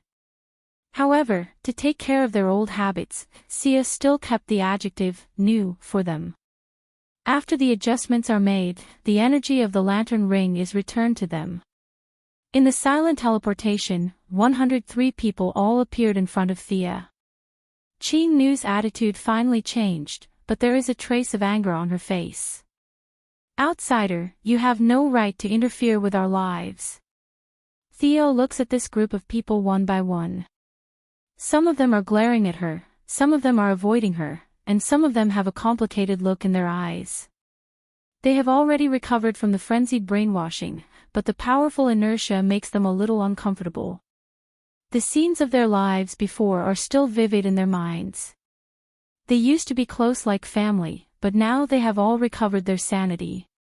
They are all criminals, so they are a little afraid of each other. Thea does not feel guilty about Qing Nu's accusation. Isn't it just some estrangement between them?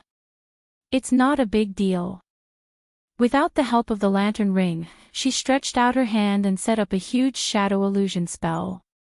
She also added in her own modified version of a pipe dream, adjusted the flow of time in the spell, and poured in the emotion of fear. At the same time, she also divided a part of her mental strength into the cage. The fear emotion manifests countless monsters, and they rushed at the green lanterns like a tide. In the illusion, the green lanterns can only huddle together for warmth and help each other. As the intensity of the battle deepens, the estrangement quickly dissipates. In the process, Thea naturally became familiar with them. They finally reached a point where they can help each other, no longer forced by the light ring, but accepted each other from the bottom of their hearts.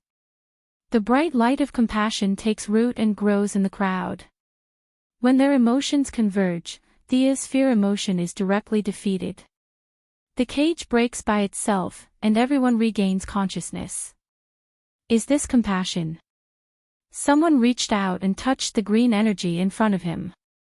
We've been on the wrong path for so many years. It is true. There is a world of difference between the compassion that exists between heaven and earth and the compassion that exists between heaven and earth.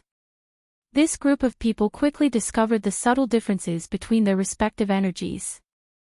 Is this your true goal? Is this really compassion? Qing Nu's body trembled with tears streaming down her face, and she asked with uncertainty. Thea has been secretly observing the actions of the first Green Lantern to wear the light ring.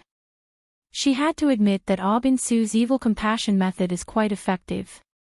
The original serial killer has been completely changed.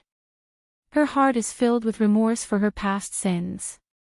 Others may be a little conflicted, but as the most powerful Green Lantern, the powerful energy has completely rewritten her body and soul. Thea nodded in response to her question. That's right, this is true compassion. Chapter 524. Actually, who could say for sure what true compassion was? Everyone had a different interpretation of the world and life. One person's honey was another person's arsenic. Forcefully using personal values to explain the truth of the universe was biased in itself. However, in order to control the Green Lanterns, Thea gave them the right to choose. She showed them a broader and more tolerant compassion. She was quite proud of it. Ah Bin-Su was already dead. Regardless of whether his views were right or wrong, they were all in the past and should be replaced by more rational and healthy emotions. The Green Lanterns paid their respects to Thea according to their tribe's etiquette. Thea accepted it calmly. She deserved it, so there was nothing to be embarrassed about. In a way, she had also liberated the Green Lantern Corps, allowing them to embark on a broader and more positive path. Is this Ah Bin-Su's idea?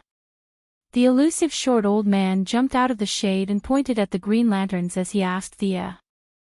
Thea felt a bit guilty towards this old man who had never left his own planet and wanted to rebel against the little blue men just because of friendship. However, she soon realized that it was her compassion that was affecting her, so she suppressed her guilt and insisted. That's right, this is indeed Abin Su's idea. This is his latest realization. The old man was enlightened and stood to the side happily. Thea actually wanted to ask the old man's name, but seeing that he had no intention of introducing himself, she could only give up. She waited for a while and waited for the Green Lanterns to regain their composure before speaking.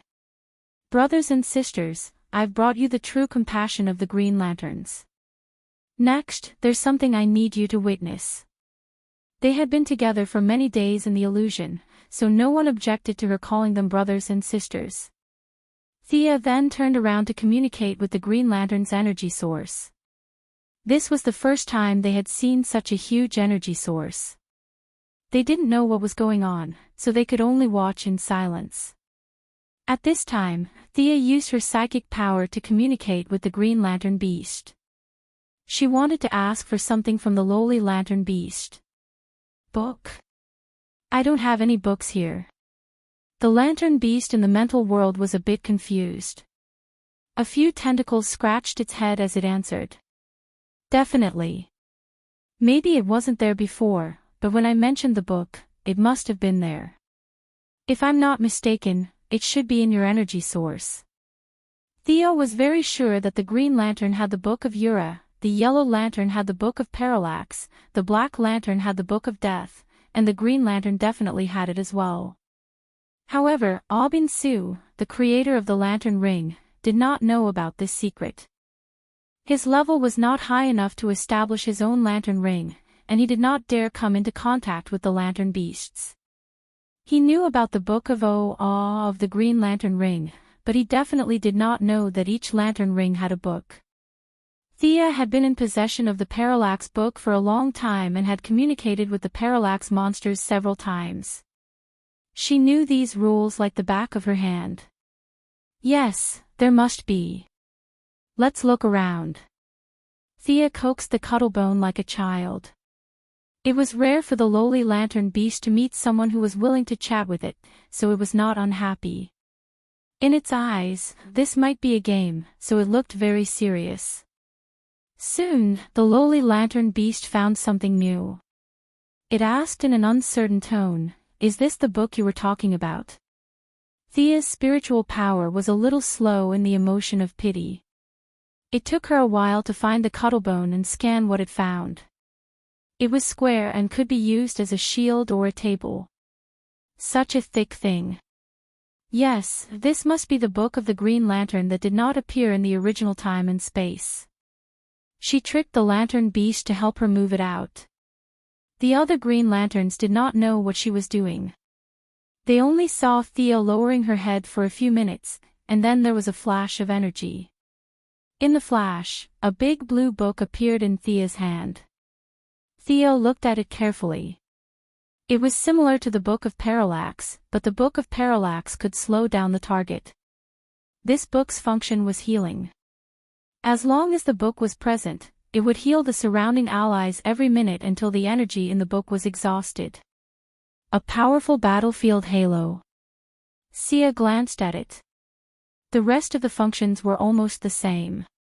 Registering information and recording all kinds of events. She was most familiar with registering information. Taking advantage of the fact that there was no name in the book, she wrote her name on the first line. Thea did not want to hold the book by herself. It was one of the rules that the book could not be held by the same person as the leader of the army. Now that she was in control of the Yellow Lantern, the Book of Parallax was handed to Fiora.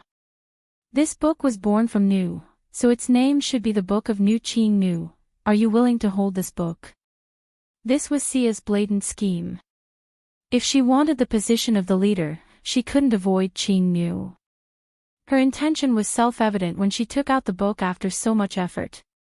The first blue lantern contained a lot of information. Thea guessed that Ching Nu knew that she could not have both the leader and the book. She held the book with both hands and looked at Ching Nu calmly. Ching Nu's moral character had become like a saint, but this did not mean that she had become stupid. Even when she was brainwashed in the original timeline, her intelligence still allowed her to deal with the Seven Lantern Corps. She played Hal Jordan and the others like a fool. Now that the brainwashing effect was gone, her thinking was more rational and deeper. Where will you lead the Blue Lantern? Ching Nu walked up to Thea, but she did not take the book. Instead, she asked in a low voice. Thea knew that Ching Nu was still doubtful. I will lead the Blue Lantern out of the dark night. This is my promise. The Blue Lantern should expand the scope of recruitment. Even the kind-hearted need mercy. Seeing that Ching Nu still had not made up her mind, Thea added, the Blue Lantern should abandon its principle of seclusion. More and more people will join this big family. In Aubin Su's era, the Blue Lantern was a secret force he established to counterattack the main planet of Ura. Of course, he had to adhere to the principle of seclusion. Now, it was unnecessary. It could be said that the Guardians were open-minded and had a good vision. They even turned a blind eye to the Yellow Lantern, so they would not make things difficult for the Blue Lantern, who was like a saint.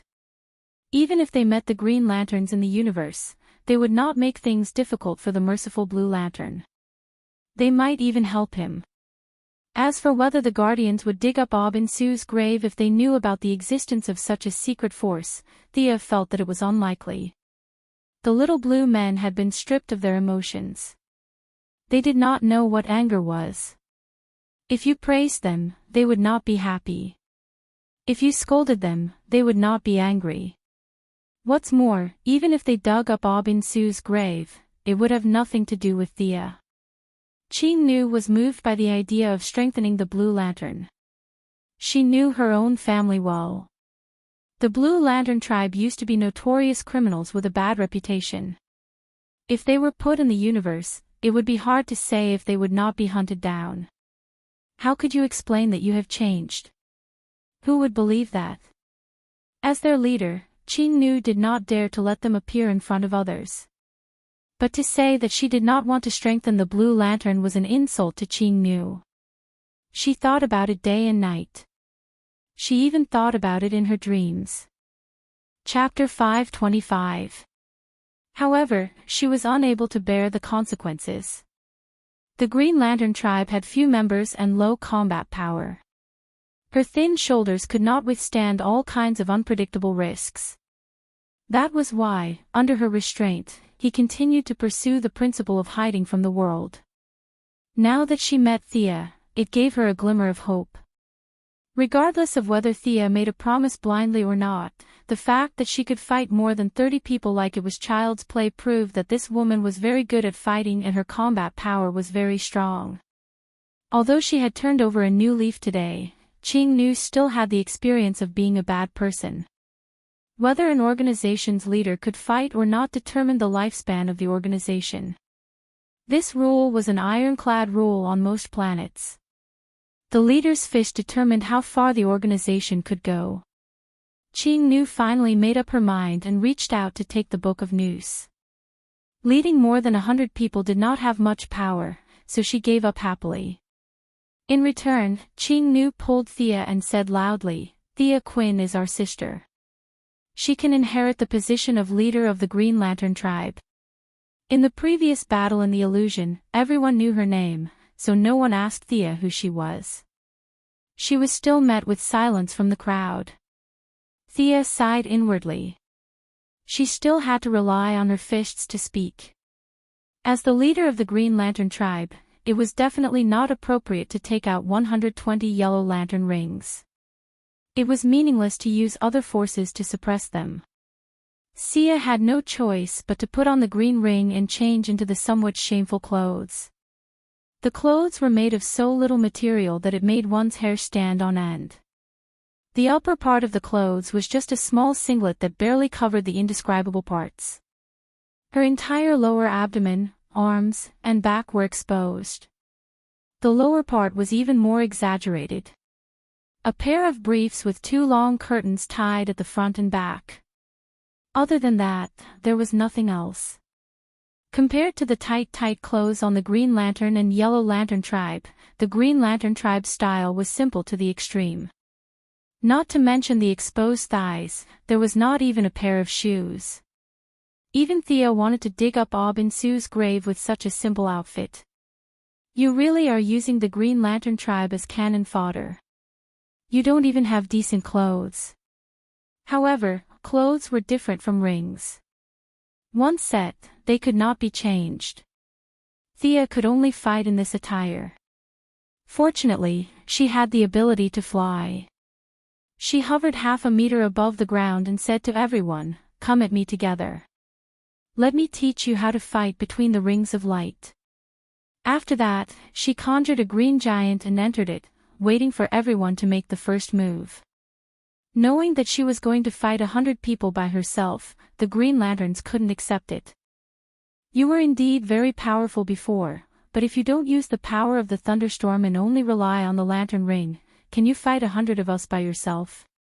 A few hot-tempered people immediately began to attack. Under their lead, the rest of the people also began to attack. Thea sneered. She could see that these people were criminals from the previous universe. They were strong and weak, and each of them had some special abilities. Now that they saw that Thea had given up on her ability and used the ring to speak, they made the same choice. These guys lived in seclusion. They were not even as good as the Green Lantern recruits when it came to the usage of the rings of light. In addition, the Green Lanterns themselves didn't have much attack power. Their rings were now like toys in Thea's eyes. After living in seclusion for a long time, they were extremely inexperienced in fighting between the rings of light. Not only did they not cooperate with each other, but their attacks were also extremely messy. There were even instances where they collided with each other. Thea's lantern ring was not as good as Ching Nu's, there was no doubt about that.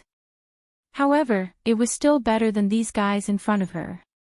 Coupled with her rich experience in fighting with the rings of light, her giant rushed into the crowd and crushed them.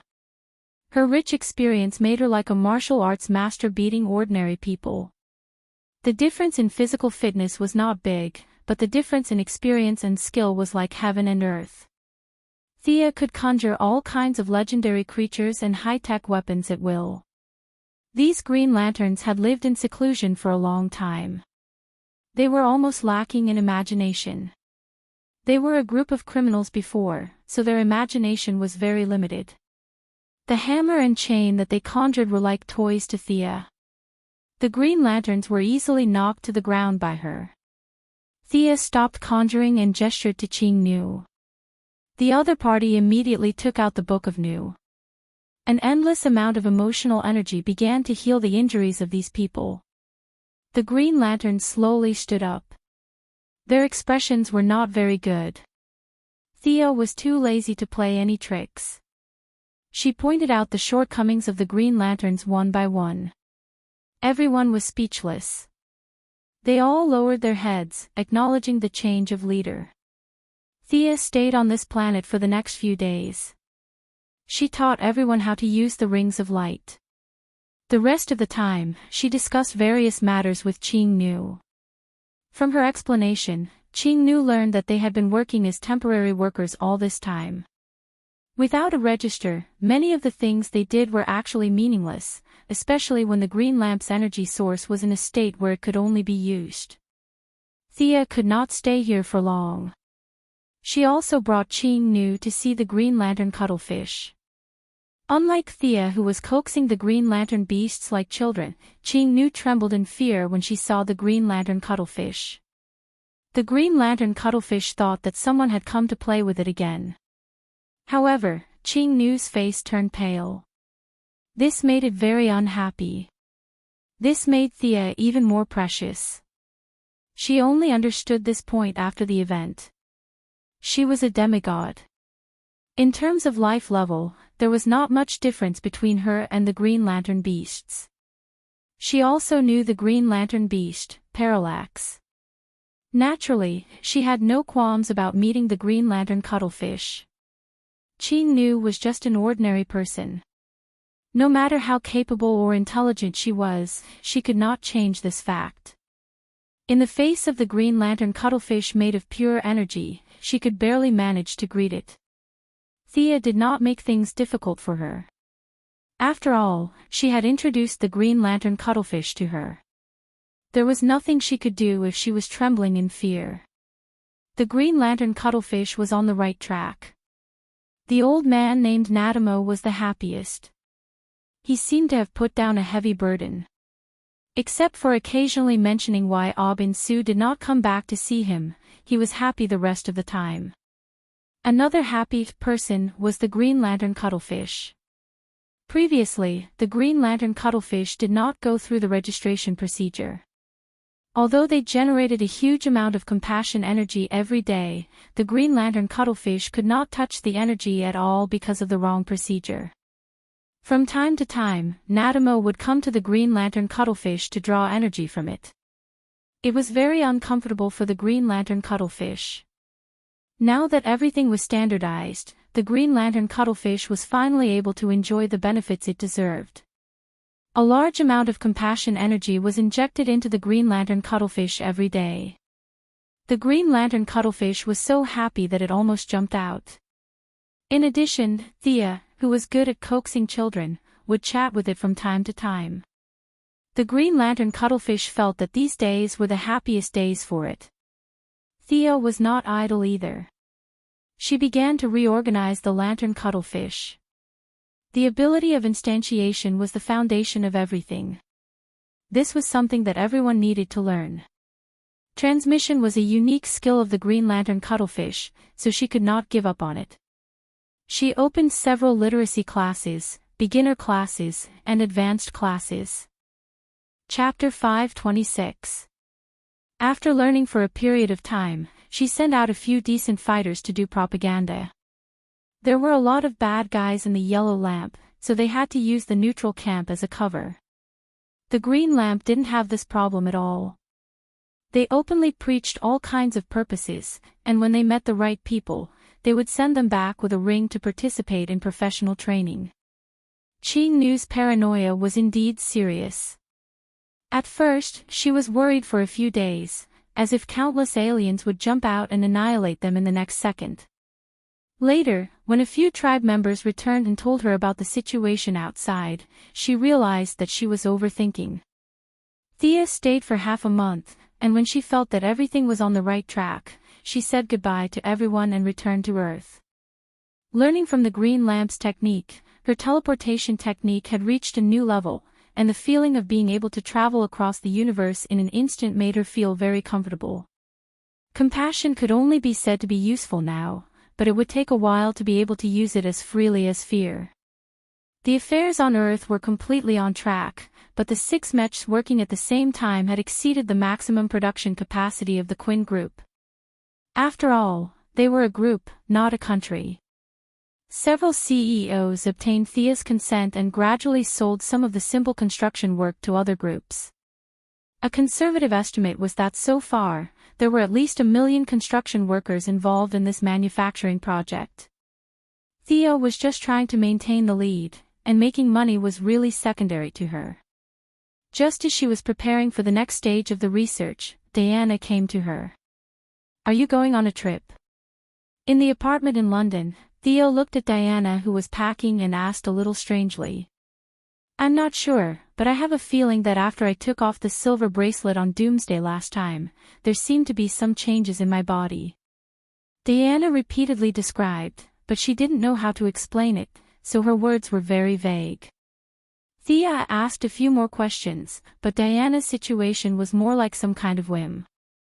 She had never seen this kind of situation before, so naturally, she couldn't give any reasonable suggestions. "Do you feel some kind of call?" Thea's heart skipped a beat, and she asked. "I'm not sure, but a very vague feeling seems to be urging me to look for something." The Valkyrie had never been so confused before. She sat on the bed with her arms wrapped around her knees. Now that even Thea, who had always been resourceful, had no idea what to do, she felt even more lost. Thea could not say that she had no clue at all. She felt that Diana was most likely going to come into contact with the source. No one could be certain about such a conceptual thing. Her little advantage of being a prophet was of no help in this kind of problem. She did not even dare to say too much in order not to interfere with Diana's choice. Diana, who was originally at the peak of the demigod realm, might have vaguely sensed something in the process of removing the protective silver bracelet, which led to today's conversation. Diana should have taken off the silver bracelet during the battle with the Firstborn. Perhaps she also had some enlightenment at that time. Unfortunately, fate played a joke on her. Diana accidentally killed Ares and inherited his position as the god of war. This incident cut off her path to becoming a new god and made her unable to progress further.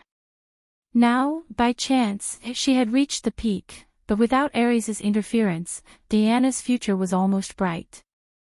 Thea naturally would not stop her. She originally wanted to remind her of the power of the Wall of Origin, but after learning that her premonition was still on Earth, Thea could only keep quiet. There was a wild source on Earth. This kind of intangible and conceptual thing was really beyond her understanding. The young miss had never seen pork nor had she seen a pig walk. She could only watch as Diana dressed up as a traveler and embarked on her own path of search. She could only say that she was envious of Diana. Diana was born with a max level and could become a god with just a little practice. She was full of the aura of the child of destiny.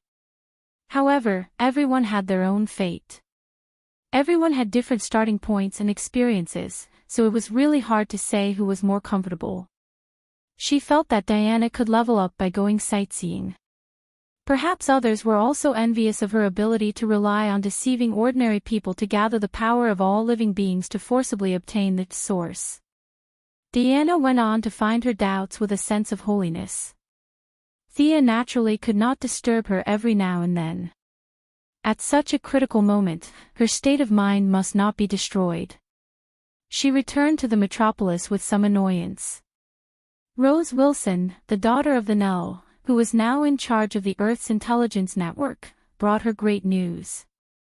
The personnel planted in Dr. Savannah's expedition team sent news that the doctor, who was born in a wealthy family and loved archaeology more than money, seemed to have made a major breakthrough. 45 miles north of Baghdad, they seem to have found a place that is very similar to the historical record, Ross Wilson reported respectfully. Haha. Thea, who had always been a little gloomy in front of her subordinates, could no longer control her emotions and laughed happily. Tell your father that Target B has appeared. Ask him to bring people back to Earth quickly. Thea did not explain to Rose Wilson and ordered her to prepare. Rose Wilson bowed her head and left. Thea was very excited. Target A, Shazam, Target B, Black Adam. She had worked hard for many years and finally waited for this day. She was no longer the ignorant girl. Thea was very clear that as long as she could obtain the power of either of these two people, she could reach the peak of demigod. She was originally a little annoyed by Diana's advancement, but she immediately felt better. This had nothing to do with love. It was completely a way for two women with the same character to get along. To put it in a tacky way, they were a match on another level. Their door was power and life level. 100 years ago, when they first met on Paradise Island, Thea was strong and Diana was weak. After that, the Valkyrie trained hard for 100 years, while Thea did not make any progress. The two of them were strong and weak. In recent years, Thea had been catching up head-on, and the two of them were tied. Thea even regained the upper hand with her various means. In the Battle of Doomsday, Diana chose to stake it all on one throw. It was not without the intention of climbing to the top. She thought that she would be under Diana for a short time, but she did not expect that fate would favor her. After absorbing Black Adam, she would go to the Wall of Origin to hook up with the Origin. Perhaps Thea could become a god before Diana. This was the reason for her joy. In the eyes of outsiders, the two of them were very sick, but this was how they got along. They were lovers and opponents, and the kind of opponents for life. In the original spacetime, Diana had abandoned Steve Trevor. This was a result of the great difference in strength between the two of them. There was no right or wrong, but there was no common language between them.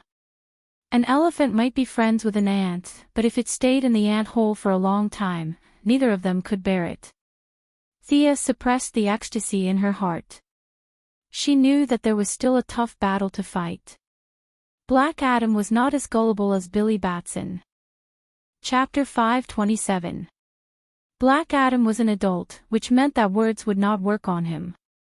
Although he also shouted Shazam to gain power, unlike Billy Batson who got his power from the Greek gods, his power came from the Egyptian gods. Just like how Thea pursued the balanced development of the 6 types of magic, Shazam's ritual was to gain the power of the 6 gods to balance the user's body.